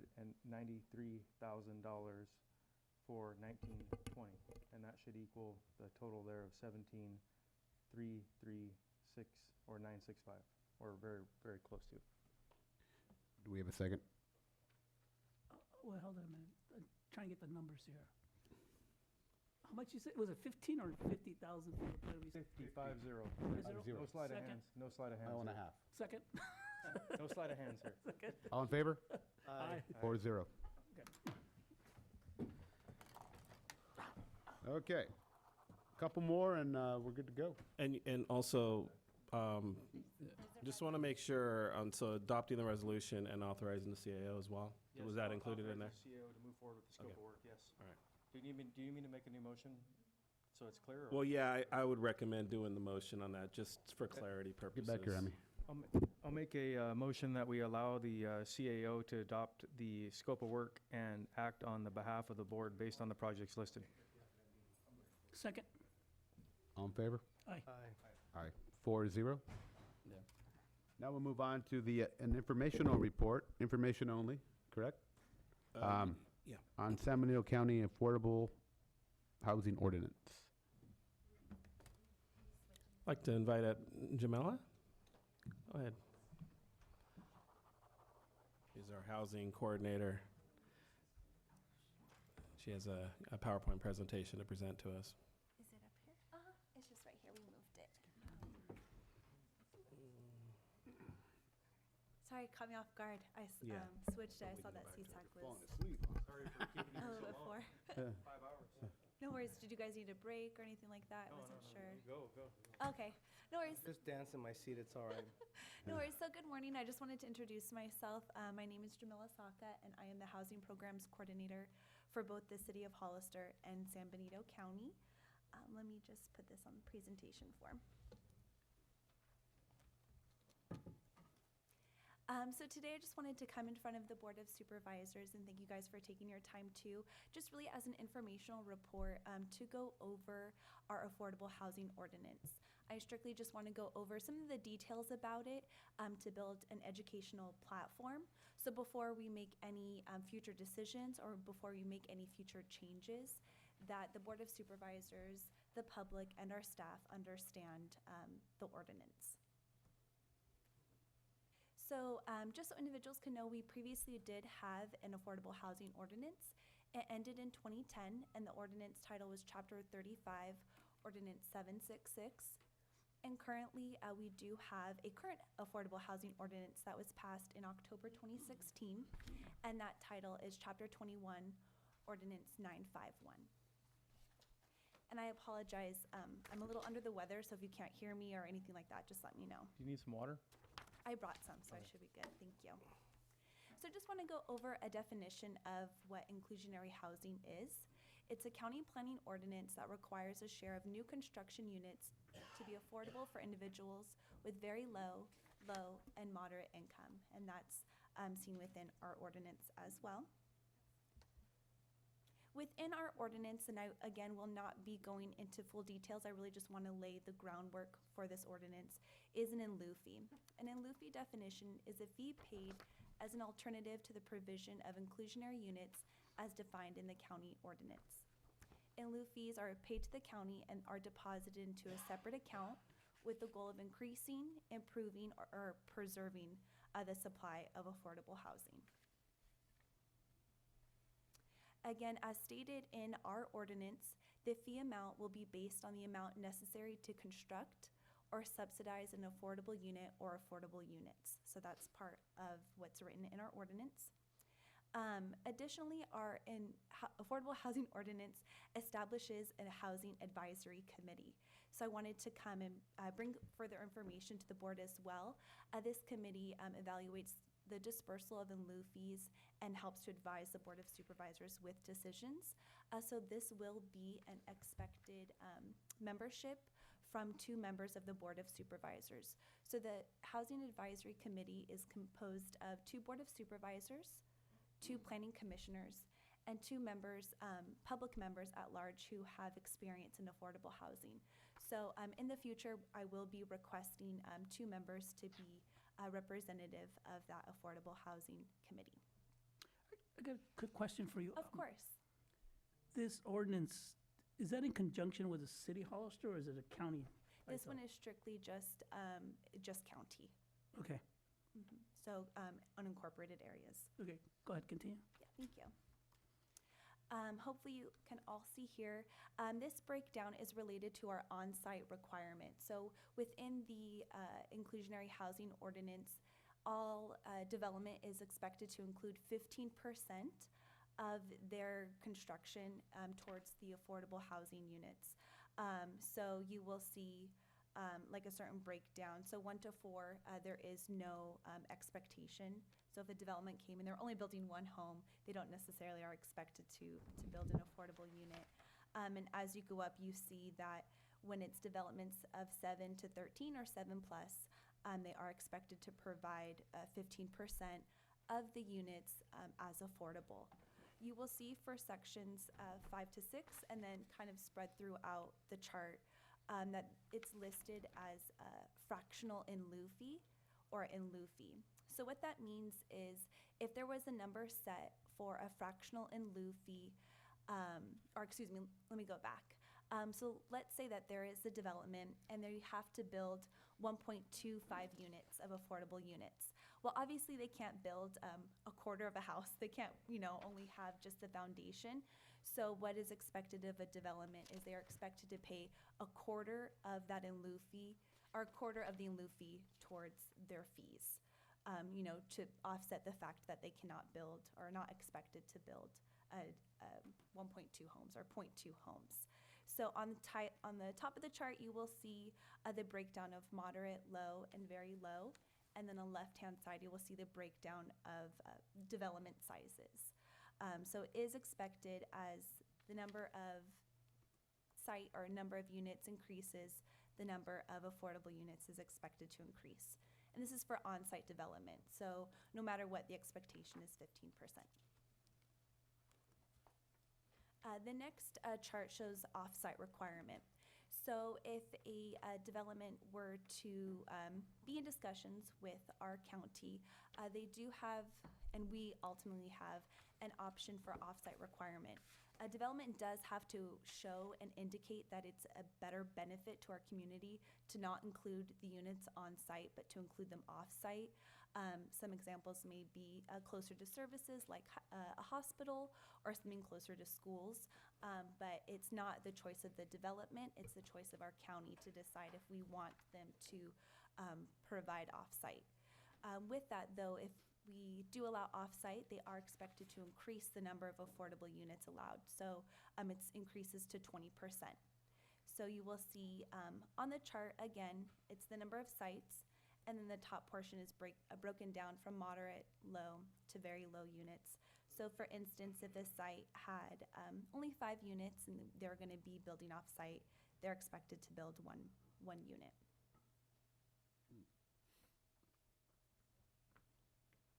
Within our ordinance and as a way to preserve affordable housing, there is what is called a resale restriction. So this resale restriction basically limits the sale of the home price for a 30-year term. So what that means is we sell the home at an affordable rate, and we want to preserve that home as affordable home for 30 years. So if a individual were in the home for 5 years and they wanted to then sell the house, they have a restricted sale price within those 30 years.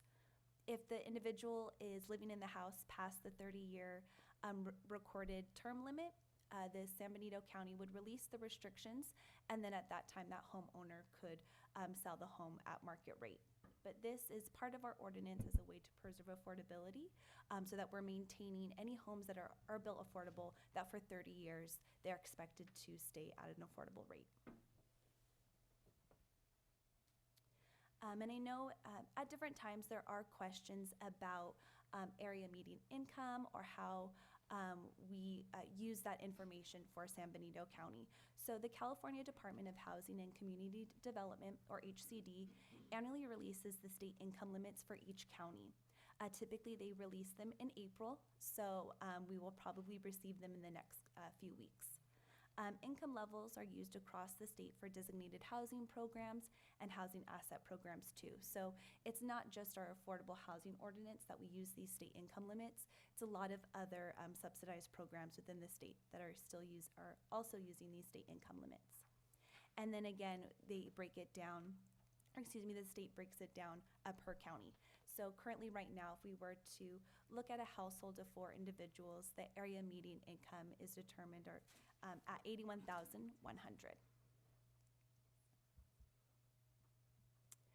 What I've also included in the presentation is just kind of an estimated breakdown of what an affordable mortgage expense will be, and how we kind of determine the start of a sales price. So I'll explain this slide a little bit more in depth. I always think it's really important to not put so much information on a PowerPoint.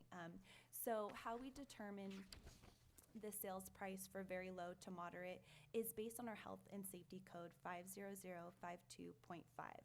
And this helps to determine the affordability costs. So for very low to moderate, and I'll start at the top, with very low is they look at an affordable rate is not basically being more than 30% of their income going towards their housing expenses. So the formula that they use is 30% times 50% of the area median income, and that area median income being $81,100. For low, again, not to exceed 30%, they multiply 30% times 70% of the area median income. So they're going below what the area median income is. And then at moderate, they break it down between 28 to 35% is going towards your mortgage expenses. And to start the sales price, the health and safety code multiplies that by 110% of the area median income. And there will be an example with math in a moment.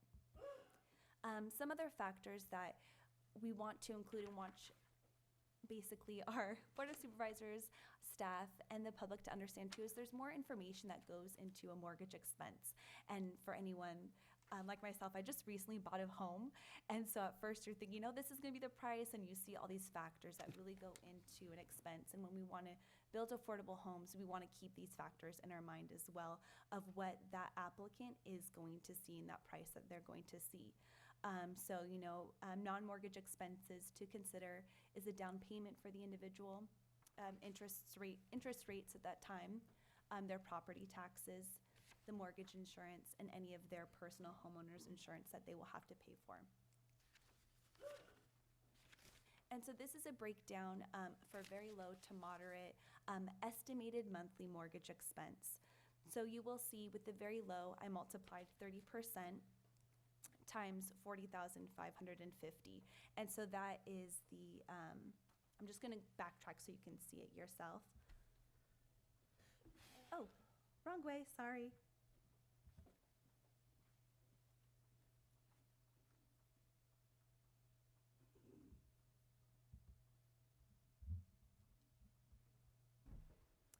But we're multiplying 30% times 50% of AMI. So I'll go back to that other slide, but where it showed that 40,000, that's 50% then of AMI. Okay, So for very low, you will see what's in bold is that estimated maximum monthly mortgage is $1,013. And so for very low, we then multiply 30%, or excuse me, for low, we multiply 30% times $56,770. So their annual mortgage expenses are about $17,000. So that breaks down to a maximum monthly mortgage estimated about $1,419 of what the, basing on this formula by the Health and Safety Code. The next one, and I just chose the higher amount of 35% for maximum money going towards the mortgage. And so for a moderate income, you multiply 35% times 110% of AMI, which is $89,210, and the annual mortgage expenses are $31,223. So if you break that down monthly, the estimated maximum monthly mortgage is $2,601. And that maximum monthly mortgage is including those other non-mortgage expenses that we need to consider as well, such as their homeowner's insurance and any of their mortgage insurance as well. So I just wanted to highlight that as we're thinking about our affordable housing ordinance and with the future report of our in lieu fee, is that these are some of the numbers that currently based on our area median income is what's considered a maximum monthly mortgage. And so I just basically kind of further broke down the example for a moderate income family with a list price of $350,000. Just so that you can kind of visually see for an example of what a home may be. So the maximum allowed moderate income to be eligible for that home is $97,320. Again, this is for a family of 4. Non-mortgage expenses, about $17,000 for a down payment with a 6% interest, including their property taxes, their mortgage insurance, and homeowner's insurance. Their mortgage cost is almost $2,000, so it's $1,993. And then their non-mortgage expenses, so everything highlighted in orange, is $608, which then brings them to the maximum monthly mortgage, or estimated maximum monthly mortgage of $2,601. So as we're moving forward with the ordinance and moving forward with the in lieu fee, I just really wanted to break down this information as an educational platform. I think it's really important for not just our staff, but for our public to understand where this information is coming from. And then lastly, there are 2 major tools written within our affordable housing ordinance, are just part of our affordable housing ordinance. One is an administrative manual, basically describes the day-to-day procedures for implementing the ordinance. For instance, it details steps, like what would happen, or as a housing programs coordinator, what am I expected to do if someone decides to sell their home prior to the 30 years?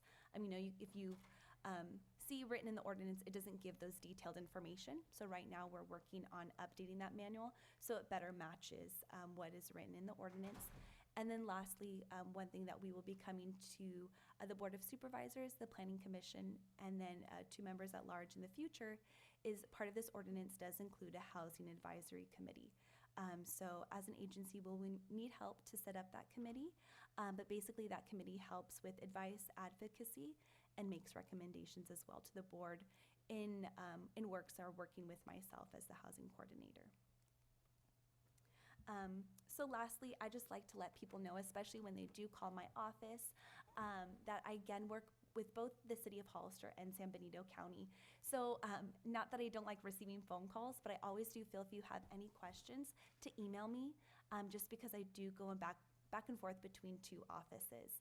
So my contact information is there. So if anyone were to have any questions, they can always call. You just might reach my voicemail if I'm away at the office. But at this time, I just wanted to see if there was any questions or comments from the board related to our affordable housing ordinance. Great job. Appreciate it. Supervisor Giller? Yes, sir. Thank you, Jamila, and thank you for your time. We had met prior, and so I had a little more time to digest all this, and I do have a couple of comments. Number one, I think there's, for the public, there's not a lot of people left in the audience, but for the public, there's a misconception about affordable housing, what that means. There's a lot of people that have an attitude of, I don't want affordable housing around me because it's going to hurt my property values. These affordable housing projects we need them desperately. We need affordable housing in our community for our community members, for our workforce housing, doctors, nurses, professional staff. We need police officers. We need to have affordable housing as the bottom line, and we got to stop saying no to affordable housing. And I'm really looking forward to getting this ordinance passed and firmed up, so there's no, I'm concerned about ambiguity and perhaps, this project was started at this time and they don't have to follow any of the rules. And so for me, the sooner the better to get this in place. And then I'm also interested in the board exploring at some point, how do we incentivize this housing? How do we incentivize, because I keep hearing from people that are in the industry that it doesn't make sense to build multi-unit housing because of impact fees and apartments, and I guess financially it doesn't make sense. So I'd like to figure out a way to make this a priority for not only the private sector, but for us to. So this is kind of a maybe perhaps a stick approach, but perhaps there's a carrot approach as well to get these affordable places built. And it's going to take some leadership on the part of staff and our team member, our community, and this board, frankly, to get it done. But we need to get it done. We need affordable housing. Thank you for your presentation. Thank you, Mr. Chair. Thank you for the presentation. I've been in about 3 or 4 of these affordable presentations, and they're all, with all due respect, they're all boilerplate. They're all the same. We get these regulations in place, and then nothing happens to reality. I mean, no offense to you. We had CJ Valenzuela before, and I think we had another person before. And it's not about policy. It's about we, the boards, taking the initiative on doing creative ideas to accommodate those housing. Supervisor Gillo, you mentioned about how can we be creative. And some of the ideas that I introduced about 10 years ago was, let's work with the development community and let's work with our current families on how we can create a program in which everybody gets to benefit from it. And because of regulations, state guidelines, income, and all that, just, bureaucrats, no offense again, say you can't do that because that's the way it is. And I said, no, we got to think outside the box. And I love this template. It's good. It's the same one I seen 3 or 4 times ago. It's just that we just got to think outside the box. That's my honest opinion. I've gone through all these experiences. You mentioned about, having a 30-year restriction, which I support 100%. Unfortunately, there were about 4 or 5 families in the city Hollister that sold their houses at market rate, and they bought it. They cashed out. And there's just a lot of experience to these type of things, and I think we just need to revisit them again. Thank you, Mr. Chair. I don't have any comments. Thank you very much for your Sorry, time. may I make a Well, I was last gonna- comment oh, if of course. possible? Just a response to you. And I think that's really an important thing to note in regards to like the resale thing, is this is a recorded document. So Same thing. yeah, and I know there's different times, there's been different loans, but I think that's something really important for individuals to know as well, that there will be measures in place, and not just maybe a resale restriction recorded, but maybe what we can do is also, they have different ones, like a request for notice that gets recorded. So anytime anything ever happens, we get notified as well. So we can have additional things that maybe we can add to the ordinance, given your known experience, that can be able to kind of, what's the word I'm looking for? Just ensure that that property is staying affordable. Yeah, Thank you. I mean, it's not about the numbers, it's about how being creative, how to work with the development community. There's some ideas that I try to push at the 2006 board, and they thought I was crazy. They probably still think I'm crazy today, so. Yeah, well, thank you. I appreciate your responses, and I'll make sure I make notes with them. Thank you, Mr. Chair. Mr. Chair, if I may add one thing to Mr. Chair. So Jamel and I were able to go to the CSAC regional meeting, and it was about housing, affordable housing, and homelessness, and it was a really, really good meeting. And really what I took out of that was housing opportunities, because every county in our region is having issues with just hiring deputies, hiring nurses, even with educated positions, they're having issues being able to get housing for themselves. And in Monterey County, they were discussing, all the workers that need to support hospitality, they just have nowhere to go, and it's becoming a real problem, Supervisor Jaime de la Cruz. So I think your point is well taken. I think today, is a little bit different than I think maybe what it was before, and I think all the counties, even regionally, are really being impacted by this, and I think there's more backing from CSAC and our local agencies that want to try to address that at the state level and address it at the federal level. So I just wanted to make sure that I think it's being more, there's more awareness with that, and I think we need to really push for that and address that. I think there's going to be a convention coming up as well that will probably be talking more about that as well. So. One of my concerns is, I hosted a community meeting where Chispa had about 60 apartments available, low-income apartments, and we had over 1,000 families show up. It was a joke. How can you give false hopes to a lot of those families knowing 95% ain't gonna get them? We have a crisis, and it's just compounding every year. I agree, and that was part of the reason for the presentation, is so that the public is aware, that we are trying. And I totally lost my train of thought, but I just wanted to emphasize as well that Mr. Espinoza, that I did attend the CSAC meeting myself, and it was my first time, so it was definitely interesting, definitely eye-opening experience. And you could tell kind of in the room that there's more support for policies like this, and for counties to be able to assist those in need. Thank you. Thank you. Thank you. We're going to jump to number 27 instead of 26. I can count, but 27 first is to adopt a resolution approving settlement authority for workers' compensation matters, and provide direction to staff, and adopt resolution delegating settlement authority to the county administrative officer regarding all claims up to $50,000. So that's the next two items, 26 and, hang on a second, I got the wrong item here. Wait. My apologies. It's 27 and 26 are going to be presented from our county council, Barbara Thompson. I don't think you are going to present that. And we did have the number 23 that we haven't touched, that I was going to have Dulce Alonso bring that. I'm sorry. Yeah, 23 that's all was right. an easy one. Yeah, 23. Go to 23, I'm sorry. That's adopt a resolution to approve CSAC recommendation to support a state commission to address new challenges in local governments resulting from restrictions placed on exported recyclables. That's SB1. Sorry about that. Oh, it's okay. Okay, so I'll be quick. I promise it won't take too long. Okay. So a little bit of how California recycling is changing. And so this is a map of California's export of recycling. And you could see the significant growth since 1998 to 2000, well, a peak at 2011, and then a decline. And California actually exports a third of all recycled material to foreign markets, and the majority goes to China. And there's been recent changes to international policies restricting foreign imports of recycled materials, and so that actually is going to affect our county.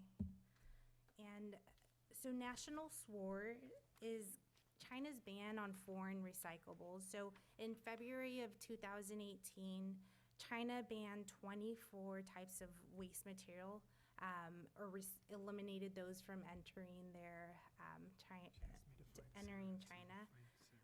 Basically, what happens is recycled material gets shipped to China like in bulk, and they sort through it, they convert it into reusable material and send it back. But here's kind of a timeline of what's happening. So in July of 2008, China declared an intent to ban all recyclables by 2020.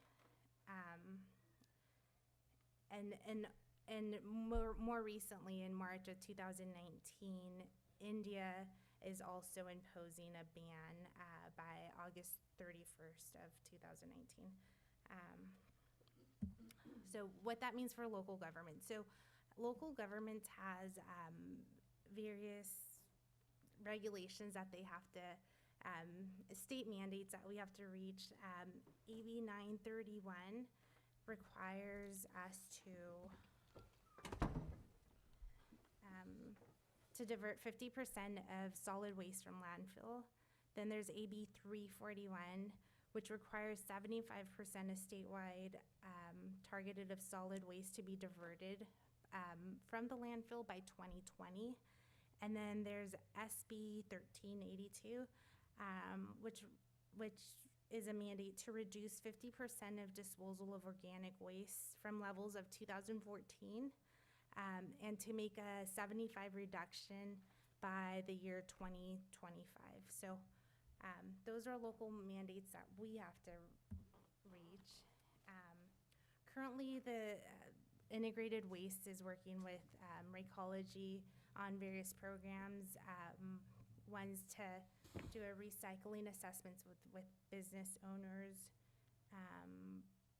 to provide contamination notices, to educate the public, and they're involved in community events.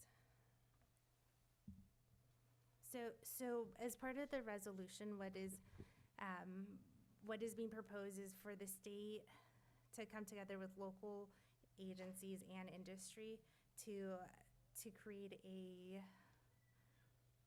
a commission to address the recycling needs.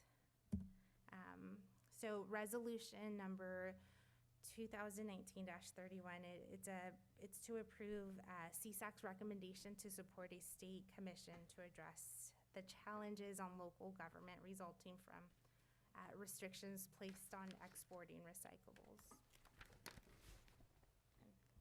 Any questions? Any questions? What's the pleasure of any public comment? It's pretty clear. I mean, I actually, the only comment I want to make is I actually partake in the program at my shop and could use a little, which maybe this would help, could use a little bit of working out the kinks. You know, I can't force a 3-year-old child to put a plastic container inside of a recycling container. I tried to encourage, anyways, I'm pretty sure there's something good you can come up with by creating this commission. Thank you, Dulce. Mr. Chair, I have to express the views of a couple of my constituents, and they call me, not about this, but about the land, how we enter into the curbside garbage relationship a while back, is that you force us to recycle and to conserve recycling, and yet you're charging us for that. Yeah. Just want to give you those words, Dulce. It's a state. The state forces us to. What is the pleasure of the board? I'll make a motion to support the CSAC request. Is there a second? Second, Mr. Chair. All in favor? Aye. Aye. 4-0. If it is all right with you, Mr. CAO, I'd like to go to number 27 prior to 26. That works, that's fine. Like to invite up Can we Sarah. put them together? Well, Just kidding. What's that? Yeah, 26 is a little bit more complex. That's why I wanted to go. I just want. Which one you want to do first? We're going to do 27 first. That's Okay. the 500,000. 27. Or 50,000. I'm sorry, that was my stomach grumbling. You can hear it from over here. All right, so I'll just jump into it then. With item number 27, we're looking at 2 different resolutions. In one of the resolutions, we are looking at the settlement authority for workers' compensation matters. And in the second resolution, looking at delegating authority to the CAO regarding all claims up to $50,000. So let's start with the first resolution. This one, it would replace current resolution 2013-71, in which currently we have Trindle provided the authority to resolve workers' compensation claims. What's proposed, you have 2 different resolutions before you to choose from. What's proposed is to have the CAO or his designee to be able to compromise and settle workers' compensation claims, and there's two different bullet points, and there's differences between the different resolutions. And so in both resolutions, you have pre-litigation settlement authority up to $50,000. And then in the second bullet point, the CAO would have authority to settle pending workers' compensation litigation matters, and so whatever that cap might be on it. As written, I see the first resolution to have authority in excess of $50,001, and then in the other resolution is in excess of $50,000, but not greater than $100,000. So really, if the board is wanting to put a cap on the CAO's authority, and pending which resolution the board wants to go with, I do have a recommendation for a small change, but I just want to put that out there and help the board to make sure that whatever resolution they do want to pass, it will be so noted. And this will basically just help with those day-to-day issues that the county has to deal with, take it back to the staff, and so that the board doesn't have to deal with this and we can have resolution in a quicker manner. Do you want me to move on to the next resolution on that? Put the 50, So the next one is, 33. Yeah, 30. Okay. okay, so the next one is the CAO's authority to settle all types of claims. So rather than just the limited workers' compensation claims that we talked about in the first resolution that's proposed, the second resolution that's proposed is just to help with the day-to-day management of certain claims against the county. Right now, Trindle has authority pursuant to Resolution 2016-72 to compromise and settle claims up to $40,000 under the Government Tort Claims Act claims. This resolution would increase the current amount that the CAO has of $25,000 up to $50,000 to settle all claims. So again, helping with the day-to-day resolution of matters in a quicker, more efficient manner for county staff to be able to do. Discussion? Yeah, just my only question I have, Mr. Chair, is that you will report to the board, right, Ray? On, I settle this and that kind of stuff. It's not something that I'm gonna get from a constituent says, oh, I just settled for $100,000 for Ray. The process and how I would do that, I would have to, it would probably be on one-on-one, probably, if there's anything out of the ordinary. I mean, I try to inform you guys on everything that goes on, so that's how I would probably do it. Okay. Yeah.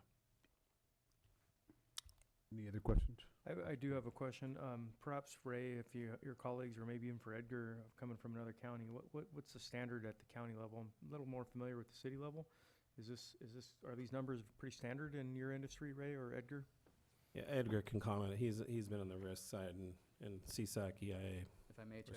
So he has a breadth of different counties, a lot more than that. So for Supervisor, for the liability side, 50,000 is the government max amount, and that's usually across the table with everybody. Okay. For the other side, for workers' comp, 100,000, we surveyed other counties. The ones that are moving along based on what we're looking out there from CSAC EA are moving to the $100,000 limit because of medical costs have gone up and we need to settle those amounts. The workers' comp is more of the tedious ones, and that one's tied to medical, and that's why they're going through the roof. Got it. Thank you. What's the wish of the board? I'm trying to find the right language on the resolution here. I can make a Version motion, 1 I or just need to 2? Find it here. Sorry, I was looking at. The one is first one? 50,000. Yeah, I was looking at can we lump them both together, or should we do both of them separately? If you could maybe do each separately, and only because, or if you can figure out which one you want first, because two were presented to you for the Workers' Compensation Authority. Right. And so I think that we want to make sure we're clear as to which direction the board wants to go with the two that are provided before you. I actually personally like the $100,000 limit that Edgar spoke of. I'm just trying to find the appropriate language. If you want to read it into the record, I can make that my motion. I'm sorry, I lost it. It was here. number I'm trying 2. to find it here. I see currently the CAO has authority to settle claims, but that's not the language for the, Okay, let me look at what the staff recommendation is, and I'll help you with your motion here. adopt a proposed resolution increasing, here we go. I think this will work. Proposed resolution.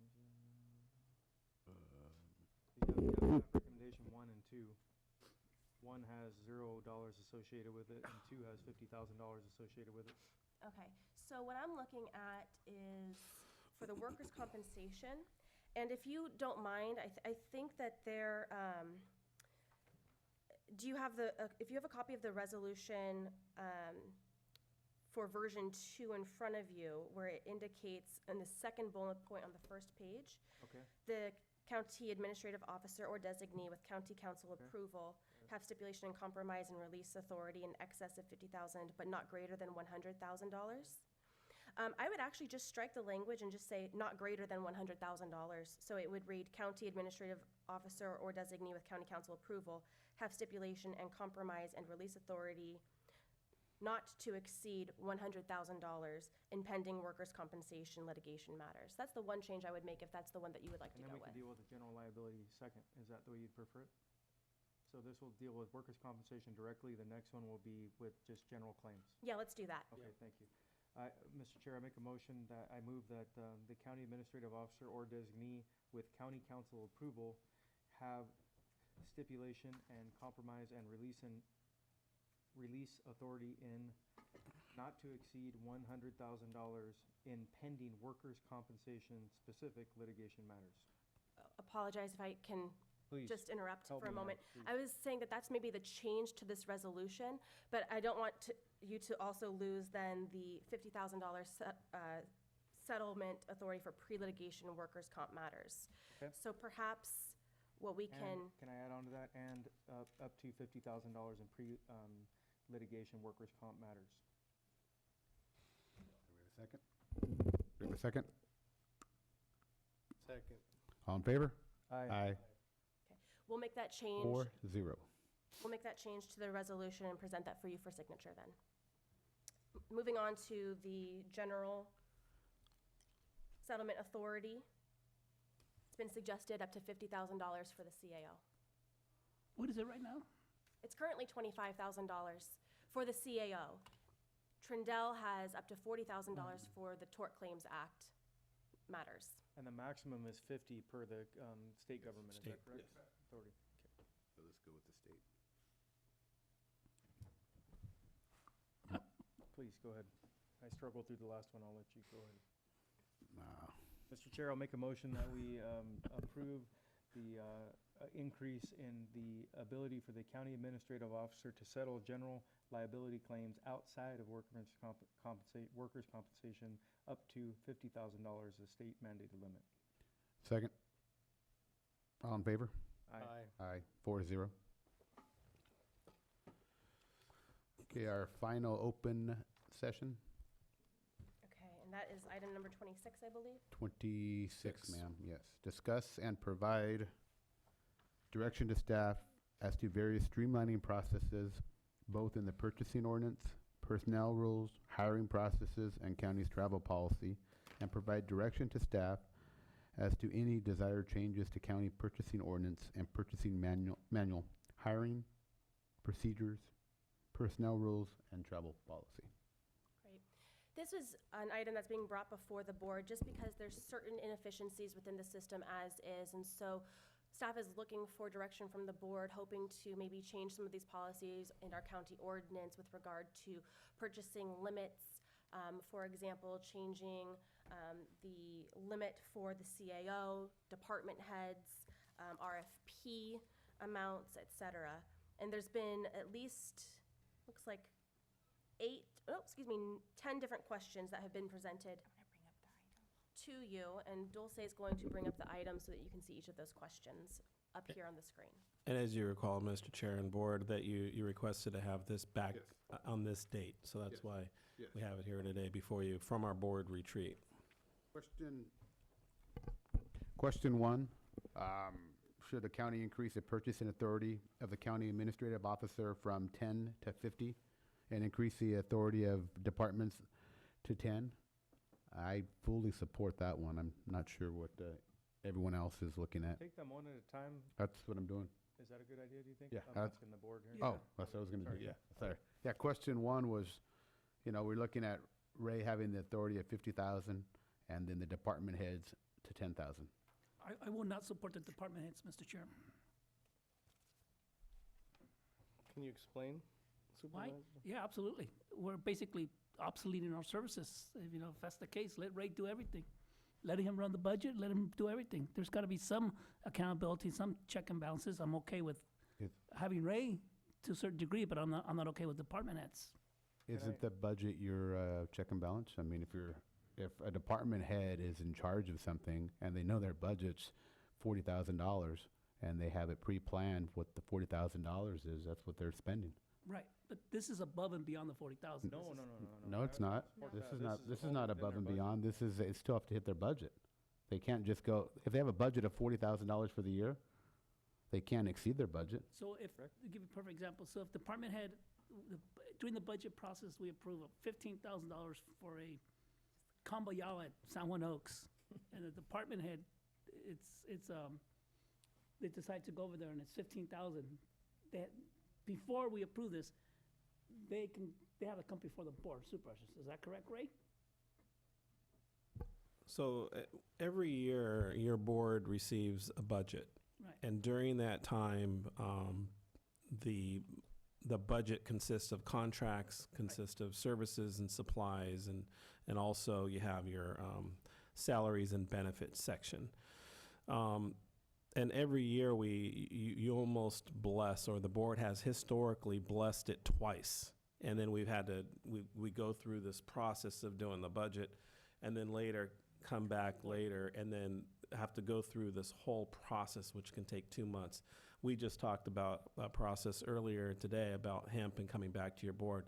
Once you put it down that process, it can take months to actually move forward with the purchase of So something. this is something like, So where Alan always comes to the board with his contract late out. Although it's been approved in the budget, he just needs to come back to the board to approve it. yeah, that's right. And in some cases, in that matter, though, just for clarity too, with that, in some cases, there has to be a board approval from the state. So sometimes that may have to come back anyways, but not in all cases. I want to make sure the board is clear and aware of that. There are some nuances with certain state and federal requirements that do require the board to approve a specific contract. So there still may be some nuances Right. coming back. Yeah, I see, okay. But here's the issue. In Supervisor Jerry Munzer's, it was Jim Gilly holds the position today, he used to hammer a lot of departments. Although it's been approved in the budget process, and it was worthwhile and it was very educational because a lot of the department heads were held accountable. Perfect example, the video thing. If we do this, your opportunity to question that doesn't come up. That was $12,000. Well, they'll bring it under $9,999.99. I guarantee you that. Yeah, and if I may. How do you include that, CAO? Sorry. How do you include that opportunity to still vet it? Or at Well, and least, that's what I have to do. I have to make sure that those questions are answered. What happens at times, and we have to put in in the policy certain things. That's one side of the coin. So that may be true. The other side of the coin is when we have to get something done, a sign, for instance, on Fairview Road, that can take months to get. Yeah, 4 months. Because it goes through the process, and we have to bring it, back to the board. You have to go out and you have to vet it, and those types of things. That's a safety issue in some cases, but I'm just giving you kind of an extreme that we're confronted with that, and it can take months, and that really slows down the process. And then your constituents are upset, and they want to see results, and we're just we're trying to do everything. By the policy and by what you have before you. And sometimes, when I go through and I'll vet this and I'll look at certain things as a purchase with computers, I'll notice that there may be, a purchase for $7,000 and then another one for $4,000. I'll question those. I'll say, well, wait a minute, is this the same purchase? Is this for the same, department? If so, they have to go back to the board. They have to take this back to the board. And we're trying to, follow the approval authorization policies that we have, but, it does take a long time. And, and then there's questions, why aren't these things getting done sooner? And that poses the issue. So that's really what we're here for. And as your board recalled, we really want to try to add some efficiencies to moving things and just really, kind of lightening our load a little bit too as well from a staff perspective, because we have so many things we got going on. So, yeah. Are you all right with the 50,000 or the 10,000 or? I'm not all right with a 10, but I'm okay with a 50. Okay. Can I make a statement, Mr. Chair, real quick? Supervisor Dela Cruz, I definitely see where you're coming from 100%. My experience where I came from, and I'm not saying it's right or wrong, I'm just saying my experience was that we would prepare very detailed budgets, which what I see here at the county, we prepare very detailed line item budgets. I've sat through almost every department head's budget meeting, and it literally talks about, how much paper supplies they're gonna need, how much, for toilet paper, how much for cleaning. My thought is we need to scrutinize that as a board and spend a lot of time during the budget hearing, and then we need to either have the faith and the trust in our county administrative officer and his designees, the department heads, to carry out our wishes in the budget. And if we don't have that faith or trust that they're gonna do that, then I think we need to figure out a better solution. And the thought is this: I'm a very big proponent of the RFP process, the bid process. If you're spending more than $1,000, you need to get 3 quotes. If you're spending more than 25, RFP, full blown, all those things. So it's very competitive, and I support that 100%. But I think we need to have some efficiencies in there. With that being said, could I ask you what level would you be comfortable with the department heads purchasing approval? What would make you more comfortable so we can all come to a consensus and support the team on this one? Well, anything shorter than that it's a joke, the reality. It's immaterial, because the way things are, they're expensive today. Yeah, right. So, I mean, and I apologize, it's immaterial, that question. What's important to me, which I support 100%, is you allow Ray the $50,000, and department heads can work through him. And if there's ever an issue that the department spends that Supervisor Hernandez has a question, Ray's gonna have to answer to Supervisor Hernandez. He's gonna be held accountable. He's gonna, and I feel that relationship, it's the way it should always be between the board and him. And I don't wanna have the relationship, which I do respect, and Joe Powell's here as department head. I support every single department, but our main relationship is between the board and Ray when it comes to budget issues. So one item I want to add to that, and Supervisor Gilio did highlight that, is that we have a new ERP system, New World System, and we have notation that we have the ability to put into. We can put those types of things. We can put the contracts in there. We have a contracts module that we're gonna have. So there's a lot of things in there that there can be checks and balances, and actually viewing those items during the board, you'll have the ability to do that during the budget process, to actually look at those items, which is a secondary way of you reviewing it, approving it, and obviously when it comes to me, I can go ahead and sign off on it. Right. Mr. Chair, call me an old horse, but Supervisor Pat Lowe, Reb Banaco, Donnie Marcus, Margie Barrios, we were all under the assumption that once we approve the budgets, that those contracts will make presentations throughout the whole year. That's how we became engaged with the department heads and the COU. Now we're eliminating that aspect now, because in the budget process, there's just no way we can entertain all those ideas. And that's why we had the presentation at the board retreat to look at efficiencies. Yeah. This is the thing. Our county is not growing staff-wise. We just don't have, we're not able to provide those. We barely have accountants now that we brought into the accounting office just to do the bare minimum with regards to accounting. Way back in those days, obviously with the downturn, things changed, but back in those days, we had staff to do a lot of those work, to do the work. We had, I think, 4 management analysts in the administrative office. We don't, we have 1 management analyst right now in our office. So we have and there's a higher cost associated with each employee today, and the current employees are paying for OPEB and other obligations that we have from past employees that we have to pay, and those costs are rising. So it's much more difficult to add staff and to handle those types of duties. So with that being said, I think we have to look at efficiencies, we have to look at technology, we have to look at other options, and that's what I think the board retreat was about, was to discuss that with your board to see what we can do to help expedite purchases. When there's an issue with the road, as an example, in Fairview, we can expedite those things and get those things done instead of it going through county council and reviewing the contract and it's sitting in their office for 2 weeks and then having to go out to bid, or there's a lot of other things that that we're trying to look at here, but that's just an example that things can drag on and take a lot of time to get things done. We just need to look at efficiencies. And If I can interject, we all agree on 50,000 for Ray. On the 10,000 is where we're in a sticky point. I'm fine with the 10,000. What's the current number? It's 3. Supervisor Gilio? I'm okay. Supervisor Hernandez? I'd like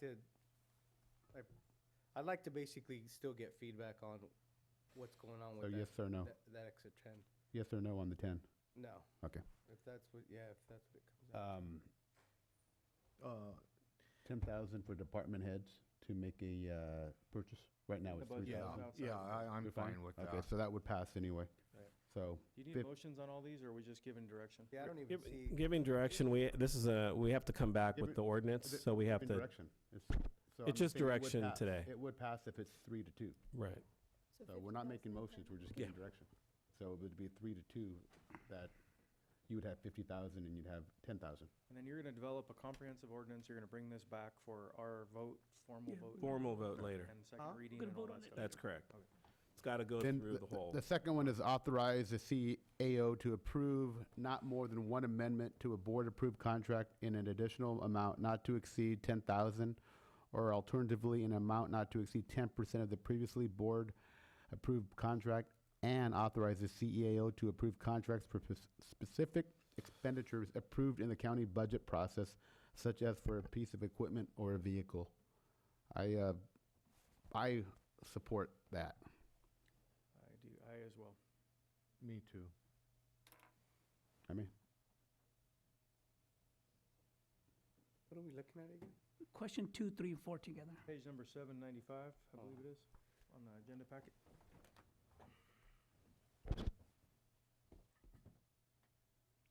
question 2 and question 3. So for example, on question 2, if we have a $50,000 contract and it needs to go up to $53,000 at this point in time, it needs to come back to the board approval, even though the amendment's only for $3,000. So this streamlines it so that the CAO can make minor amendments to a board-approved contract, so that doesn't need to come to the board if it's less than $10,000 or less than 10% of the previously approved contract. Because there are times where you'll be over a contract just by a few $1,000s and it needs to come back for formal approval at the board level. That's Oh. number 2. Mr. Chair, in my previous, I just feel like we're going roughshod right now. Well, we had 4 days to look Yeah, at it. Yeah.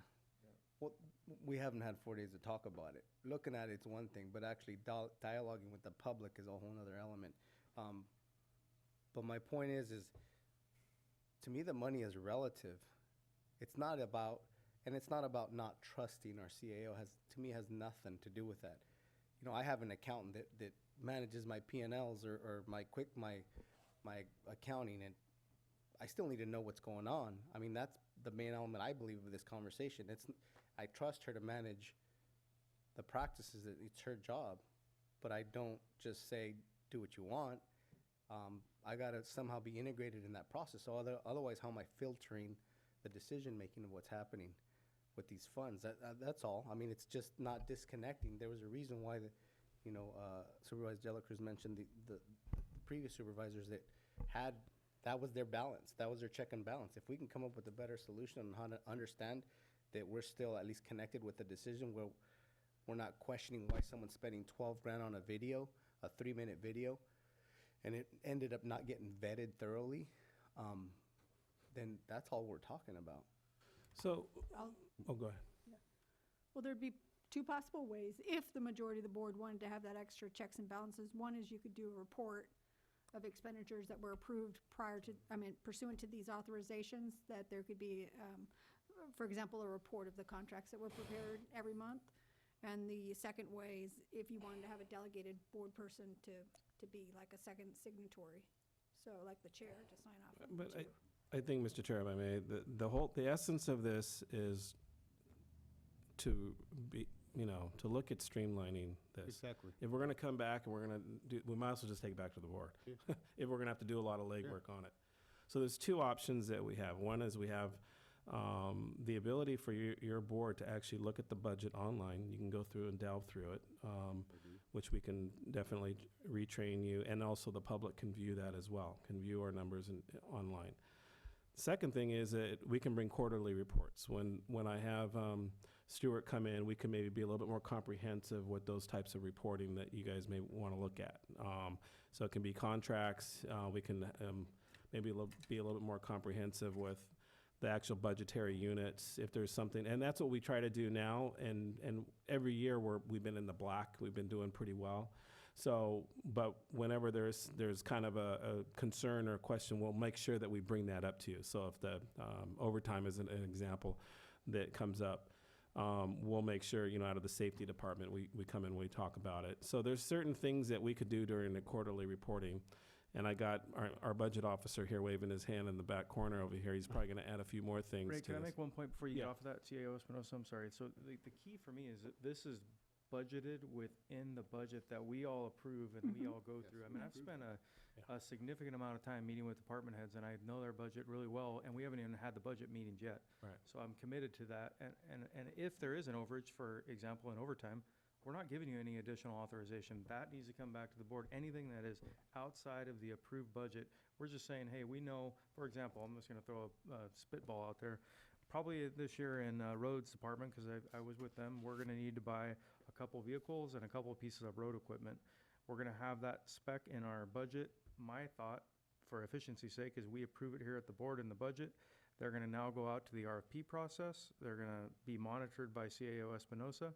They're going to come back, and let's just say that, I don't know, Tiffany Ford gets a bid for a Ford truck, or whoever the Chevy dealer is, Greenwood gets it for the Chevy, and then there's an RFP though. It's not just we just going out and spending money because we want to spend money, and then you're watching that process very closely, and if for some reason there's a deviation from the approved budget, it always comes back to the board. We're just suggesting to streamline the process and give you a little more authority to keep our county moving with the thin staff that we have. Do I see that right or feel that right? Absolutely right. Thank you, sir. Mr. Chair, and I know Stuart's in the wings waiting, but during back then, and Anthony could attest to this, we had some bad times and hard times, and the board decided to get proactive and scrutinize everything, and might have been wrong, but when the economy was going bad, we needed to make sure that we didn't lay off employees, we didn't do the things that we don't want to do. Things are better now. And we have a tendency to be loose about it. That's the wrong time to think about it when it's fiscal, when you're an accountant, when you're fiscal concept. Well, when you use the word loose, I don't think so. that's not even close to being correct, Supervisor. You're looking at a decade ago, we didn't have modern technology like we have now. You had a budget that wasn't even close to what it is now. You have everything you can look at online now, whereas before you did not. So as technology increases, we've got to be smarter with our stuff too. And this is what I'm referring to. So when you use the word loose, we approve the budget.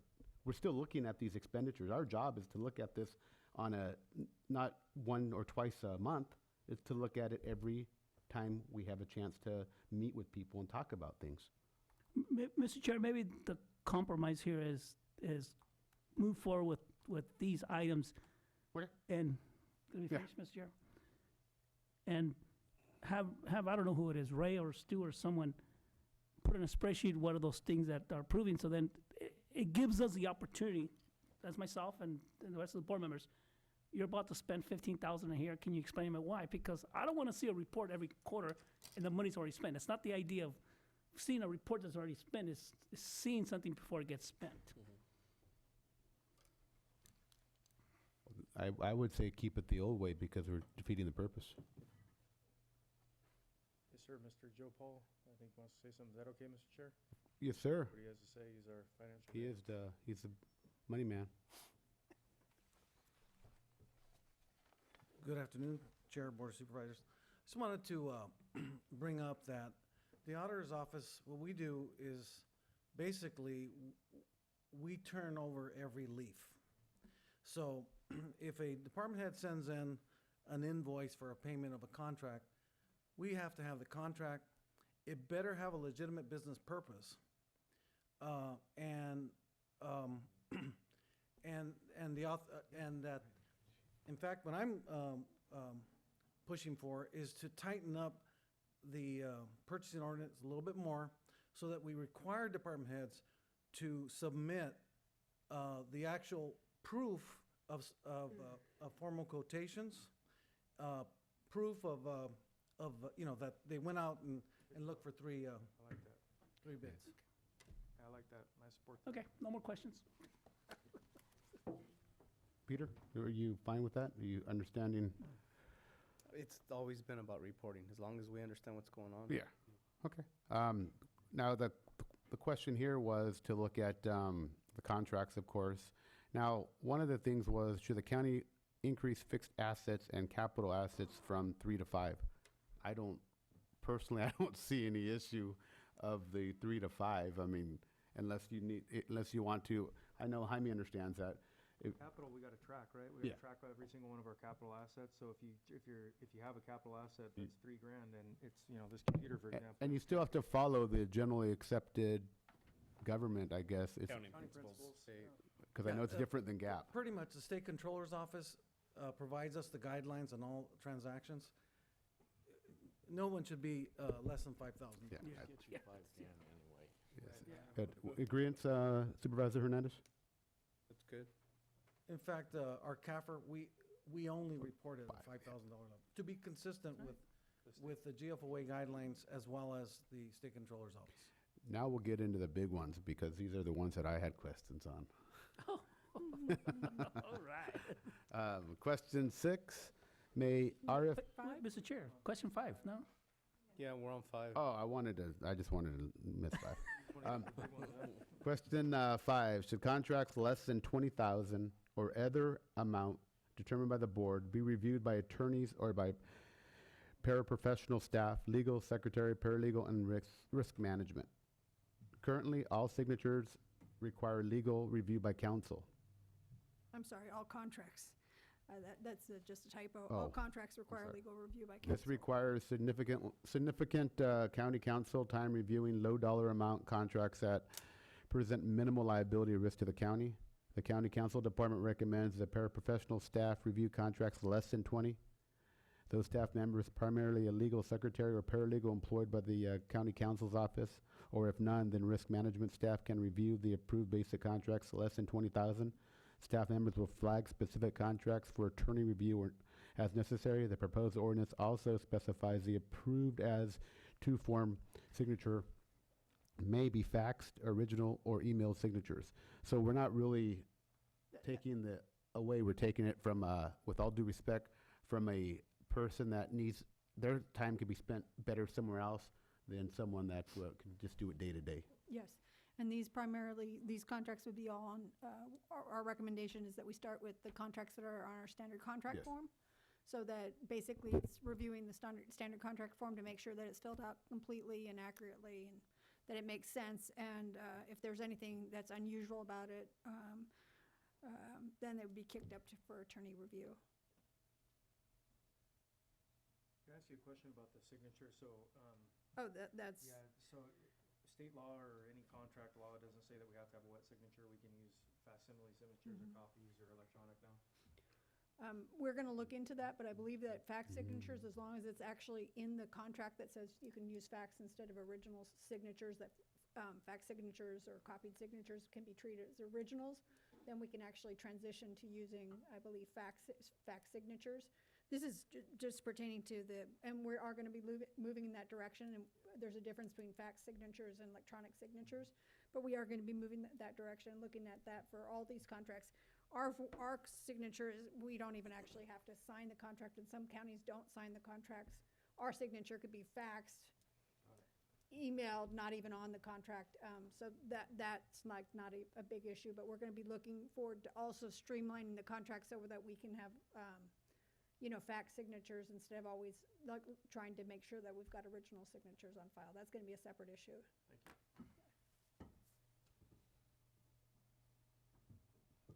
What do you guys think here? Peter?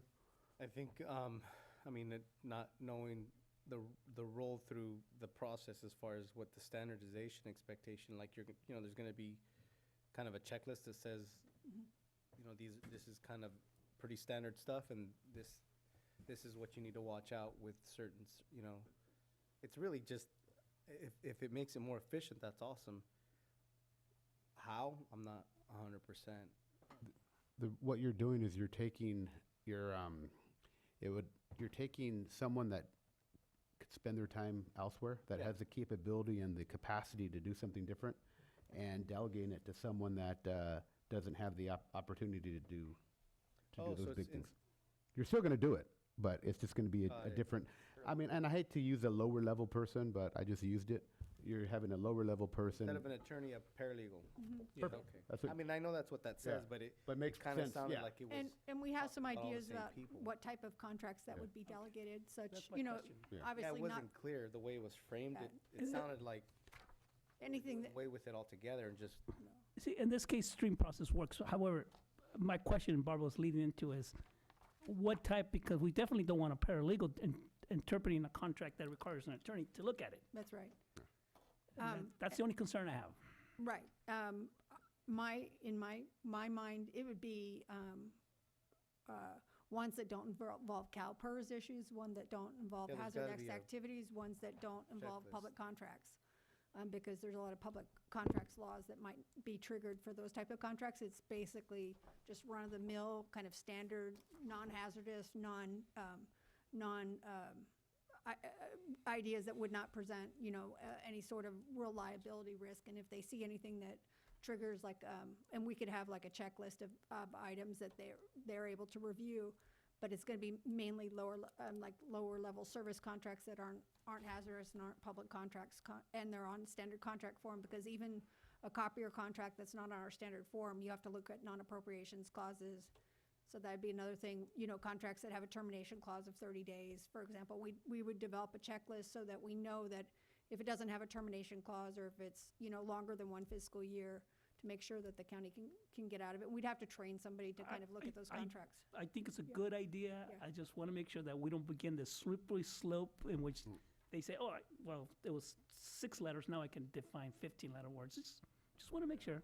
Yeah. Thank you, Mr. Chair. And it's all measured according to risk, correct? Yes, yes, we want to still look at anything that presents any level of risk to the county. That would be reviewed by attorneys.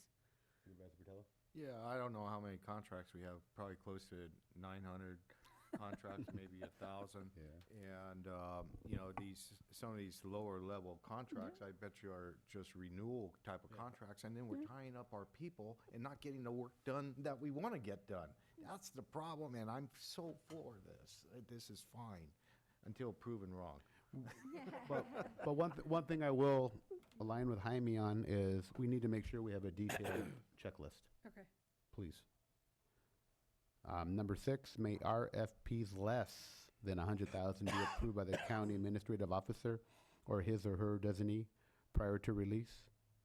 Currently, subsection B 3.4, request for proposal of the purchasing policy states, the department head shall institute a process for maintaining a current file open for public inspection and updated regularly of firms, consultants, and various professional categories to their department. RFPs for professional consultants and architectural and engineering firms for service of more than 50,000 required Board of Supervisor approval. It is recommended that RFPs for professional services more than 50,000 be submitted to the County Council for consultation and review prior to going to the Board of Supervisors for approval and release. It's increasing, right now you would have RFPs greater than 50,000 going to the board. This means that RFPs greater than 100,000 would go to the board. So you would see less RFPs prior to their release, but that doesn't change the fact that any contracts that are awarded out of those RFPs would still meet the standard guidelines for the purchasing policy. So if it were, And they're over 100, they're over the CAO's limit of 50,000, so they would have to come back to the board anyway. We're just not seeing the RFP before it goes Yes, out. yes. And we do have a standard form for RFPs, you know, at least a suggested guidelines for RFPs. And technically, the RFP, as long as it has the standard language in it, the board doesn't necessarily really have to review the RFPs because you're not entering into a contract there. Sometimes counties like to see the RFPs to make sure that that they reflect the board's intention before you send out an RFP, because, for example, like in other counties, they want to make sure that staff's not issuing an RFP and having people respond if the board has no desire to head in that direction. So that's where the checks and balances have been traditionally, to make sure that the board would support an RFP before it actually was issued. Mr. Chair, and that brings up a very good question, because Supervisor Batalla was so heavy on this one. Bertha Briggs Building. You remember that? Some staff decided to award the contract without going to the Board of Supervisors for approval. Yeah. We're not awarding anything here, right? It was This is- going out. I right? think it was Yeah. going out. This is going out, Yeah, right? yeah, Barbara? this is just going out. Yeah, This this is, is this has going out. no, Just for going out. yeah. Yeah. The only thing I'm wondering is what can go wrong here? Because we're not putting our signature, or we're not paying any money. The only only thing can go wrong is a wasted time of going out to RFP. Is that Yeah. correct? So staff time would be the only, Right. but it's not a fatal flaw. And if I may add to time, waiting for our Board of Supervisors meeting Right. on top of it. Just to get on the agenda. I like the idea. Peter? Jaime? Okay, number 7 is the one that I need some education on. I tried to research it over the weekend, but I couldn't figure it out. Should department heads be allowed to hire at the A, B, C steps, and the CAO allowed to hire at the D, E, F, G steps? This delegation of authority would avoid the delay in hiring when salary steps has to go to the board for prior approval. Now, where department heads, what currently can they hire? A through C, So nothing changes? with my approval. Yeah, but nothing changes there. And then anything Okay, above that's C what- needs to come to the board, is that correct? And then after C, C through G has to come to the board. Okay, so now this is, D, okay, excuse this me, is where, D. this is a question I had then. D Okay, through- let's D. say there was a level D. And we, D as in dog. D as in dog, okay. D as in delta. Mhm. Now, what we've we've we've offered a individual this position at the D level. So we would have to wait, and it happened to be tomorrow.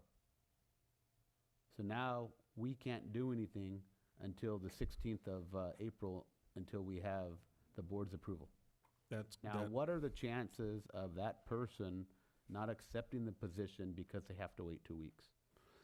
That's where I have a hard time trying to figure it out. I don't know the answer, so I'm asking for help here. I have had people, as a person that's a hiring authority, I have had people where they're unfortunately soliciting for more than one job at the same time. Oh, okay. Yeah. You know, if they're on a legitimate job hunt, they've got an application here, and then they had an application in with another city. And so it is sometimes, even though you wouldn't think that it would be, sometimes time is of an essence. Edgar? Chair, when we developed these personnel rules, we also only had 5 steps. So when we moved on to 7, that didn't change. We're still at the 3. So you I just created wanted a to new make that step, clear. G. So you created 2 new steps, but we haven't changed or modified. In Our- theory, we You're- should modify it by 2. Your board did, yeah. Yeah. Yeah. Can I ask a quick budgeting question? Yes. When we budget, this is my first year going through this, do you budget at full boat, measure, or measure, No, good question. step G, or do you budget at an average of what you think they're gonna come in at? We have been budgeting at the C-level step, Yeah, and that's because that's the authority of the departments Got it. to. So if we were to change this, you would bump it up to whatever the change is that accurate? I'm gonna need to discuss that a little bit more. especially with some of the recommendations that I've gotten from Edgar on his prior experience with the budgeting portion. Just because this isn't, we might budget for somewhat of a cushion for that, because we wouldn't always hire at a G level step. And it would inflate the budget if we started putting G step across the board. And it would kind of tie our hands with the revenue sources that we have coming in. So yeah, we would come back to your board with an idea for that. And I'd like to add to that too, is that we do budget for the full benefit, because we don't know if we're going to hire someone that has a family or just single, or may even opt out. So we don't really know. So in that case, we have to, you know, the full boat, worst case scenario. Yeah, Mr. Chair, thank you, the Supervisor Gilio, because that's the question I was going to ask. We currently have a contract with the unions that when we hire, correct me on this, on Ray, if we hire, it's at C, right? Or is that just a board policy? That's our current policy, current personnel policy. But it doesn't mean that we hire to C. We hire depending on the qualifications, depending on the experience. That's what we usually offer the position. We can offer, you know, Right, a step. And this is where I'm going to throw the blame on myself and Anthony too, because in a while, we still wanted to hire just at C. I mean, we used to tell the CEO, bring him at C, you know, work with it, and times have just changed, the reality. And this is where I understand where our chairman is coming from. Yeah. Times have changed, and C is no longer the available to hire. Right. But what is? That's a good question. But by moving these, you know, moving that way, Stuart, that's good responses, because now it's going to change the salary structure. And in fact, there are employees in our community, in our county right now, that once we approve this, you're going to come to the board and say, I need to change these guys. I guarantee you're going to do that. No, but It's isn't this for hiring? this is only for hiring.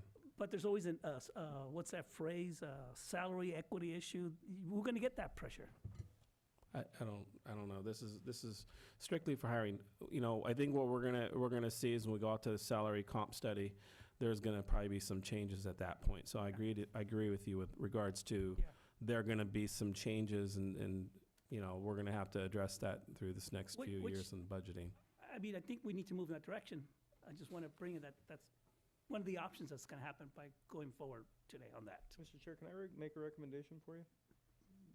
See if the board would approve, just to, Sir. in the effort of expediency.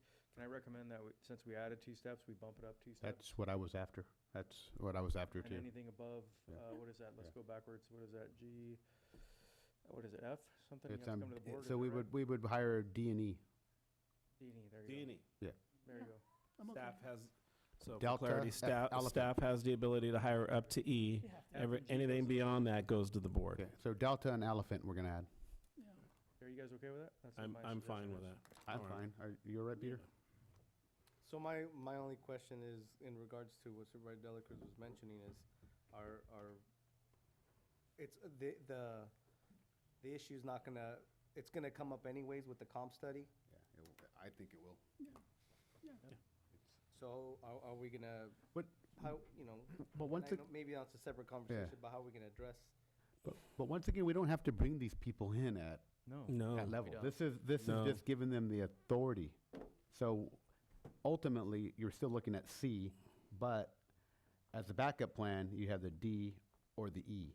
So that doesn't mean it's a new, like, increase in minimum wage or anything. Yeah. It's just reserved for the expediency to prevent people from jumping to the other county instead of our county or city. And Just being cautious. Yeah, I agree with you. I'm used to a line of picketers, that's what. Still the You're- preference to hire at A for somebody that doesn't have experience in the job. Yeah. How our personnel policies are written, it's usually that we're getting a lot of, like, the people that are laterally transferring that do have applicable experience that we hire, like if they have some experience to bring them in to justify bringing them at a higher level. If somebody has no experience in that job, they can be brought in still at the A level. And So for clarity then, I don't, Mr. Chair, if I may, so the department heads have the ability to hire A through C. The CAO, that would be D&E, and then the board F and G. Yes. There you Yes, go, sir. F and G. Okay. Out of state travel less than 4,000 per employee, 20,000 aggregate be approved by the CAO. Currently, all out-of-state travel must be approved by the board. Occasionally, out-of-state travel must occur within a short period of time, most often in the juvenile dependency matters. Determine whether out-of-state under a certain dollar amount could be delegated to the CAO for approval. In theory, I can only think it would only be the juvenile dependency matters, because most of our stuff that I've seen in the 2 years has been, months or if not years planned ahead of time. So I need help on this one also. Jaime and Anthony, you've seen more of the stuff than I've ever seen. Well, what is your I think we put restrictions on during the recession. Yes, that's what it was. And now is not a bad time to relax that and allow, our departments to function and travel within their budget. When we do the budget, if they work within those parameters and make it work through the course of the year, I'm okay with it. 100% agreement. And I'm fine with it. Peter? I mean, and for clarity's sake, the goal of this is cost savings also, because of the expediency, right? You're not going through a lot of steps to actually get to the point you're trying to get to with all these items. That's correct. And there has been at least one instance where there was an issue with a conservatorship matter that they needed immediate travel. But I think in general that's a broader question about whether or not, if it's budgeted in the department's budget, whether they can be delegated that authority to take that travel. And of course, they still have to submit the travel claims to the auditor's office, and they inspect to make sure that the hotels and the reimbursement for gas and all follow within our travel policy.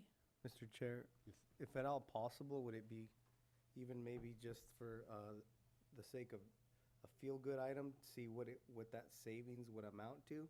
I mean, it's like it becomes at that point a justification, right? That if we're supporting these things and then next year we realize that because we're leaner and meaner, there's obviously a savings with how that has helped our cause of staying on this course.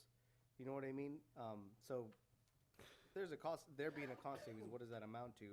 And that way next year we could say, yes, we're doing a good job of delegating these funds or delegating our CAO to handle these responsibilities with the funds.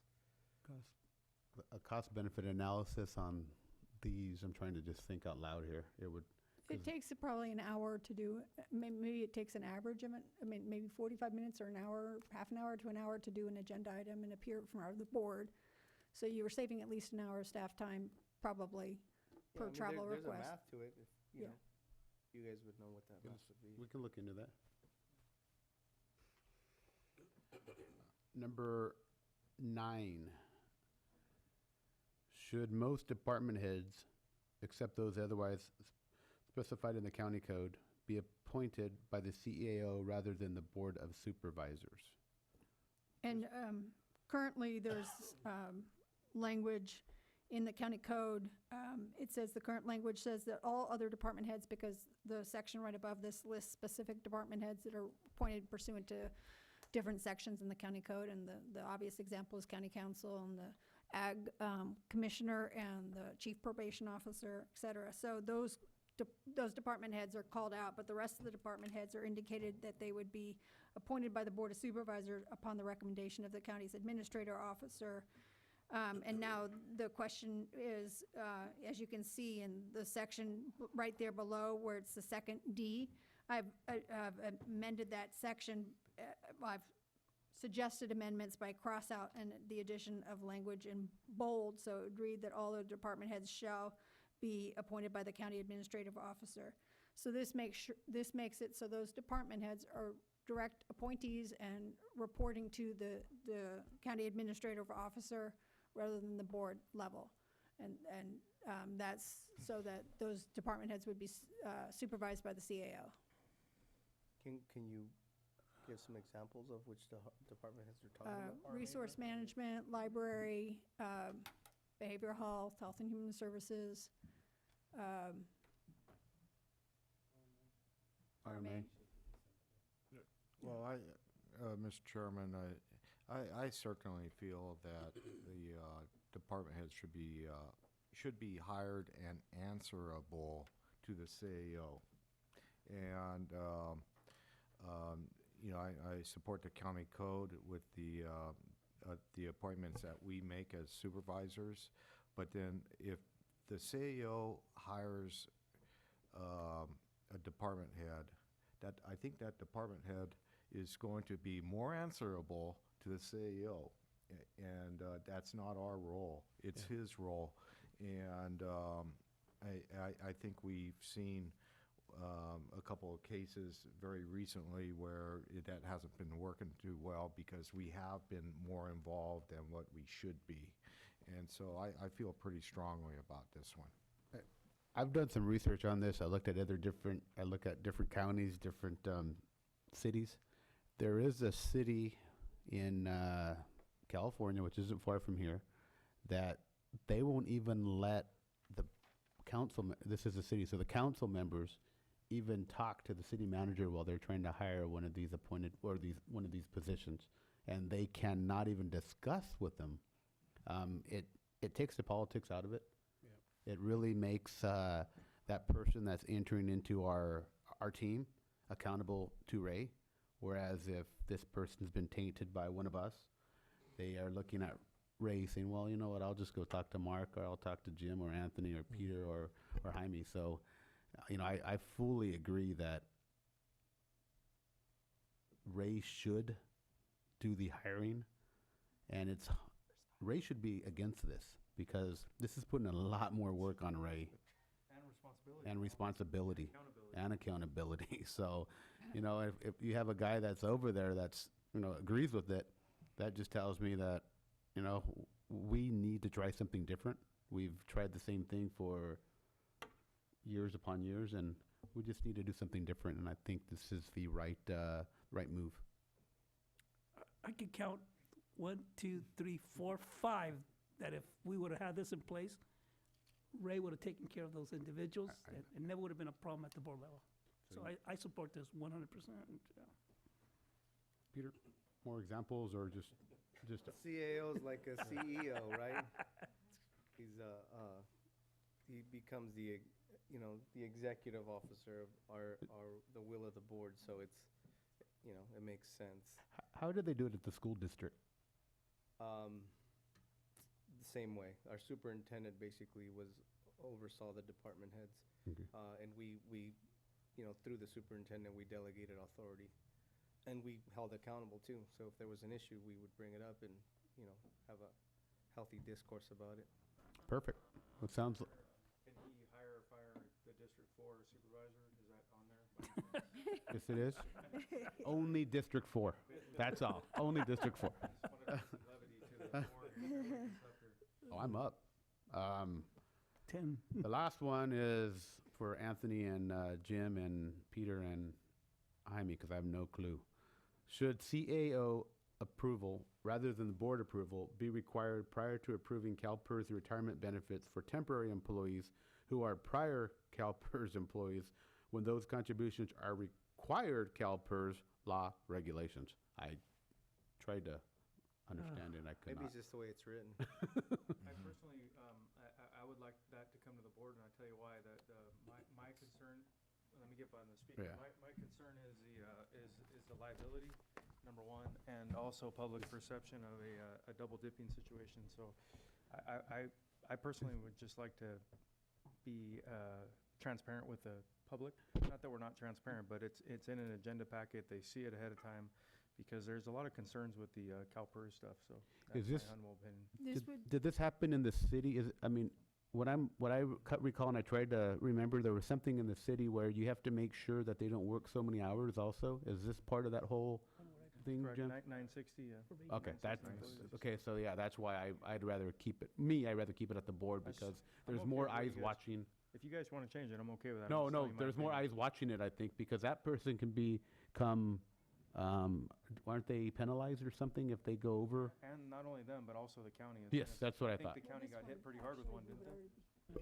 Is this a different issue or same This issue? is slightly different in my understanding, is because those cases when you've gone over the hours, then you've had to go back and pay CalPERS retirement. In these cases, you're actually paying the CalPERS up front. Okay. So that's one slight difference. And then the other one is that these people would not be the retirees, and it doesn't affect when a retiree would have to go. So they're actually not pulling a CalPERS retirement for these people.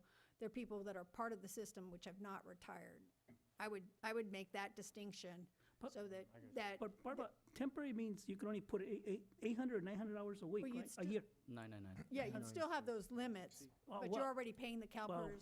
there was a top dog in our county that went beyond those hours So, you? a while back. I think I'm misunderstanding the issue. Could I get So an if- example of how this would apply?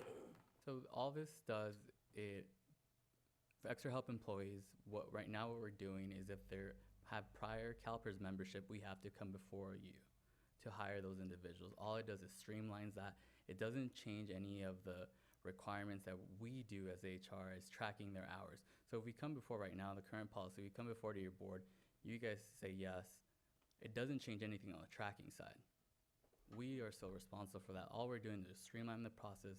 So in an example is probation just hired extra help employees.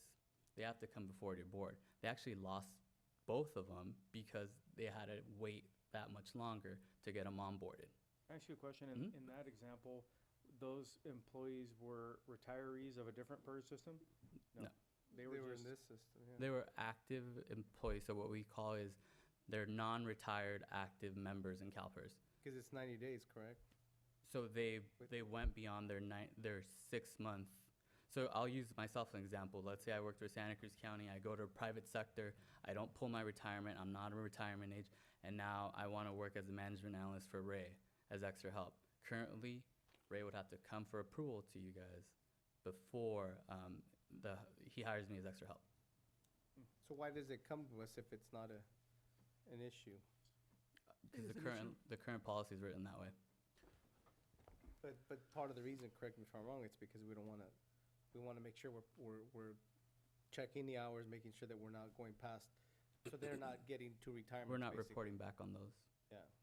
It's just to formally approve hiring of a can we prior- distinguish this between CalPERS and retirees that are coming out of retirement and back into the workforce and the whole, having a CalPERS retirement, being an active employee, the 960? Can we make sure, if we can make sure that that doesn't cloud into this, then Yeah. I'm okay with Yeah, what you're so saying. this is only for non-retired prior membership CalPERS employees. Oh, okay.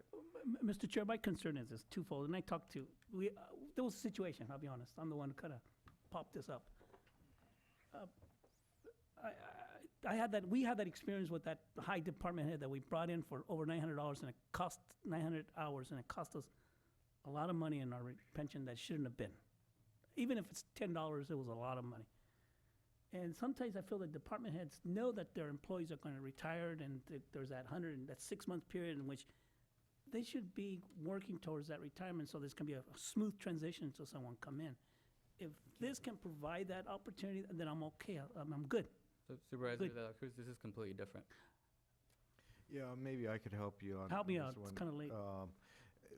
I think when that happened with the county a few years back, we were still on a paper system. We didn't do our payroll on the computer system, if I recall. Exactly. And it was easy to lose track of the total hours. Am I right, Joe Paul? It was a paper system that we had. That's true, but the issue here is very different. Yeah. It's not the same issue. Yep, totally. I agree, and I'm supportive of this anyhow, but you're okay. What's the issue here? Tell me, Good. talk to me. So, what, basically, when the county hires an extra help, a temp employee, they can't work more than 1,000 hours, 1,000 hours. okay? If they work more than 1,000 hours, we end up having to pay for initiate their membership. So, the issue here is we're hiring an extra help employee who's already a CalPERS member. they became a member. They could have not been a member not been active in a CalPERS agency for 5 years, doesn't matter. They decide, well, I'm gonna come back, I'm gonna work part-time. Well, in order for under our personnel rules, CalPERS is a benefit. So in order for the county to hire them, only the board can allow for that benefit to be given to that employee, which is paying CalPERS. Because actually, we're paying more on behalf of that employee than a non-member. That's why it's considered an extra benefit.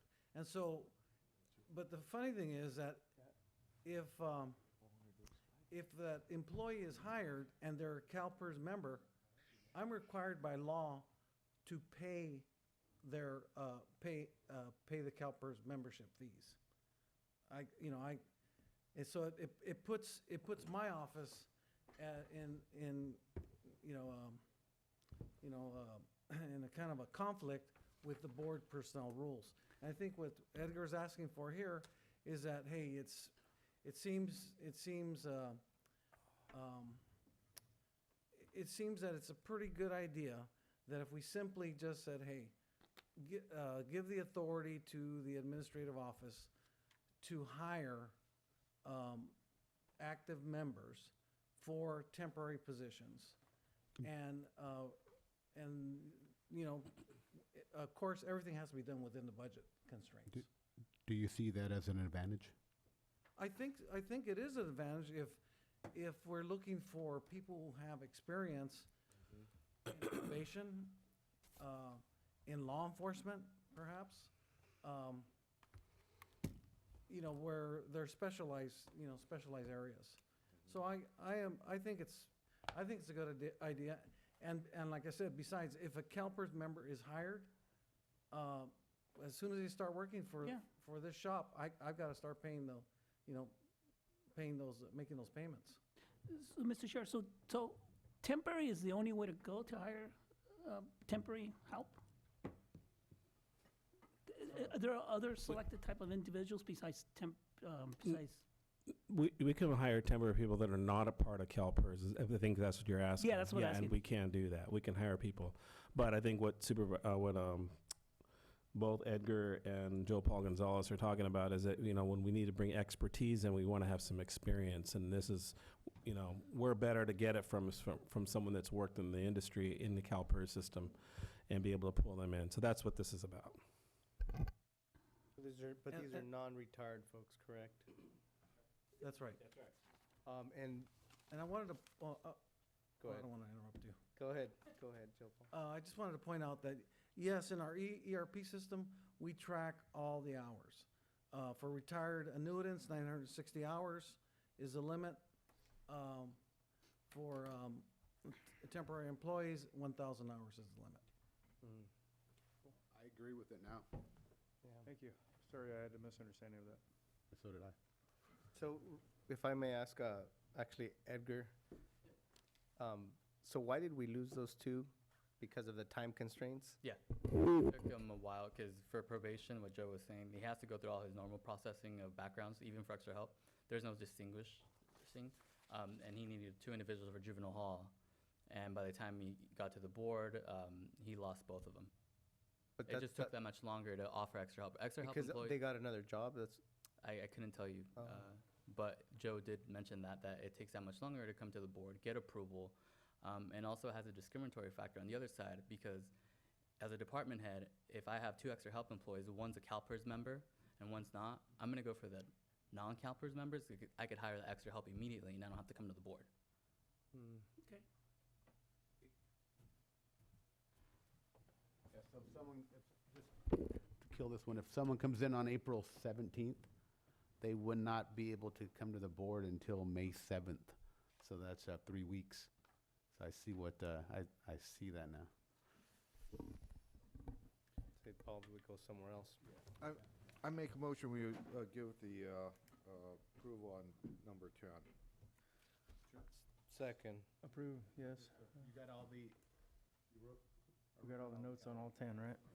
All right. Closed session?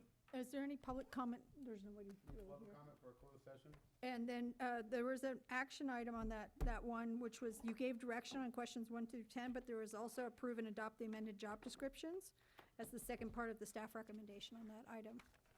And that's for Did the you- CAO to appoint versus us? Yes. Is that accurate? Yes, appoint and serves at the pleasure of the board. Is there a motion on that? I'll make the motion. So moved. Second. Appointed by the CAO, not the pleasure of the board. I think we said it backwards. Okay, Yeah. okay, Second. thank you. All in favor? Aye. Aye. Now we'll go to closed session. 29, closed session, conference with legal counsel, anticipated litigation, significant exposure to litigation pursuant to subdivision D2 and E2 of Government Code Section 54956.9. Number of cases, ones, facts and circumstances justifying closed session, potential litigation relating to county's actions or policies under the LPS Act. 30, closed session, conference with legal counsel, anticipated litigation, significant exposure to litigation pursuant to D2 and E2 of Government Code Section 54956.9. Number of cases, one, facts and circumstances justifying closed session, potential litigation relating to the collection of impact fees on behalf of San Benito High School District. 31, closed session, conference with legal counsel, existing litigation, Government Code Section 54956.9, subdivisions A and D1. Name a case, Baldwin County et al. Versus Richard Sackler, United States District Court for the Southern District of New York, case number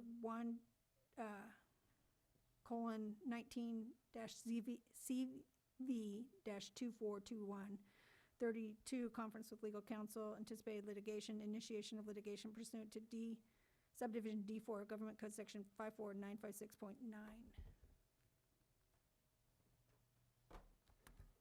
Let's see. 28 was pulled. Yes. All together, we're not gonna talk about it. And, let me see, so you've done 26 and. Pardon?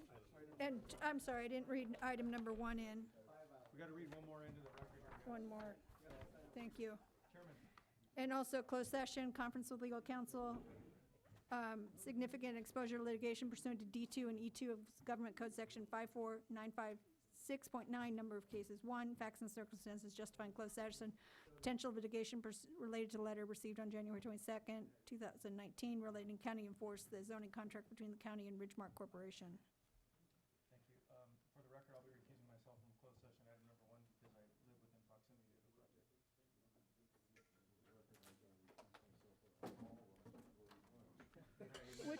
Which one? Dinner now, dinner, you're on. 1, I believe it was, you said, right? Closed session item number 1? The one you read last, that's the one I have to recuse myself. Okay, okay. That's the hard part.